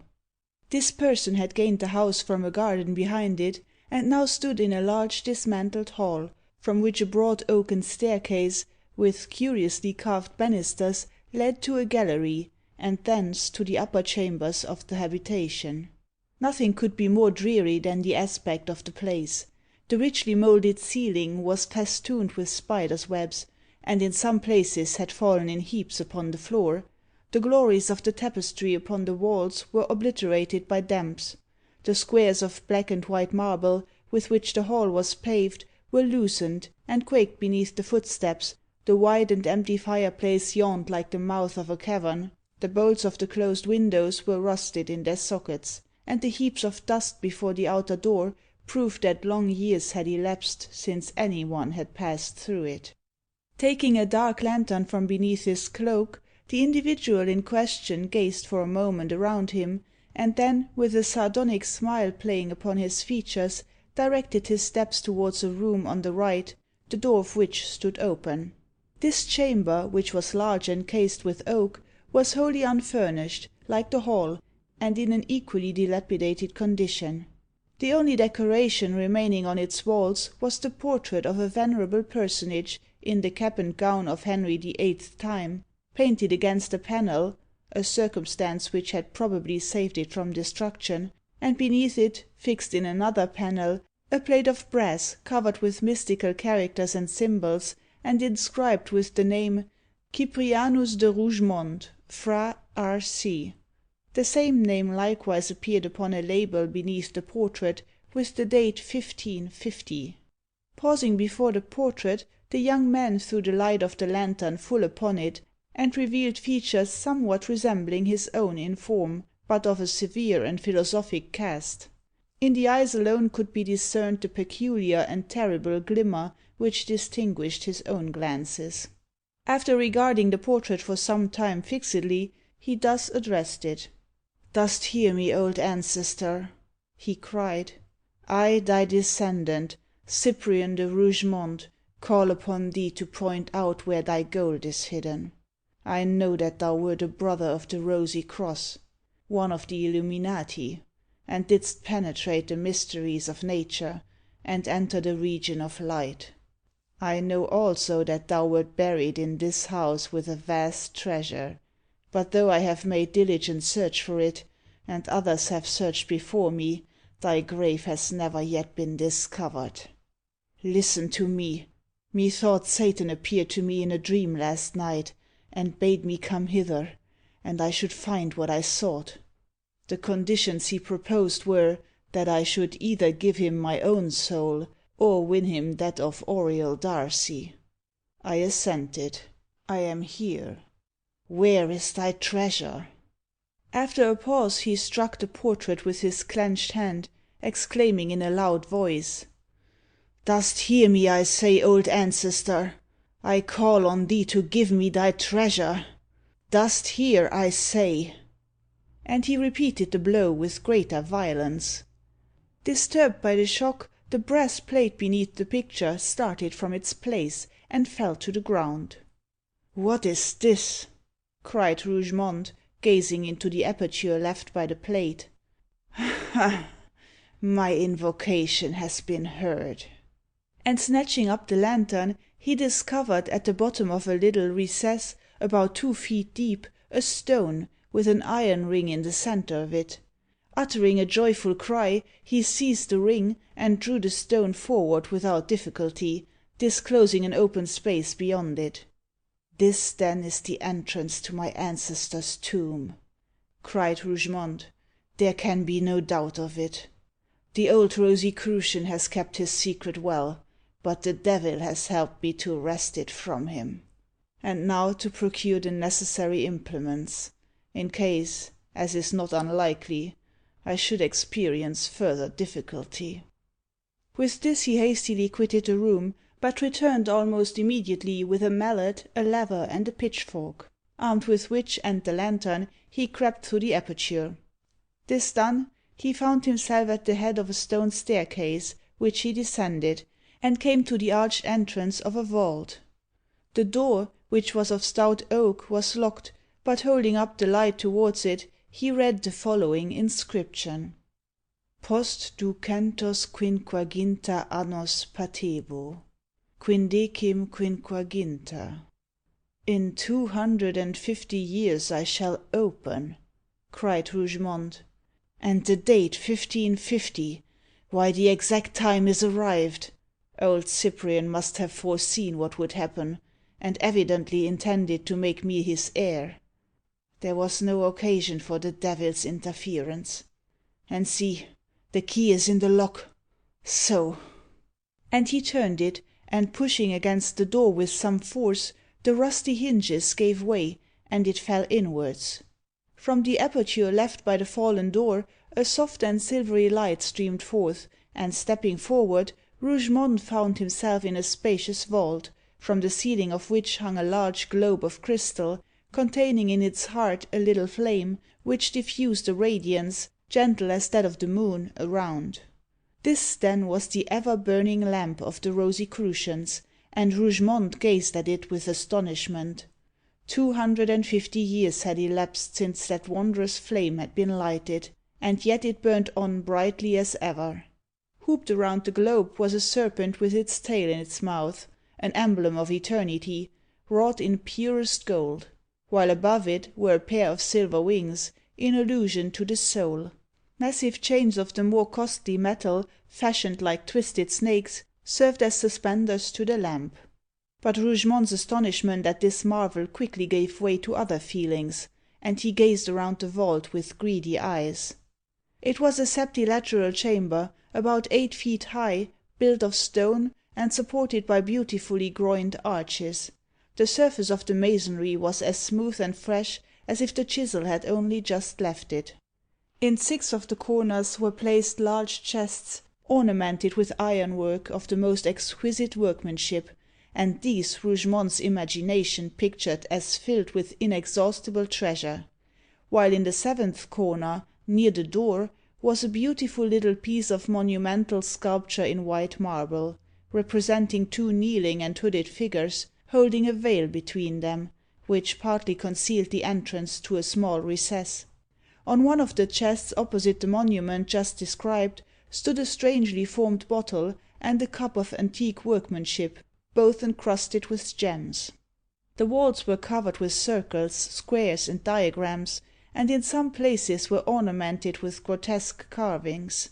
In the centre of the vault was a round altar of black marble, covered with a plate of gold, on which Rougemont read the following inscription: Hoc universi compendium unius mihi sepulchrum feci. Here then old Cyprian lies, he cried. And prompted by some irresistible impulse, he seized the altar by the upper rim, and overthrew it. The heavy mass of marble fell with a thundering crash, breaking asunder the flag beneath it. It might be the reverberation of the vaulted roof, but a deep groan seemed to reproach the young man for his sacrilege. Undeterred, however, by this warning, Rougemont placed the point of the lever between the interstices of the broken stone, and exerting all his strength, speedily raised the fragments, and laid open the grave. Within it, in the garb he wore in life, with his white beard streaming to his waist, lay the uncoffined body of his ancestor, Cyprian de Rougemont. The corpse had evidently been carefully embalmed, and the features were unchanged by decay. Upon the breast, with the hands placed over it, lay a large book, bound in black vellum, and fastened with brazen clasps. Instantly possessing himself of this mysterious-looking volume, Rougemont knelt upon the nearest chest, and opened it, but he was disappointed in his expectations. All the pages he examined were filled with cabalistic characters, which he was totally unable to decipher. At length, however, he chanced upon one page the import of which he comprehended, and he remained for some time absorbed in its contemplation, while an almost fiendish smile played upon his features. "Ah!" he exclaimed, closing the volume. "I see now the cause of my extraordinary dream. My ancestor's wondrous power was of infernal origin. The result, in fact, of a compact with the Prince of Darkness. But what care I for that? Give me wealth, no matter what source it comes from. Ha ha!" And seizing the lever, he broke open the chest beside him. It was filled with bars of silver. The next he visited in the same way was full of gold. The third was laden with pearls and precious stones, and the rest contained treasure to an incalculable amount. Rougemont gazed at them in transports of joy. "At length I have my wish," he cried. "Boundless wealth, and therefore boundless power, is mine. I can riot in pleasure, riot in vengeance. As to my soul, I will run the risk of its perdition, but it shall go hard if I destroy not that of Auriol. His love of play and his passion for Edith Talbot shall be the means by which I will work. But I must not neglect another agent which is offered me. That bottle, I have learned from yon volume, contains an infernal potion, which, without destroying life, shatters the brain, and creates maddening fancies. It will well serve my purpose, and I thank thee, Satan, for the gift." Chapter II. The Compact. About 2 months after this occurrence, and near midnight, a young man was hurrying along Pall Mall with a look of the wildest despair, when his headlong course was suddenly arrested by a strong grasp, while a familiar voice sounded in his ear. "It is useless to meditate self-destruction, Auriol Darcy," cried the person who had checked him. "If you find life a burden, I can make it tolerable to you." Turning round at the appeal, Auriol beheld a tall man, wrapped in a long black cloak, whose sinister features were well known to him. "Leave me, Rougemont!" he cried fiercely. "I want no society. Above all, not yours. You know very well that you have ruined me, and that nothing more is to be got from me. Leave me, I say, or I may do you a mischief." "Tut, Auriol, I am your friend," replied Rougemont. "I purpose to relieve your distress." "Will you give me back the money you have won from me?" cried Auriol. "Will you pay my inexorable creditors? Will you save me from a prison?" "I will do all this, and more," replied Rougemont. "I will make you one of the richest men in London." "Spare your insulting jests, sir," cried Auriol. "I am in no mood to bear them." "I am not jesting," rejoined Rougemont. "Come with me, and you shall be convinced of my sincerity." Auriol at length assented, and they turned into St. James's Square, and paused before a magnificent house. Rougemont ascended the steps. Auriol, who had accompanied him almost mechanically, gazed at him with astonishment. "Do you live here?" he inquired. "Ask no questions," replied Rougemont, knocking at the door, which was instantly opened by a hall porter, while other servants in rich liveries appeared at a distance. Rougemont addressed a few words in an undertone to them, and they instantly bowed respectfully to Auriol, while the foremost of them led the way up a magnificent staircase. All this was a mystery to the young man, but he followed his conductor without a word, and was presently ushered into a gorgeously furnished and brilliantly illuminated apartment. The servant then left them, and as soon as he was gone, Auriol exclaimed, "Is it to mock me that you have brought me hither?" "To mock you? No," replied Rougemont. "I have told you that I mean to make you rich. But you look greatly exhausted. A glass of wine will revive you." And as he spoke, he stepped towards a small cabinet, and took from it a curiously shaped bottle and a goblet. "Taste this wine. It has been long in our family," he added, filling the cup. "It is a strange, bewildering drink," cried Auriol, setting down the empty goblet and passing his hand before his eyes. "You have taken it upon an empty stomach, that is all," said Rougemont. "You will be better anon." "I feel as if I were going mad," cried Auriol.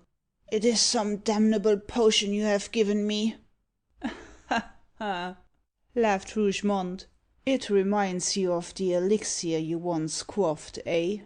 "A truce to this raillery," cried Auriol angrily. "I have said I am in no mood to bear it." "Pshaw! I mean no offence," rejoined the other, changing his manner. "What think you of this house?" "That it is magnificent," replied Auriol, gazing around. "I envy you its possession." "It shall be yours, if you please," replied Rougemont. "Mine? You are mocking me." "Not in the least. You shall buy it from me, if you please." "At what price?" asked Auriol bitterly. "At a price you can easily pay," replied the other. "Come this way, and we will conclude the bargain." Proceeding towards the farther end of the room, they entered a small, exquisitely furnished chamber, surrounded with sofas of the most luxurious description. In the midst was a table, on which writing materials were placed. "It were a fruitless boon to give you this house without the means of living in it," said Rougemont, carefully closing the door. "This pocket-book will furnish you with them." "Notes to an immense amount!" cried Auriol, opening the pocket-book and glancing at its contents. "They are yours, together with the house," cried Rougemont, "if you will but sign a compact with me." "A compact?" cried Auriol, regarding him with a look of undefinable terror. "Who and what are you?" "Some men would call me the devil," replied Rougemont carelessly; "but you know me too well to suppose that I merit such a designation. I offer you wealth. What more could you require?" "But upon what terms?" demanded Auriol. "The easiest imaginable," replied the other. "You shall judge for yourself." And as he spoke, he opened a writing desk upon the table, and took from it a parchment. "Sit down," he added, "and read this." Auriol complied, and as he scanned the writing, he became transfixed with fear and astonishment, while the pocket-book dropped from his grasp. After a while he looked up at Rougemont, who was leaning over his shoulder, and whose features were wrinkled with a derisive smile. "Then you are the fiend!" he cried. "If you will have it so, certainly," replied the other. "You are Satan, in the form of the man I once knew!" cried Auriol. "Avaunt! I will have no dealings with you." "I thought you wiser than to indulge in such idle fears, Darcy," rejoined the other.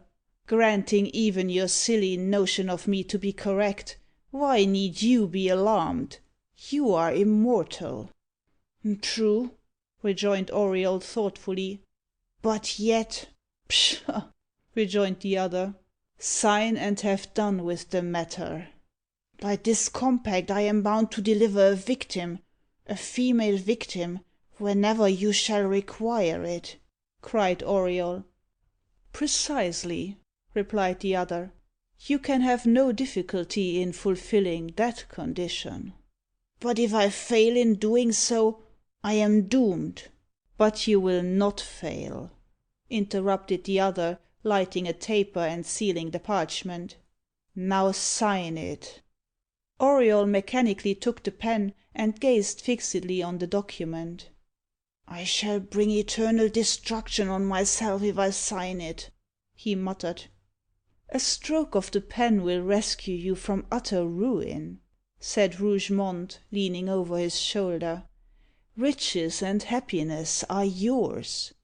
You will not have such another chance." "Tempter!" cried Auriol, hastily attaching his signature to the paper. But he instantly started back aghast at the fiendish laugh that rang in his ears. "I repent. Give it me back," he cried, endeavouring to snatch the parchment, which Rougemont thrust into his bosom. "It is too late," cried the latter in a triumphant tone. "You are mine, irredeemably mine." "Ha!" exclaimed Auriol, sinking back on the couch. "I leave you in possession of your house," pursued Rougemont; "but I shall return in a week, when I shall require my first victim."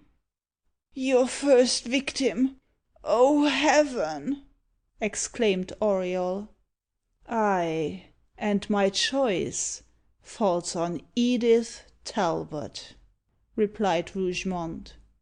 "Edith Talbot!" exclaimed Auriol. "She your victim? Think you I would resign her I love better than life to you?" "It is because she loves you that I have chosen her," rejoined Rougemont with a bitter laugh. "And such will ever be the case with you. Seek not to love again, for your passion will be fatal to the object of it. When the week has elapsed, I shall require Edith at your hands. Till then, farewell." "Stay!" cried Auriol. "I break the bargain with thee, fiend. I will have none of it. I abjure thee. And he rushed wildly after Rougemont, who had already gained the larger chamber, but ere he could reach him, the mysterious individual had passed through the outer door, and when Auriol emerged upon the gallery, he was nowhere to be seen.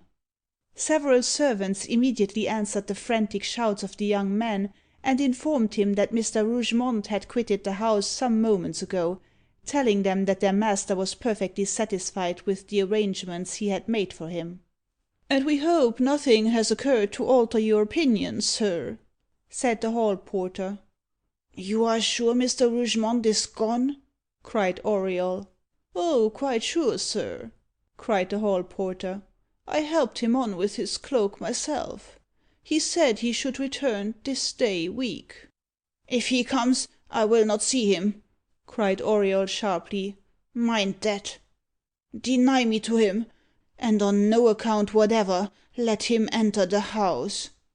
"Your orders shall be strictly obeyed," replied the porter, staring with surprise. "Now leave me," cried Auriol.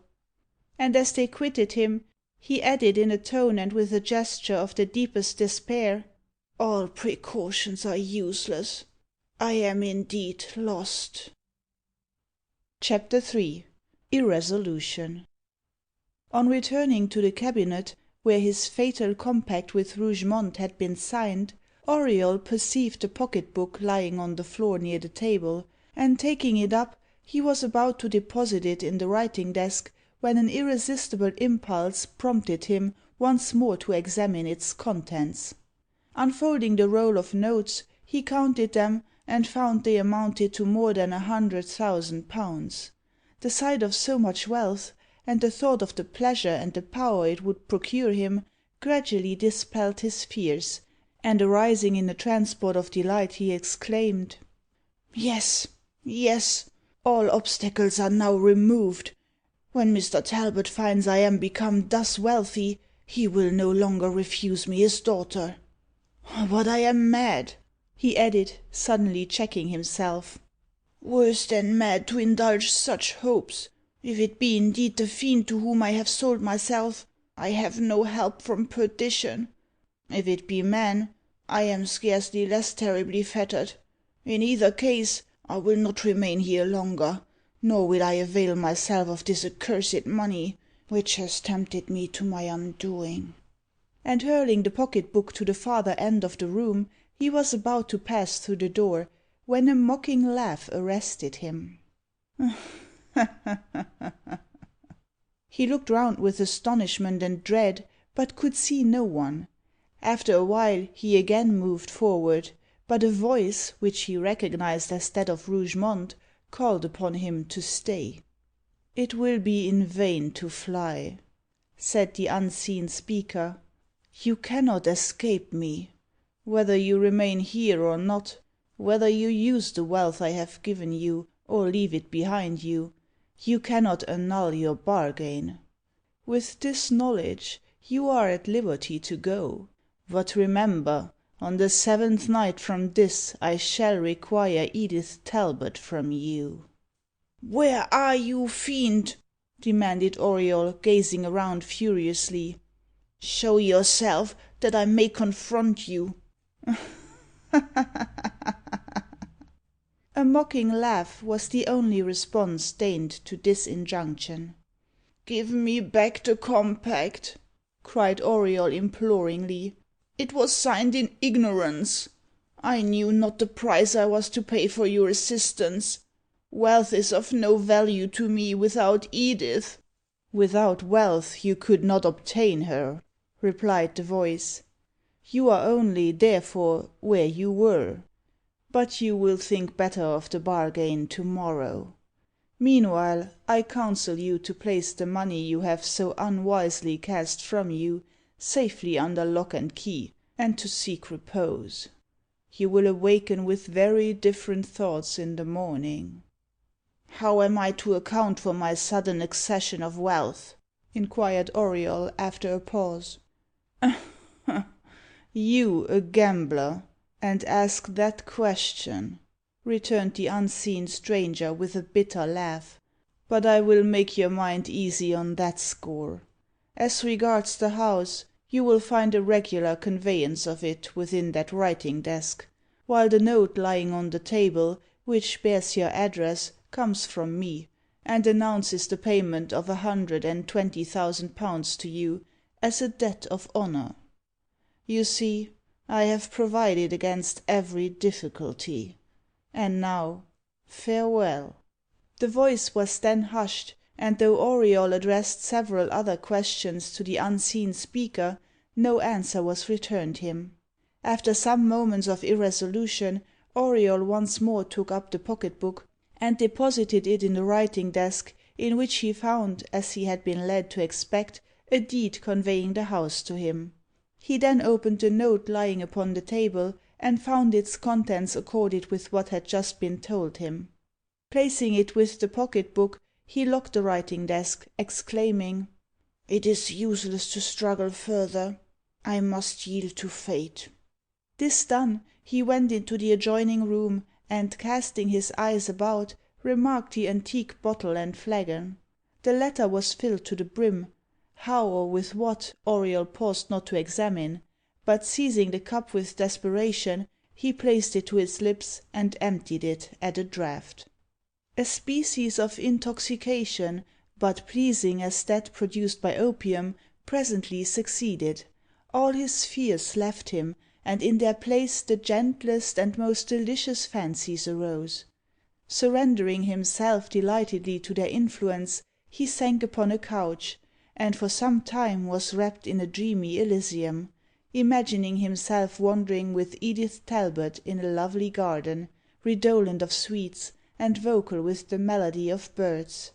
Their path led through a grove, in the midst of which was a fountain, and they were hastening towards its marble brink, when, all at once, Edith uttered a scream, and starting back, pointed to a large black snake lying before her, and upon which she would have trodden the next moment. Auriol sprang forward and tried to crush the reptile with his heel, but, avoiding the blow, it coiled around his leg, and plunged its venom teeth into his flesh. The anguish occasioned by the imaginary wound roused him from his slumber, and looking up he perceived that a servant was in attendance. Bowing obsequiously, the man inquired whether he had occasion for anything. "Show me to my bedroom.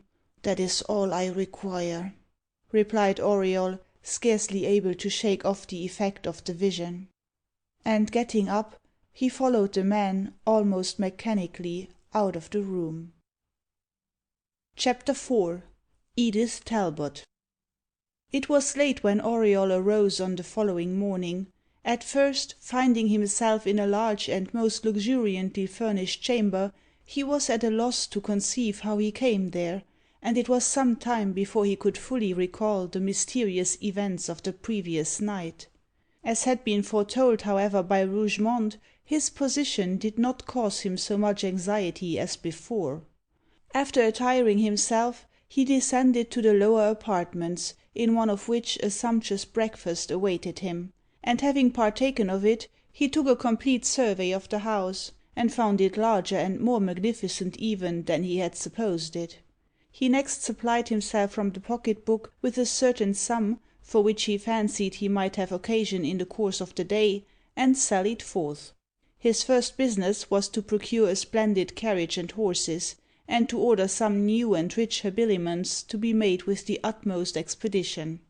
He then proceeded towards Mayfair, and knocked at the door of a large house at the upper end of Curzon Street.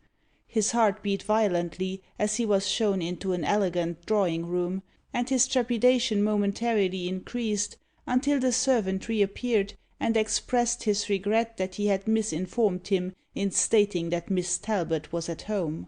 Both she and Mr. Talbot, he said, had gone out about half an hour ago. Auriol looked incredulous, but without making any remark, departed. Hurrying home, he wrote a few lines to Mr. Talbot, announcing the sudden and extraordinary change in his fortune, and formally demanding the hand of Edith. He was about to dispatch this letter, when a note was brought him by his servant. It was from Edith. Having ascertained his new address from his card, she wrote to assure him of her constant attachment. Transported by this proof of her affection, Auriol half devoured the note with kisses, and instantly sent off his own letter to her father, merely adding a few words to say that he would call for an answer on the morrow. But he had not to wait thus long for a reply.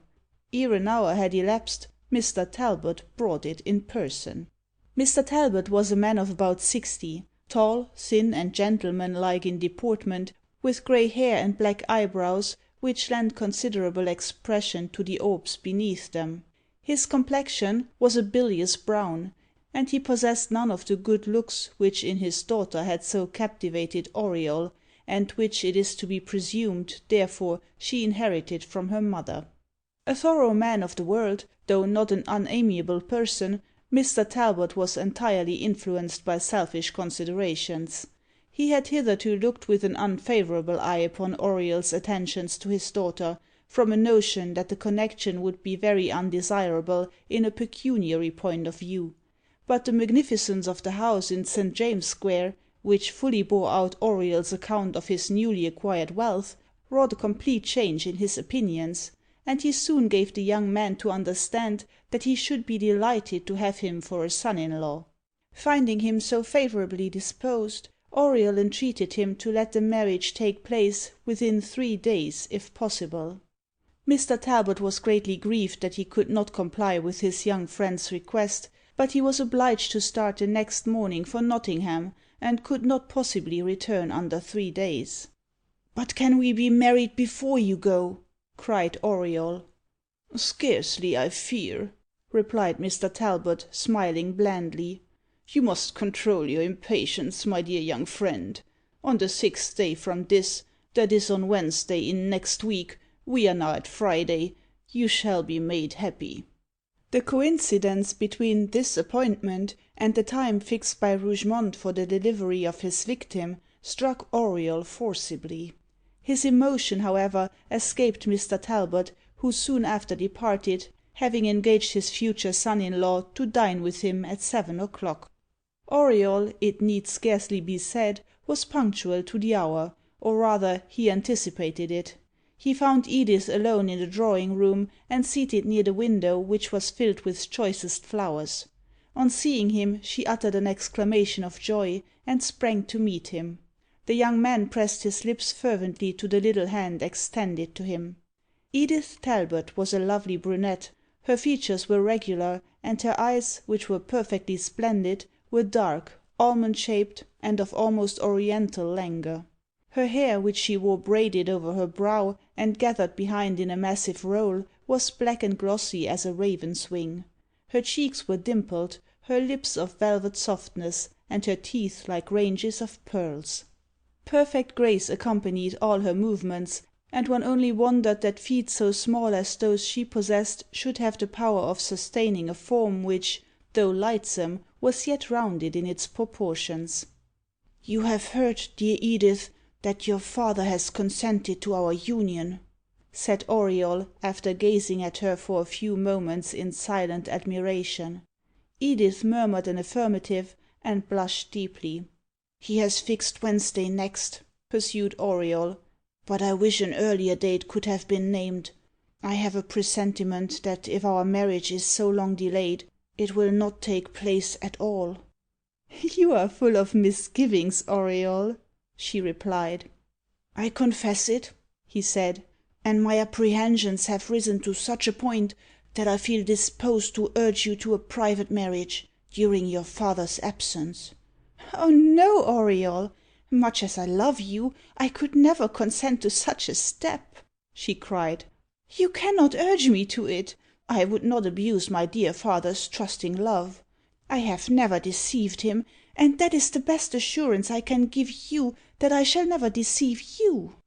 Further conversation was interrupted by the entrance of Mr. Talbot, who held out both his hands to Auriol, and professed the greatest delight to see him.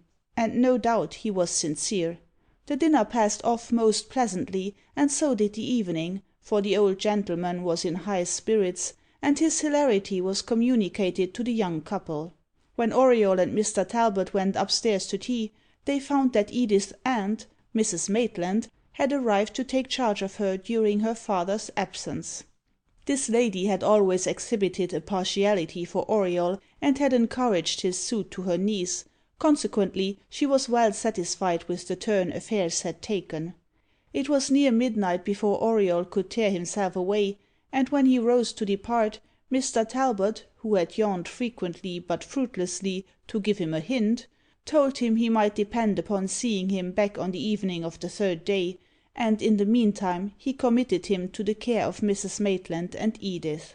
3 days flew by rapidly and delightfully, and on the evening of the last, just as the little party were assembled in the drawing-room after dinner, Mr. Talbot returned from his journey. "Well, here I am," he cried, clasping Edith to his bosom, "without having encountered any misadventure. On the contrary, I have completed my business to my entire satisfaction." "Oh, how delighted I am to see you, dear papa!" exclaimed Edith.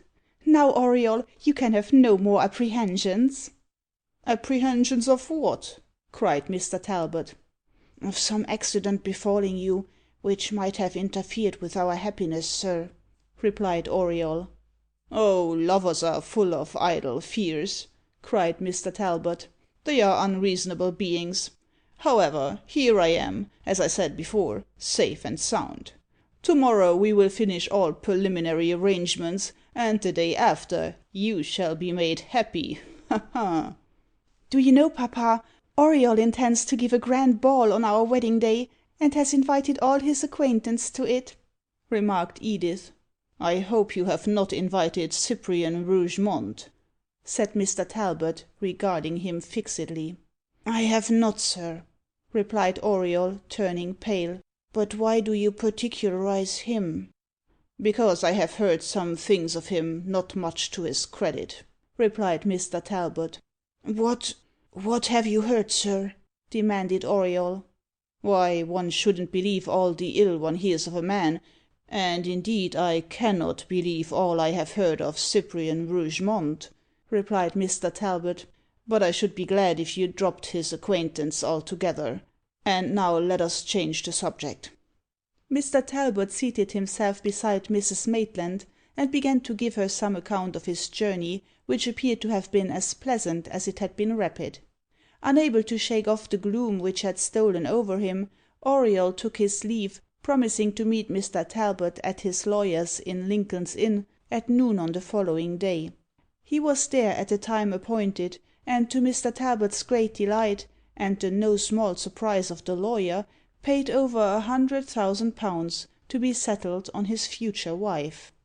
"You are a perfect man of honour, Auriol," said Mr. Talbot, clapping him on the shoulder, "and I hope Edith will make you an excellent wife. Indeed, I have no doubt of it." "Nor I, if I ever possess her," mentally ejaculated Auriol. The morning passed in other preparations. In the evening the lovers met as usual, and separated with the full persuasion, on Edith's part at least, that the next day would make them happy.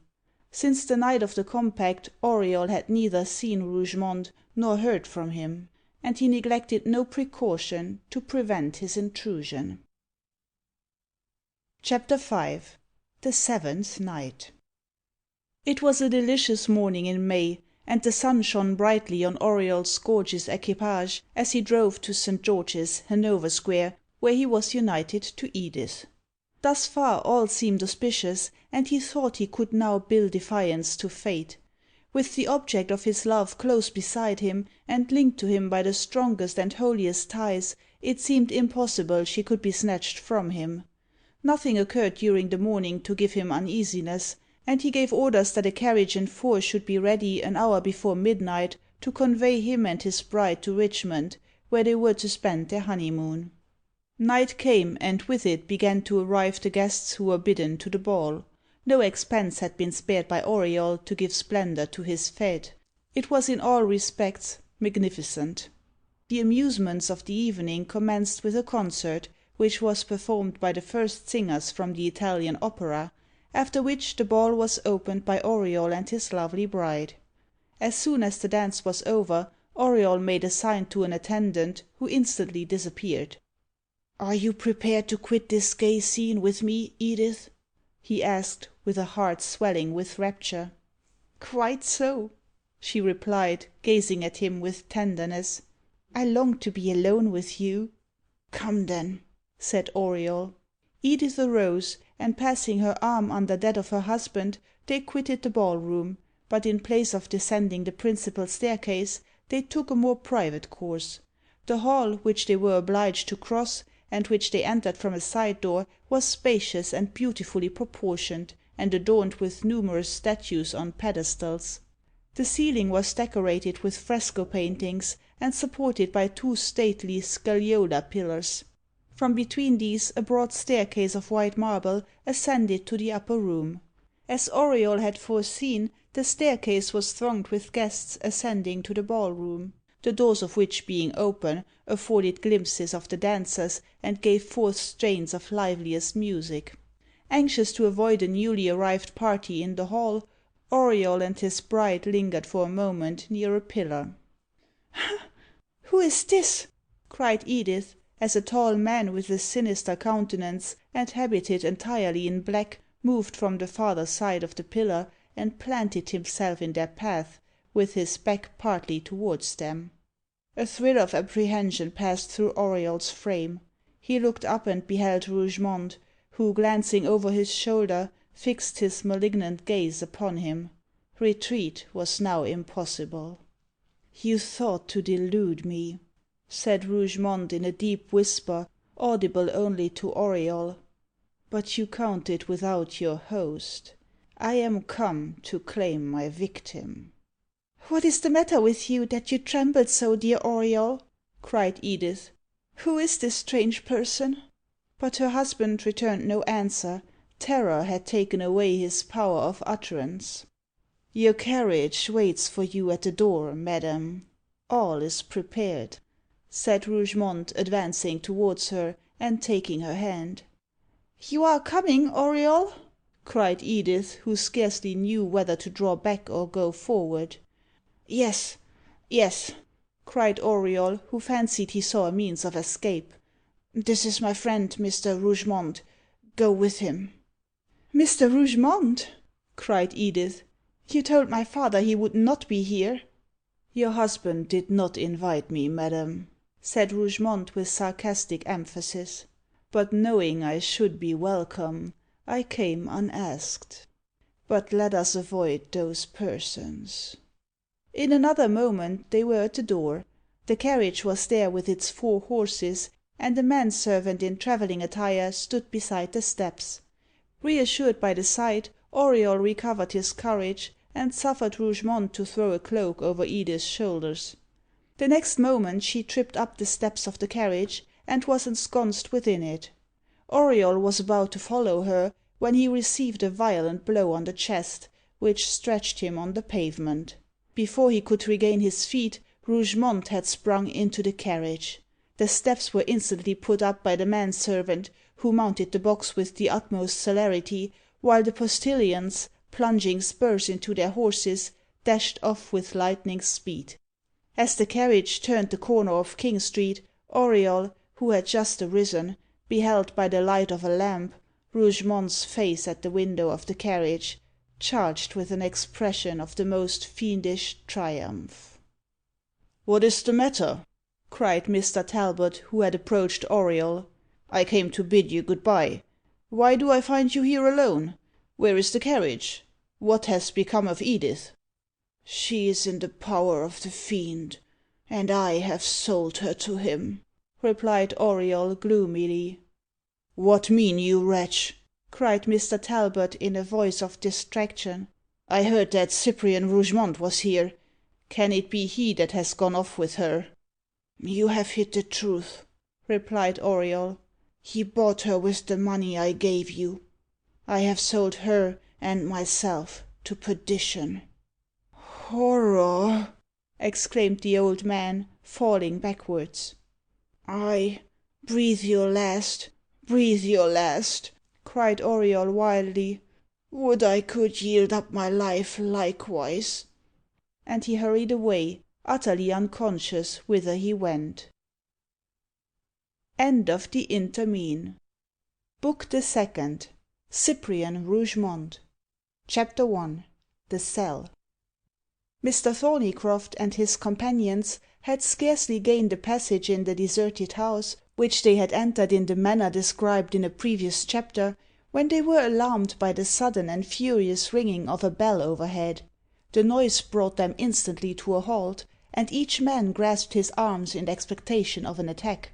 But the peal ceasing in a few moments, and all continuing quiet, they moved on as before, and presently reached a large hall, with a lofty window over the door, which, being without shutters, afforded light enough to reveal the dilapidated condition of the mansion. From this hall 4 side doors opened, apparently communicating with different chambers, 3 of which were cautiously tried by Reeks, but they proved to be fastened. The 4th, however, yielded to his touch, and admitted them to a chamber which seemed to have been recently occupied, for a lamp was burning within it. The walls were panelled with dusky oak, and hung at the lower end with tapestry, representing the Assyrian monarch Ninus and his captive Zoroaster, king of the Bactrians. The chief furniture consisted of 3 large high-backed and grotesquely carved armchairs, near one of which stood a powerful electrical machine. Squares and circles were traced upon the floor, and here and there were scattered cups and balls, and other matters apparently belonging to a conjuring apparatus. The room might be the retreat of a man of science, or it might be the repository of a juggler, but whoever its occupant was, and whatsoever his pursuits, the good things of the world were not altogether neglected by him, as was proved by a table spread with viands and furnished with glasses, together with a couple of taper-necked bottles. While glancing upwards, Mr. Thorneycroft remarked that just above each chair the ceiling was pierced with a round hole, the meaning of which he could not at the time comprehend, though after circumstances sufficiently explained it to him. "A singular room," he observed to Reeks, on concluding his survey. "Did you expect to find any one here?" "I hardly know," replied the other.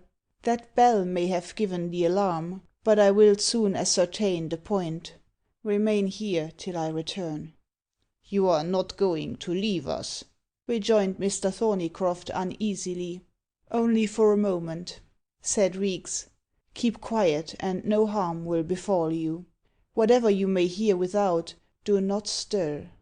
"What are we likely to hear?" asked Thorneycroft with increasing trepidation. "That's impossible to say," answered Reeks. "But I warn you not to cry out unnecessarily, as such an imprudence would endanger our safety." "You are quite sure you don't mean to abandon us?" persisted Thorneycroft. "Make yourself easy. I have no such intention," rejoined Reeks sternly. "Oh, we'll take care on you, don't be afeard, old gent," said Ginger.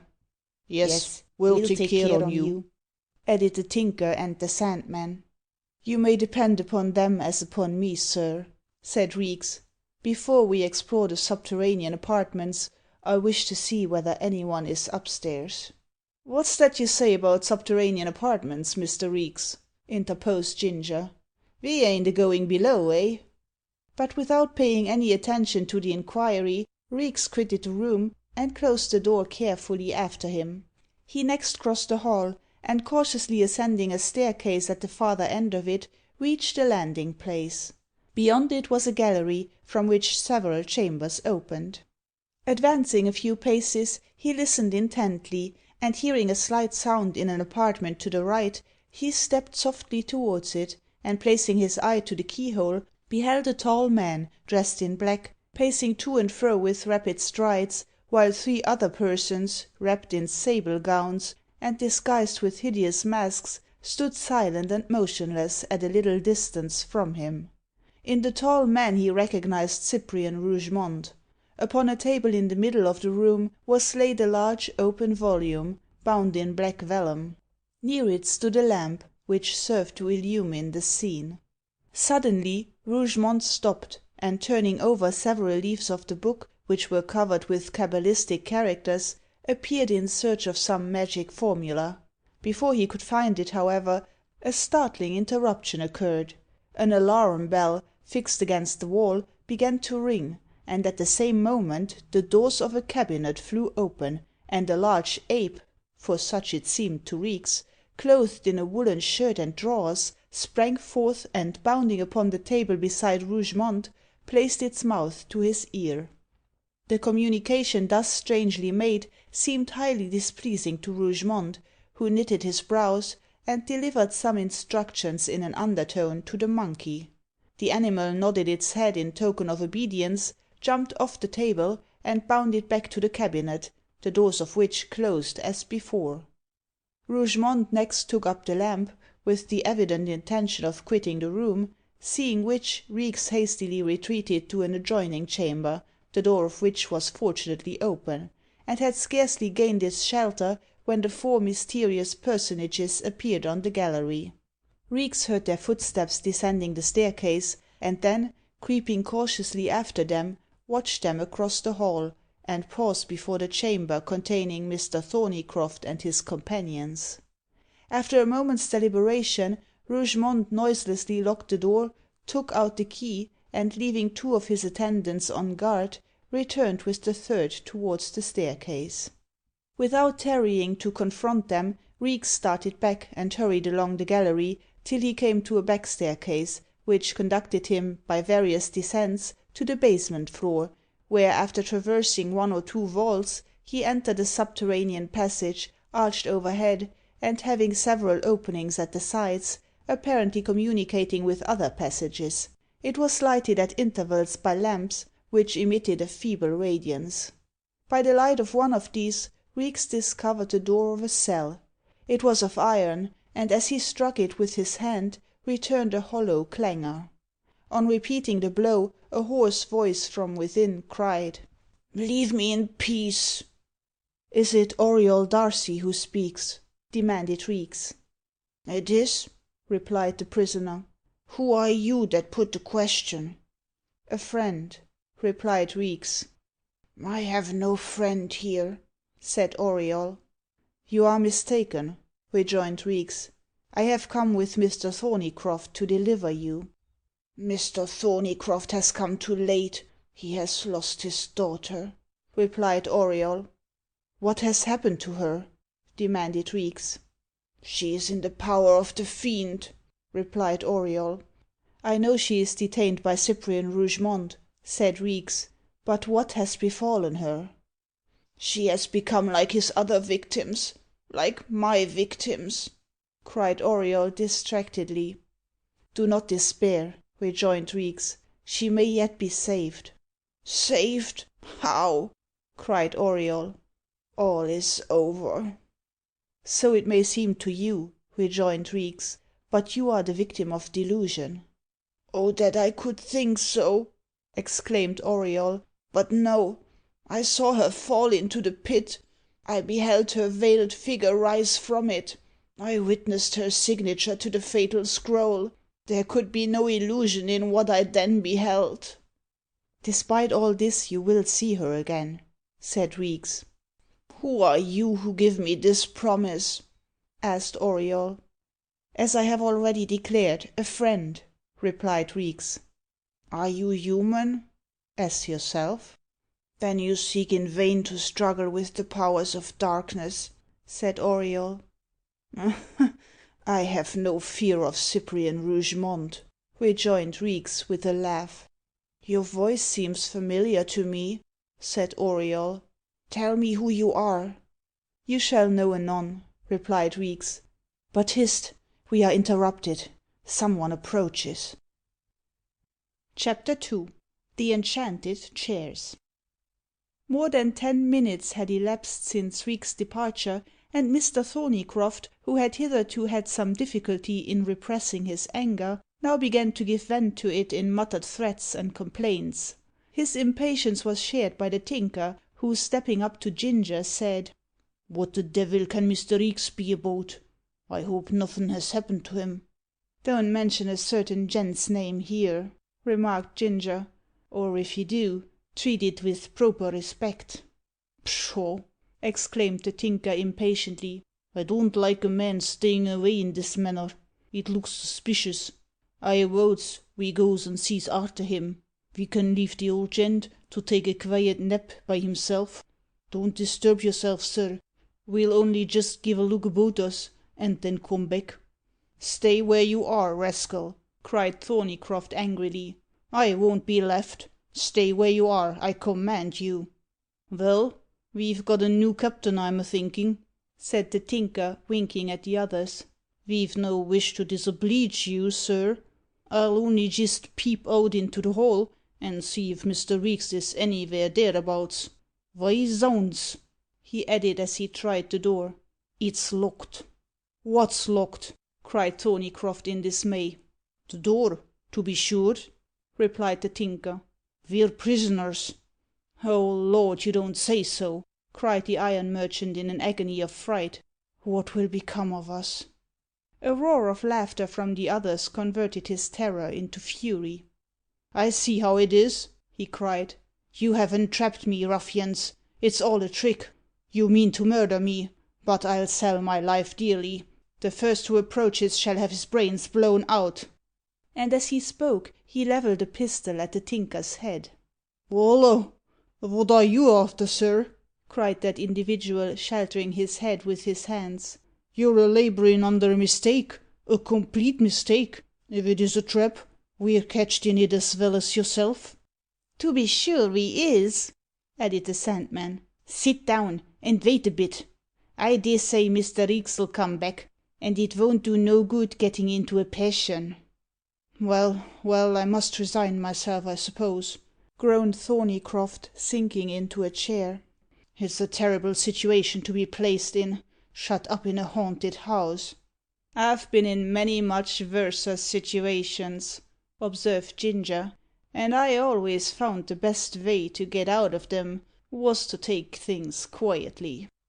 Besides, there's no help for it, said the Tinker, seating himself. That remains to be seen, observed the Sandman, taking the chair opposite Thorneycroft. If Reeks don't come back soon, I'll bust open the door. Plenty of time for that, said Ginger, sauntering towards the table on which the provisions were spread. What do you say to a mouthful of wittles? I wouldn't touch 'em for the world, replied the Sandman.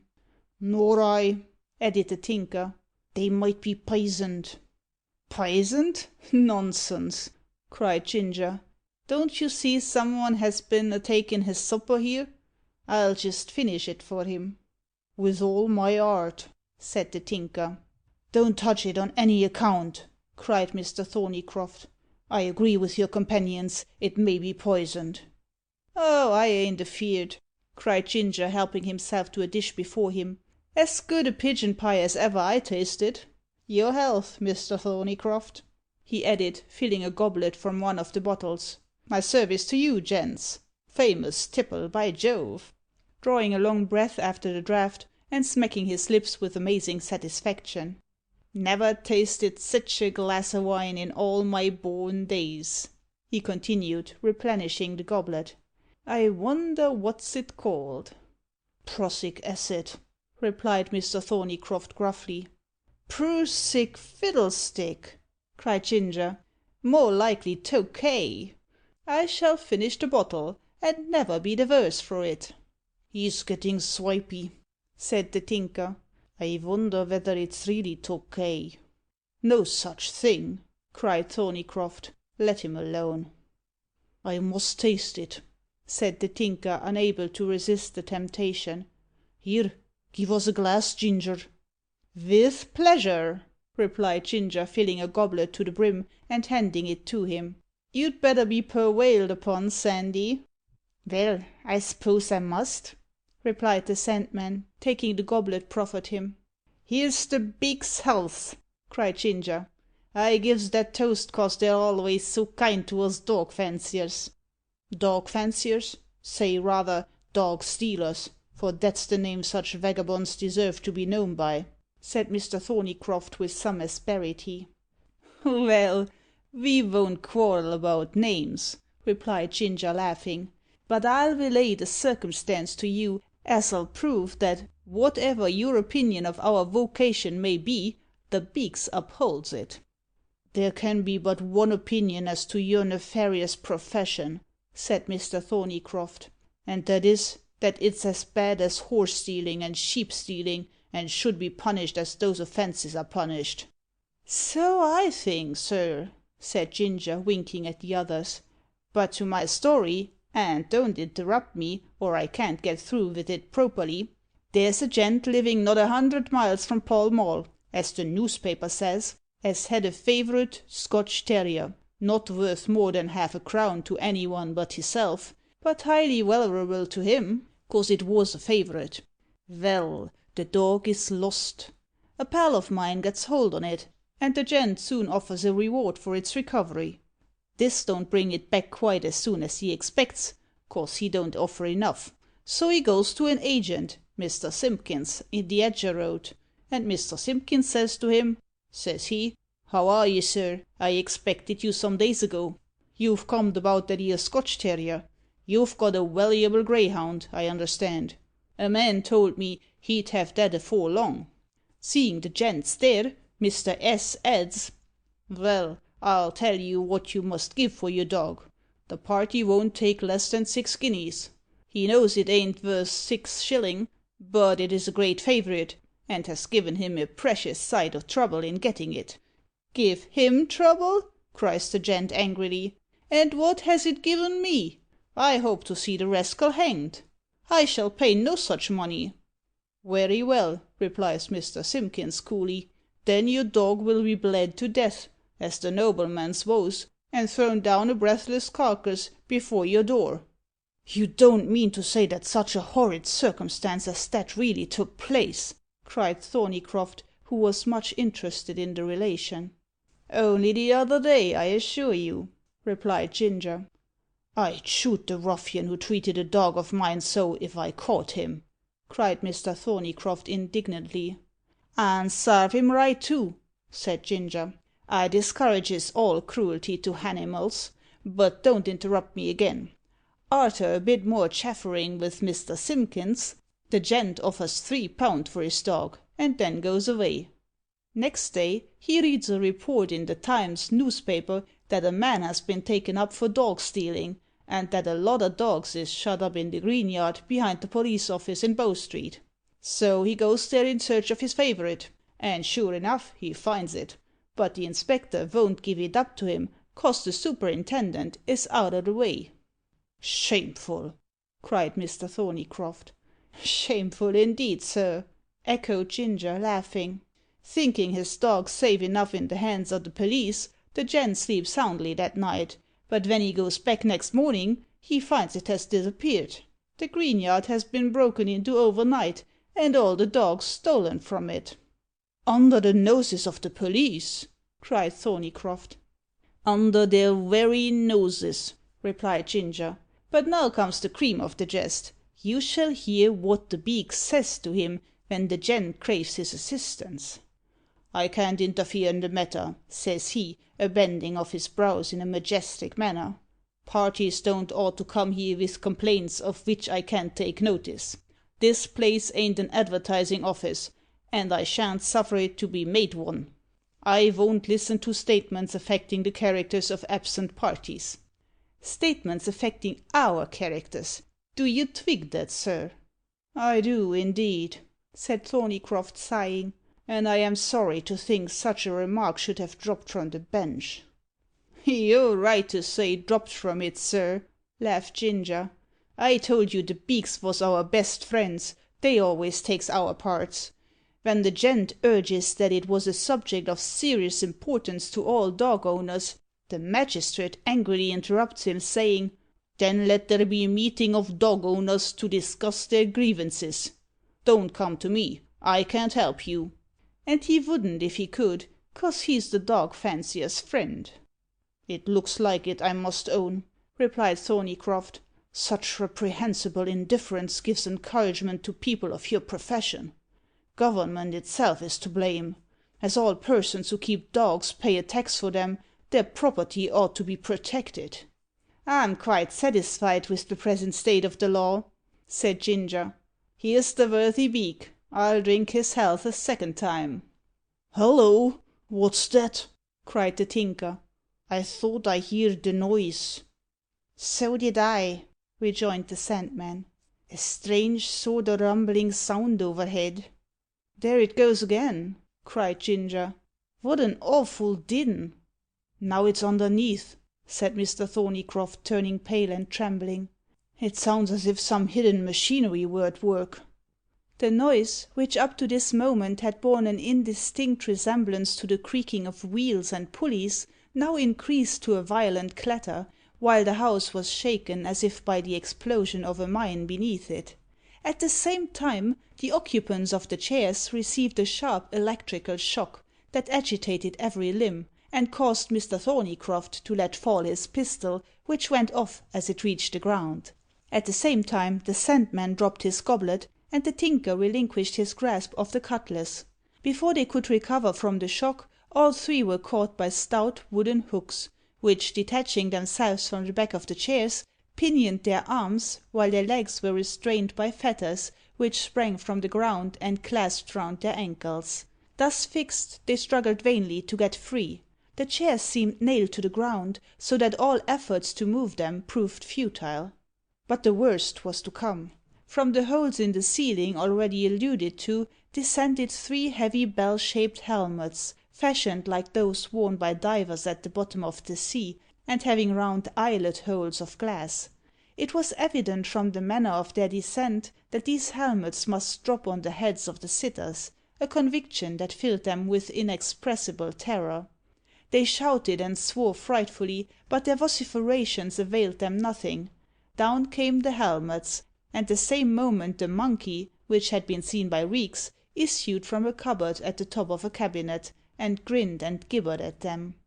Down came the first helmet, and covered the Tinker to the shoulders. His appearance was at once ludicrous and terrible, and his roaring within the cask sounded like the bellowing of a baited bull. Down came the second helmet, though rather more slowly, and the Sandman was eclipsed in the same manner as the Tinker, and roared as loudly. In both these instances the helmets had dropped without guidance, but in the case of Mr. Thorneycroft, a hand, thrust out of the hole in the ceiling, held the helmet suspended over his head, like the sword of Damocles.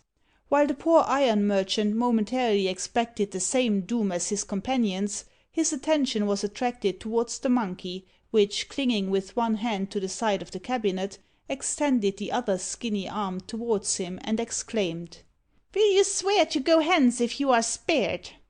"No, I will not," replied the iron merchant. He had scarcely spoken, when the helmet fell with a jerk, and extinguished him like the others. Ginger alone remained. During the whole of this strange scene, he had stood with the bottle in hand, transfixed with terror and astonishment, and wholly unable to move or cry out. A climax was put to his fright by the descent of the three chairs with their occupants through the floor into a vault beneath, and as the helmets were whisked up again to the ceiling, and the trapdoors closed upon the chairs, he dropped the bottle and fell with his face upon the table. He was, however, soon roused by a pull at his hair, while a shrill voice called him by his name. "Who is it?" groaned the dog fancier. "Look up!" cried the speaker, again plucking his hair. Ginger complied, and beheld the monkey seated beside him. "Vy, it can't be, sure_ly_!" he cried. "And yet I could almost svear it was Old Parr." "You're near the mark," replied the other with a shrill laugh. "It is your venerable friend." "What the deuce are you doing here, and in this dress, or rayther undress?" inquired Ginger. "Ven I see you this morning, you was in the service of Mr. Loftus." "I've got a new master since then," replied the dwarf.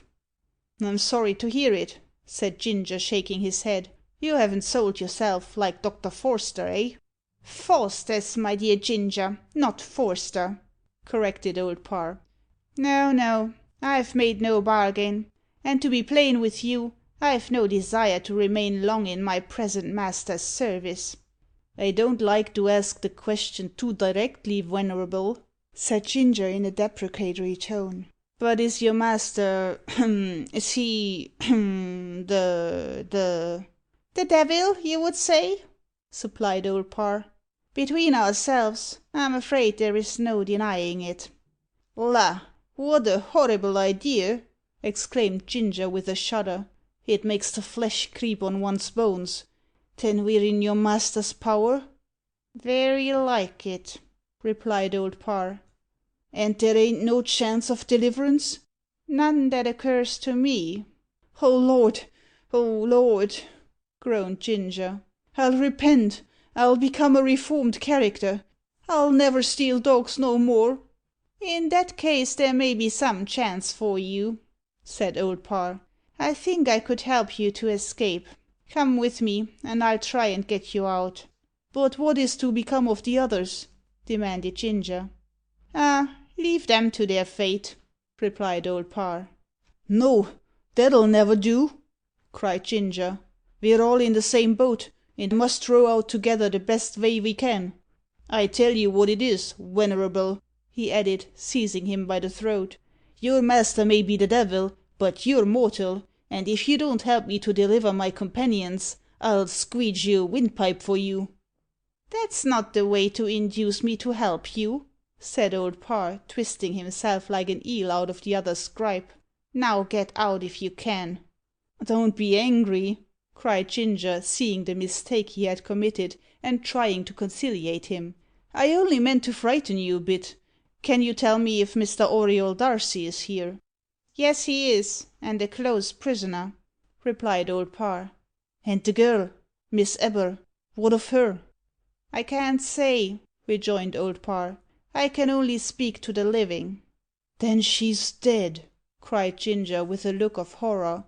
"That's a secret," replied the dwarf mysteriously, "and I'm bound by a terrible oath not to disclose it." "I'll have it out of you notwithstanding," muttered Ginger. "I wish you would lend me a knock on the head, old feller. I can't help thinking I've got a terrible fit o' the nightmare." "Let this waken you, then," said Old Parr, giving him a sound buffet on the ear. "Holloa, wenerable! Not so hard!" cried Ginger. "Ha ha ha!" screamed the dwarf. "You know what you're about now." "Not exactly," said Ginger. "I wish I was fairly out of this cursed place." "You shouldn't have ventured into the lion's den," said Old Parr in a taunting tone. "But come with me, and perhaps I may be able to do something towards your liberation." So saying, he drew aside the tapestry, and opened a panel behind it, through which he passed, and beckoned Ginger to follow him.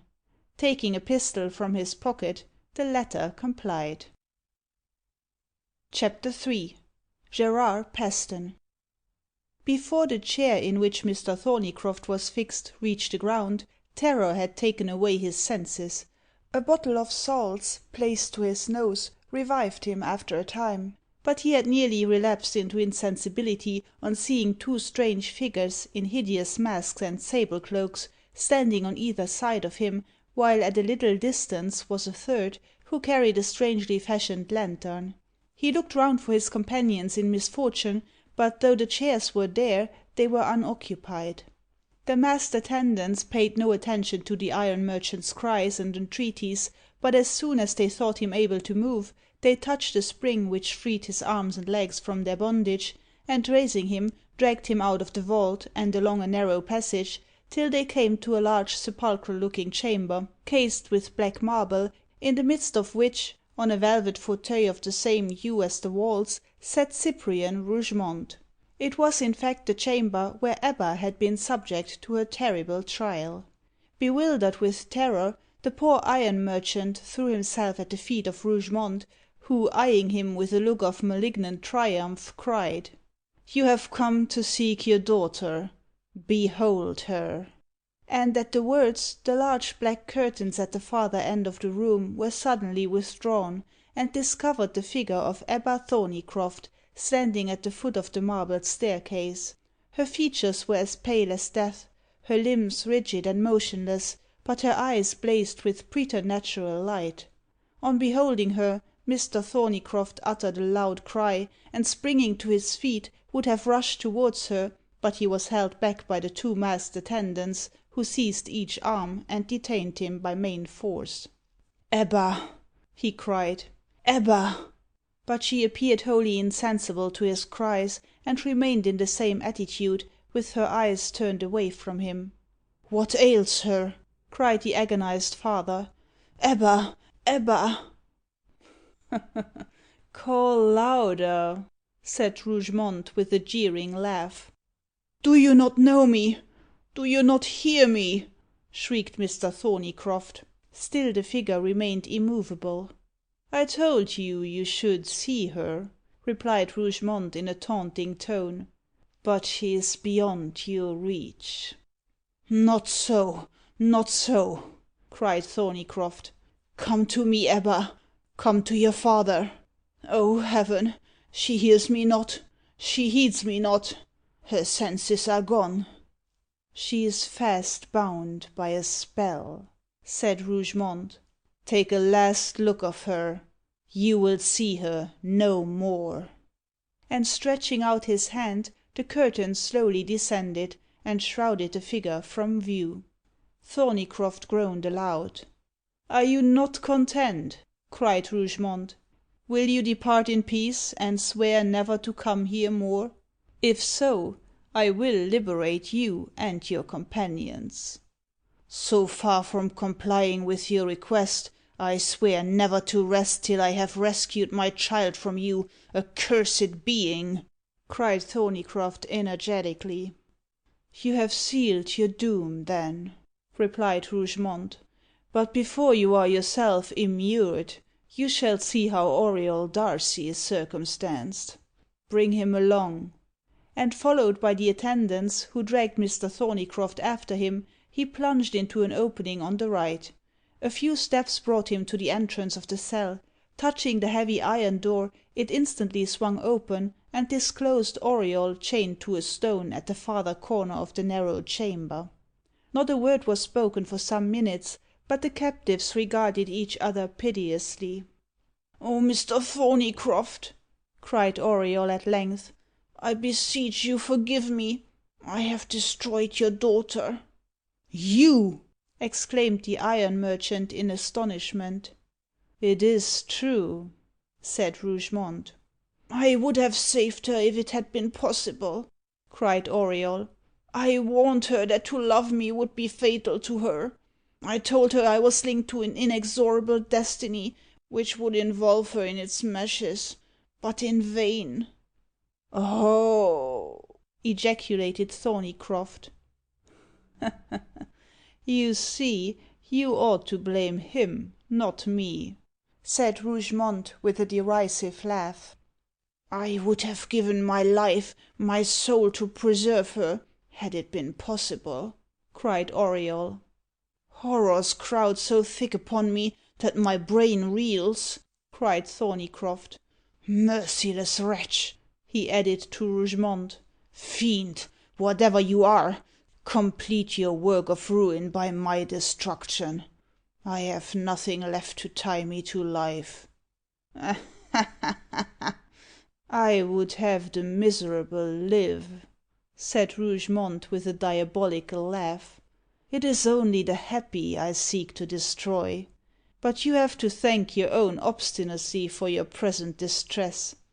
Bid a lasting farewell to Auriol. You will see him no more." "Hold!" exclaimed Auriol. "A word before we part." "Ay, hold!" echoed a loud and imperious voice from the depths of the passage. "Huh? Who speaks?" demanded Rougemont, a shade passing over his countenance. "I, Gerard Paston," exclaimed Reeks, stepping forward. The crape was gone from his brow, and in its place was seen the handsome and resolute features of a man of middle life. He held a pistol in either hand. "Is it you, Gerard Paston?" cried Auriol, regarding him. "The brother of Clara, my second victim?" "It is," replied the other. "Your deliverance is at hand, Auriol." "And you have dared to penetrate here, Gerard?" cried Rougemont, stamping the ground with rage. Recollect you are bound to me by the same ties as Auriol, and you shall share his fate."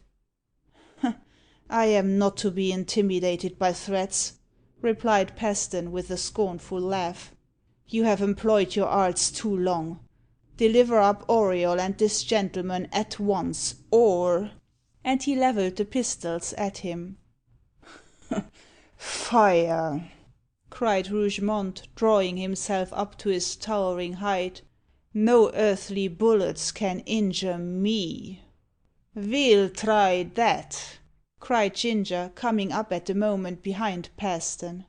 And he discharged a pistol with a deliberate aim at the breast of Rougemont. The latter remained erect, and apparently uninjured.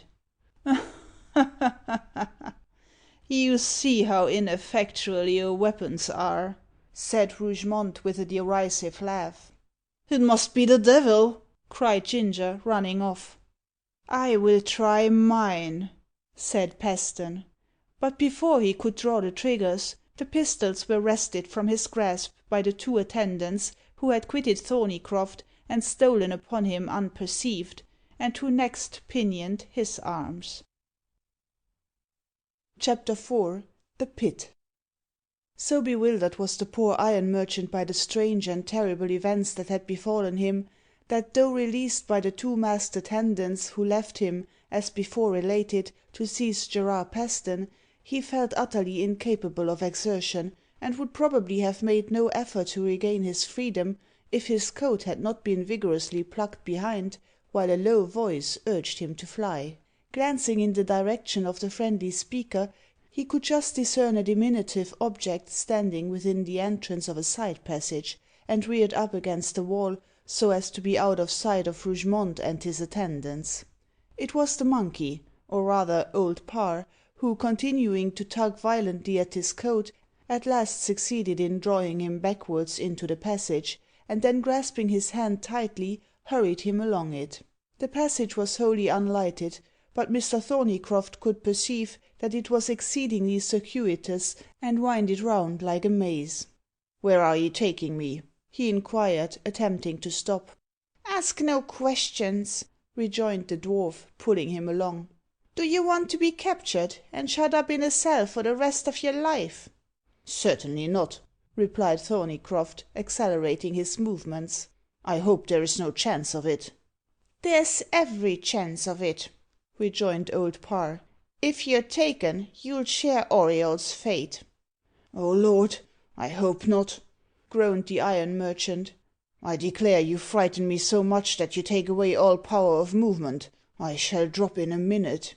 "Come along, I say," screamed the dwarf. "I hear them close behind us." And as he spoke, shouts and the noise of rapidly approaching footsteps resounded along the passage. "I can't stir another step," gasped the iron merchant. "I'm completely done. Better yield at once." "What, without a struggle?" cried the dwarf tauntingly. "Think of your daughter, and let the thought of her nerve your heart. She is lost for ever if you don't get out of this accursed place." "She is lost for ever as it is," cried the iron merchant despairingly. "No, she may yet be saved," rejoined the dwarf. "Come on, come on. They are close behind us." And it was evident, from the increased clamour, that their pursuers were upon them. Roused by the imminence of the danger, and by the hope of rescuing his daughter, Mr. Thorneycroft exerted all his energies, and sprang forward. A little farther on they were stopped by a door. It was closed, and venting his disappointment in a scream, the dwarf searched for the handle, but could not find it. "We are entrapped! We shall be caught!" he cried. "And then woe to both of us! Fool that I was to attempt your preservation! Better I had left you to rot in a dungeon than have incurred Rougemont's displeasure." The iron merchant replied by a groan. "Oh, it is all over with me," he said. "I give it up. I'll die here." "No, we are saved!" cried the dwarf, as the light, now flashing strongly upon the door, revealed a small iron button within it. "Saved! Saved!" As he spoke, he pressed against a button, which moved a spring, and the door flew open. Just as they passed through it, the two masked attendants came in sight. The dwarf instantly shut the door, and finding a bolt on the side next him, shot it into the socket. Scarcely had he accomplished this, when the pursuers came up and dashed themselves against the door, but finding it bolted, presently ceased their efforts, and apparently withdrew. "They are gone by some other way to intercept us," cried Old Parr, who had paused for a moment to listen. "Come on, Mr. Thorneycroft." "I'll try," replied the iron merchant with a subdued groan, "but I'm completely spent. Oh, that I ever ventured into this place!" "It's too late to think of that now. Besides, you came here to rescue your daughter," rejoined Old Parr. "Take care and keep near me. I wonder where this passage leads to." "Don't you know?" inquired the iron merchant. "Not in the least," returned the dwarf. "This is the first time I've been here, and it shall be the last if I'm allowed any choice in the matter." "You haven't told me how you came here at all," observed Thorneycroft. "I hardly know myself," replied the dwarf, "but I find it more difficult to get out than I did to get in. How this passage twists about! I declare we seem to be returning to the point we started from." "I think we are turning round ourselves," cried Thorneycroft in an agony of fright. "My head is going. Oh dear, oh dear!" "Why, it does seem very strange, I must say," remarked the dwarf, coming to a halt. "I could almost fancy that the solid stone walls were moving around us." "They are moving," cried Thorneycroft, stretching out his hand. "I feel them. Lord have mercy upon us, and deliver us from the power of the evil one." "The place seems on fire," cried the dwarf. "A thick smoke fills the passage. Don't you perceive it, Mr. Thorneycroft?" "Don't I? To be sure I do," cried the iron merchant, coughing and sneezing. "I feel as if I were in a room with a smoky chimney, and no window open. Oh, oh, I'm choking." "Don't mind it," cried the dwarf, who seemed quite at his ease. "We shall soon be out of the smoke." "I can't stand it," cried Mr. Thorneycroft. "I shall die. Oh, pish, puff." "Come on, I tell you. You'll get some fresh air in a minute," rejoined Old Parr. "Hallo, how's this? No outlet. We're come to a dead stop." "Dead stop, indeed," echoed the iron merchant. "We've come to that long ago. But what new difficulty has arisen?" "Merely that the road's blocked up by a solid wall. That's all," replied Old Parr. "Blocked up!" exclaimed Thorneycroft. "Then we are entombed alive." "I am," said the dwarf with affected nonchalance. "As to you, you've the comfort of knowing it'll soon be over with you. But for me, nothing can harm me." "Don't be too sure of that," cried a voice above them. "Did you speak, Mr. Thorneycroft?" asked the dwarf. "No, not I," gasped the iron merchant. "I'm suffocating. Help to drag me out." "Get out, if you can," cried the voice that had just spoken. "It's Rougemont himself!" cried the dwarf in alarm. "Then there's no escape." "None whatever, rascal," replied the unseen speaker. "I want you. I have more work for you to do." "I won't leave Mr. Thorneycroft," cried the dwarf resolutely. "I've promised to preserve him, and I'll keep my word." "Fool!" cried the other. "You must obey when I command." And as the words were uttered, a hand was thrust down from above, which, grasping the dwarf by the nape of the neck, drew him upwards. "Lay hold of me, Mr. Thorneycroft!" screamed Old Parr. "I'm going up again. Lay hold of me. Pull me down." Well nigh stifled by the thickening and pungent vapour, the poor iron merchant found compliance impossible. Before he could reach the dwarf, the little fellow was carried off. Left to himself, Mr. Thorneycroft staggered along the passage, expecting every moment to drop, until at length a current of fresh air blew in his face, and enabled him to breathe more freely. Somewhat revived, he went on, but with great deliberation, and it was well he did so, for he suddenly arrived at the brink of a pit about 8 feet in depth, into which, if he had approached it incautiously, he must infallibly have stumbled, and in all probability have broken his neck. This pit evidently communicated with a lower range of chambers, as was shown by a brazen lamp burning under an archway. A ladder was planted at one side, and by this Mr. Thorneycroft descended, but scarcely had he set foot on the ground, than he felt himself rudely grasped by a man who stepped from under the archway. The next moment, however, he was released, while the familiar voice of the Tinker exclaimed, "Why, bless my heart, if it ain't Mr. Thorneycroft!" "Yes, it's me, certainly, Mr. Tinker," replied the iron merchant. "Who's that you've got with you?" "Vy, who should it be but the Sandman?" rejoined the other gruffly. "Ve've set ourselves free at last, and have made some nice diskiveries into the bargain." "Yes, we've found it all out," added the Tinker. "What have you discovered? What have you found out?" cried the iron merchant breathlessly. "Have you found my daughter? Where is she? Take me to her." "Not so fast, old gent, not so fast," rejoined the Tinker. "We ain't sure as 'ow we've found your darter, but we've catched a peep of a nice young ooman." "Oh, it must be her, no doubt of it," cried the iron merchant. "Where is she? Take me to her without a moment's delay." "But we can't get to her, I tell 'ee," replied the Tinker. "We knows the place where she's a shut up, that's all." "Take me to it," cried Mr. Thorneycroft eagerly. "Vell, if you must go, step this vay then," rejoined the Tinker, proceeding towards the archway. "Hallo! Sandy, did you shut the door after you?" "Not I," replied the other. "Open it." "Easily said," rejoined the Tinker, "but not quite so easily done. Vy, zounds! It's shut of itself, and bolted itself on the other side." "Some one must have followed you," groaned Thorneycroft. "We're watched on all sides." "Ay, and from above too," cried the Sandman.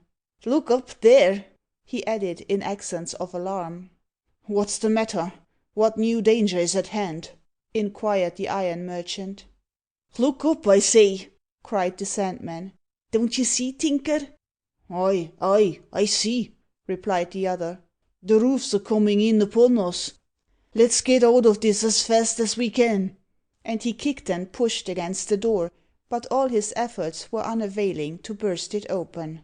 At the same time the Sandman rushed towards the ladder, but before he could mount it, all egress by that means was cut off.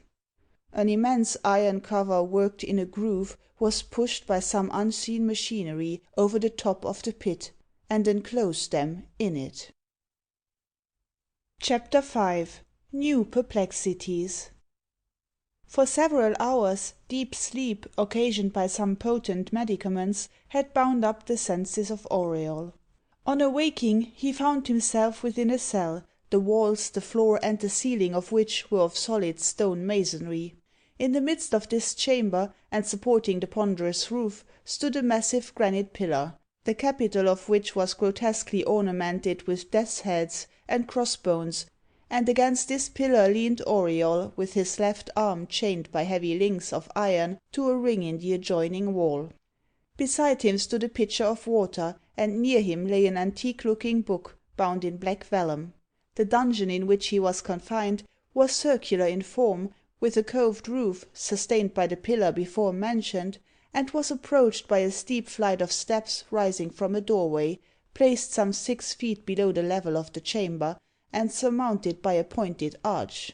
A stream of light, descending from a narrow aperture in the roof, fell upon his wasted and haggard features. His dark brown hair hung about his face in elf locks, his beard was untrimmed, and a fixed and stony glare, like that of insanity, sat in his eye. He was seated on the ground, neither bench nor stool being allowed him, with his hand supporting his chin. His gaze was fixed upon vacancy, if that can be called vacancy which to him was filled with vivid images. His garb was not that of modern times, but consisted of a doublet and hose of rich material, wrought in the fashion of Elizabeth's days. After remaining for some time in this musing attitude, Auriol opened the old tome before him, and began to turn over its leaves.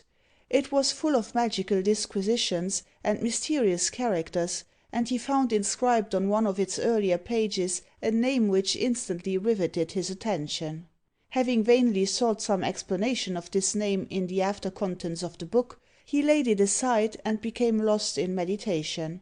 His reverie ended, he heaved a deep sigh, and turned again to the open volume lying before him, and in doing so his eye rested for the first time on his habiliments. On beholding them he started, and held out his arm to examine his sleeve more narrowly. Satisfied that he was not deceived, he arose and examined himself from head to foot.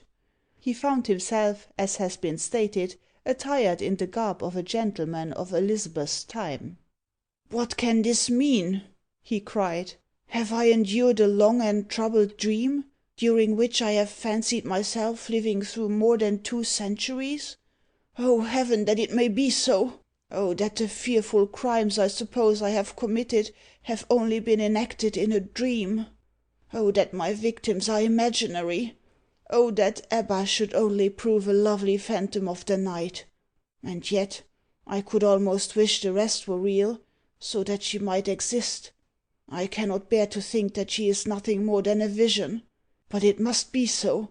I have been dreaming, and what a dream it has been! What strange glimpses it has afforded me into futurity! Methought I lived in the reigns of many sovereigns, beheld one of them carried to the block, saw revolutions convulse the kingdom, old dynasties shaken down, and new ones spring up. Fashions seemed to me to have so changed that I had clean forgotten the old ones, while my fellow men scarcely appeared the same as heretofore. Can I be the same myself? Is this the dress I once wore? Let me seek for some proof." And thrusting his hand into his doublet, he drew forth some tablets and hastily examined them. They bore his name and contained some writing, and he exclaimed aloud with joy, "This is proof enough! I have been dreaming all this while." "The scheme works to a miracle," muttered a personage stationed at the foot of the steps springing from the doorway, and who, though concealed from view himself, was watching the prisoner with a malignant and exulting gaze. "And yet, why am I here?" pursued Auriol, looking around. "Ah, I see how it is," he added with a shudder. "I have been mad, perhaps am mad still. That will account for the strange delusion under which I have laboured." "I will act upon that hint," muttered the listener. "Of what use is memory," continued Auriol musingly, "if things that are not seem as if they were? If joys and sorrows which we have never endured are stamped upon the brain? If visions of scenes and faces and events which we have never witnessed, never known, haunt us, as if they had once been familiar? But I am mad, mad!" The listener laughed to himself. "How else, if I were not mad, could I have believed that I had swallowed the fabled Elixir Vitae? And yet, is it a fable? For I am puzzled still. Methinks I am old, though I feel young, and look young. All this is madness, yet how clear and distinct it seems. I can call to mind events in Charles II.'s time. Who told me of Charles II.? How know I there was such a king? The reigning sovereign should be James, and yet I fancy it is George IV. Oh, I am mad, clean mad!" There was another pause, during which the listener indulged in a suppressed fit of laughter. "Would I could look forth from this dungeon," pursued Auriol, again breaking silence, and satisfy myself of the truth or falsehood of my doubts by the view of the external world, for I am so perplexed in mind that if I were not distracted already, they would be enough to drive me so. What dismal, terrible fancies have possessed me, and weigh upon me still! The compact with Rougemont! Now it comes, cried the listener. Oh, that I could shake off the conviction that this were not so, that my soul, though heavily laden, might still be saved. Oh, that I dared to hope this! I must interrupt him if he pursues this strain, said the listener. Whether my crimes are real or imaginary, whether I snatched the cup of immortality from my grandsire's dying lips, whether I signed a compact with the fiend, and delivered him a victim on each 10th year, I cannot now know, but if it is so, I deeply, bitterly regret them, and would expiate my offences by a life of penance. At this moment Rougemont, attired in a dress similar to that of the prisoner, marched up the steps, and cried, "What ho, Auriol! Auriol Darcy!" "Who speaks?" demanded Auriol. "Ah, is it you, fiend?" "What! Are you still in your old fancies?" rejoined Rougemont. "I thought the draught I gave you last night would have amended you." "Tell me who and what I am," cried Auriol, stupefied with astonishment. "in what age I am living, and whether I am in my right mind or not." "For the first, you are called Auriol Darcy," replied Rougemont. "For the second, you are living in the reign of his most Catholic Majesty James I. of England and VI. of Scotland. And for the third, I trust you will soon recover your reason." "Amazement!" cried Auriol, striking his brow with his clenched hand. "Then I am mad." "It's plain your reason is returning, since you are conscious of your condition," replied Rougemont. "But calm yourself. You have been subject to raging frenzies." "And I have been shut up here for safety?" demanded Auriol. "Precisely," observed the other. "And you are?" "Your keeper," replied Rougemont. "My God, what a brain mine must be!" cried Auriol. "Answer me one question. Is there such a person as Ebba Thorneycroft?" "You have often raved about her," replied Rougemont, "but she is a mere creature of the imagination." "Oh!" Auriol groaned, and sank against the wall. "Since you have become so reasonable, you shall again go forth into the world," said Rougemont. "But the first essay must be made at night, for fear of attracting observation. I will come to you again a few hours hence. Farewell for the present." And casting a sinister glance at his captive, he turned upon his heel, descended the steps, and quitted the cell. Chapter VI. Dr. Lamb again. Night came, and the cell grew profoundly dark. Auriol became impatient for the appearance of his keeper, but hour after hour passed, and he did not arrive. Worn out at length with doubt and bewildering speculations, the miserable captive was beset with the desire to put an end to his torments by suicide, and he determined to execute his fell purpose without delay.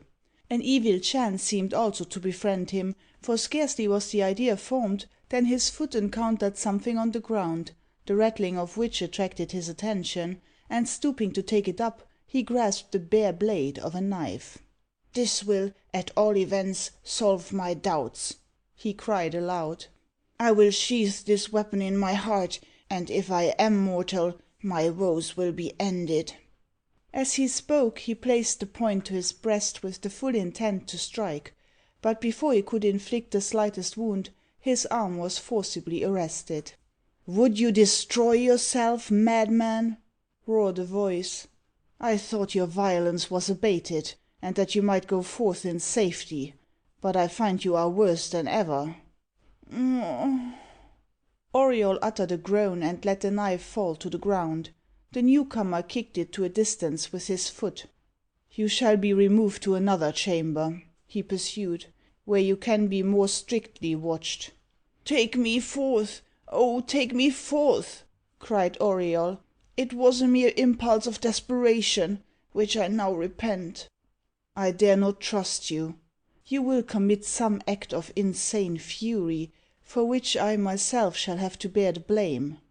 When I yielded to your entreaties on a former occasion, and took you forth, I narrowly prevented you from doing all we met a mischief.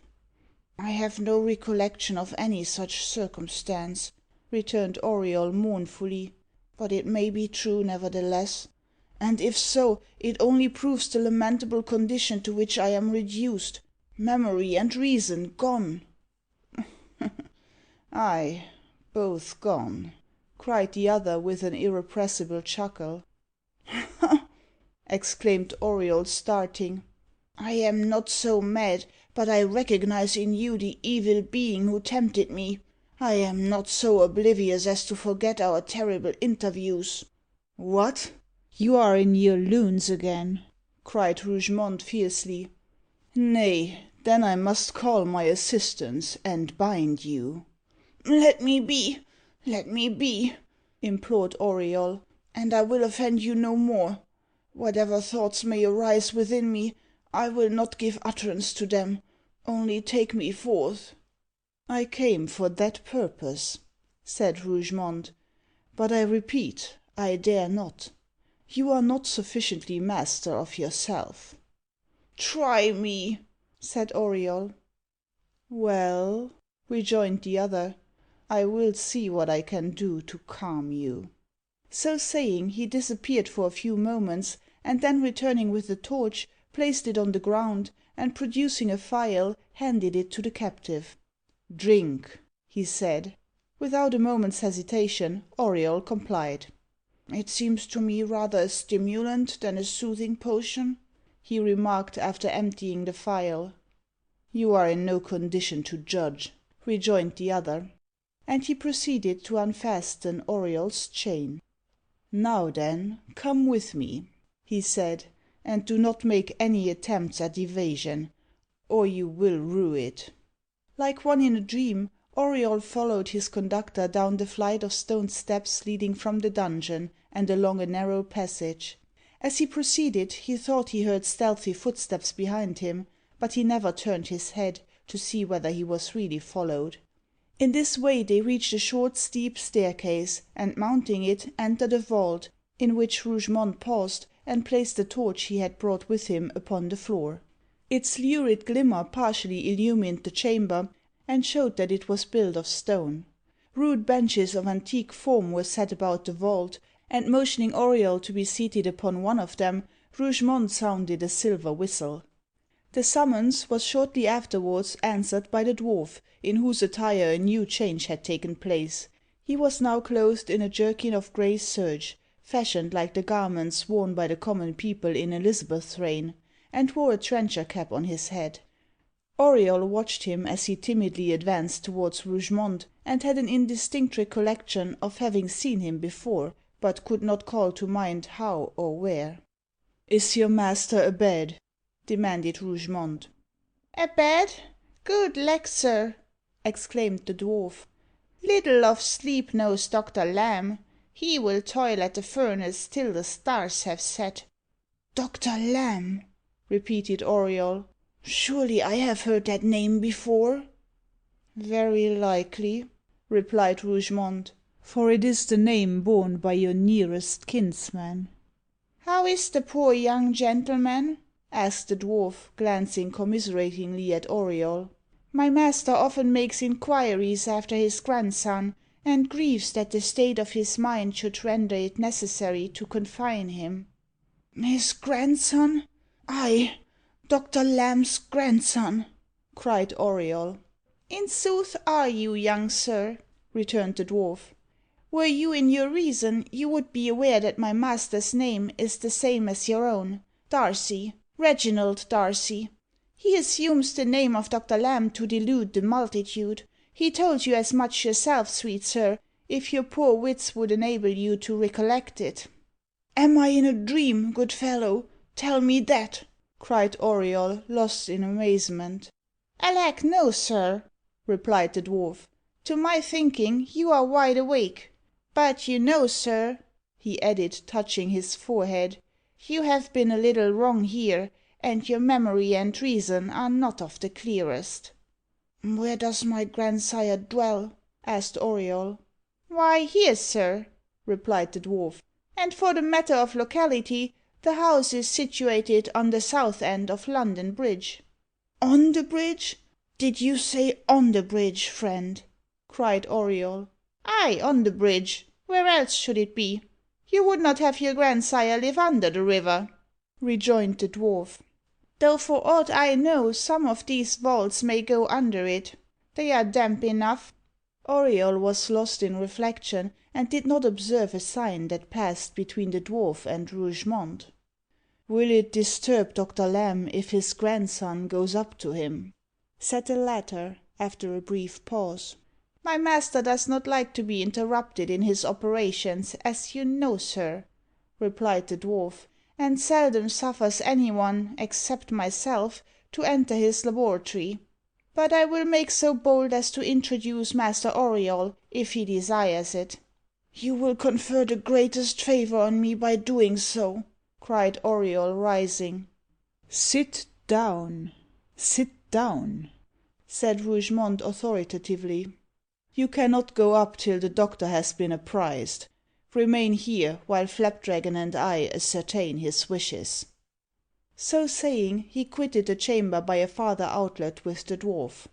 During the short time that Auriol was left alone, he found it vain to attempt to settle his thoughts, or to convince himself that he was not labouring under some strange delusion. He was aroused at length by the dwarf, who returned alone. Your grandsire will see you, said the mannikin.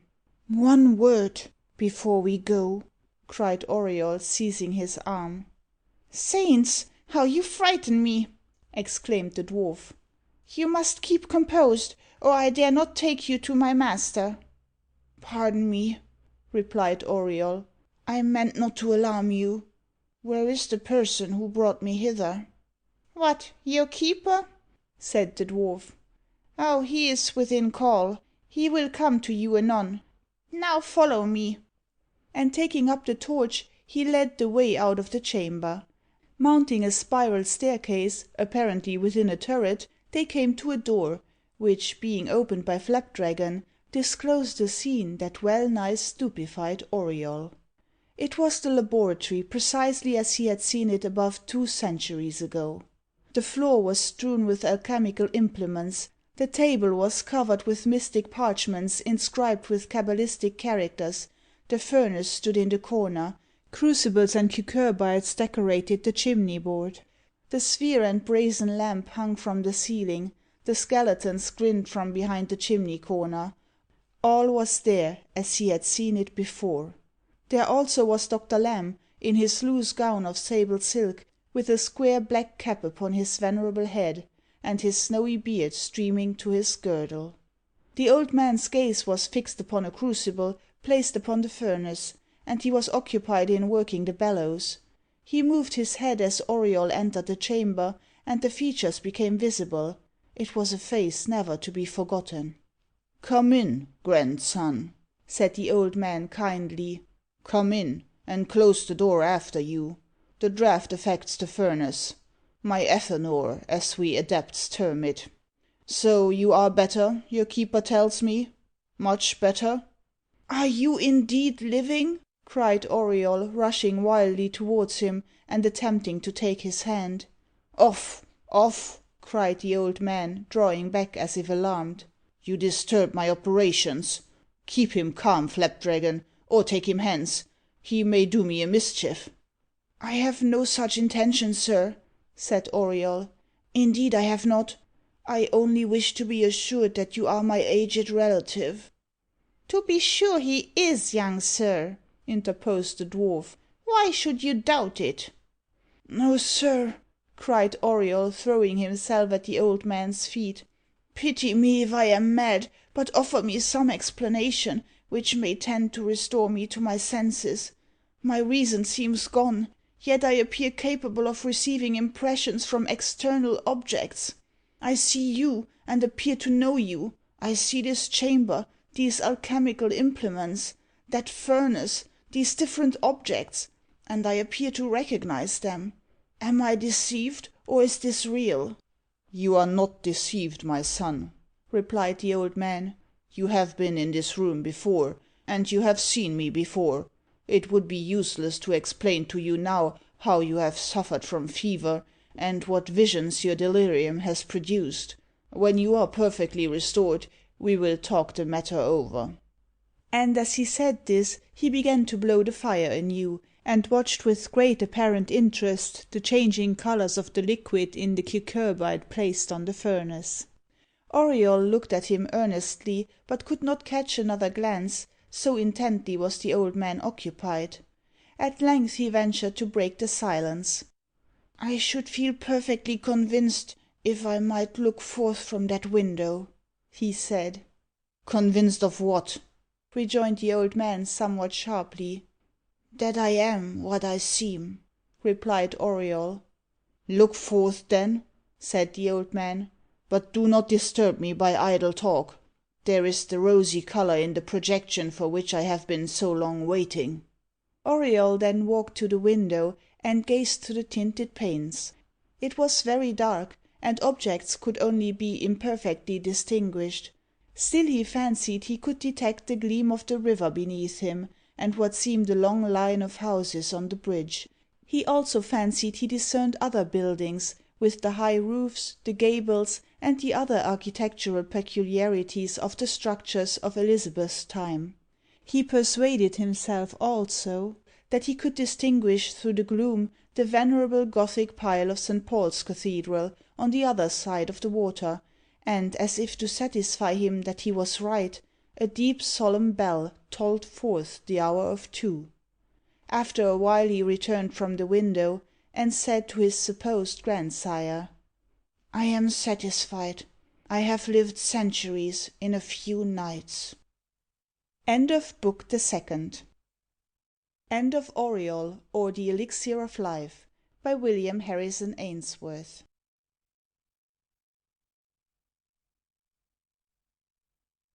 We hope you enjoyed tonight's sleep audiobook.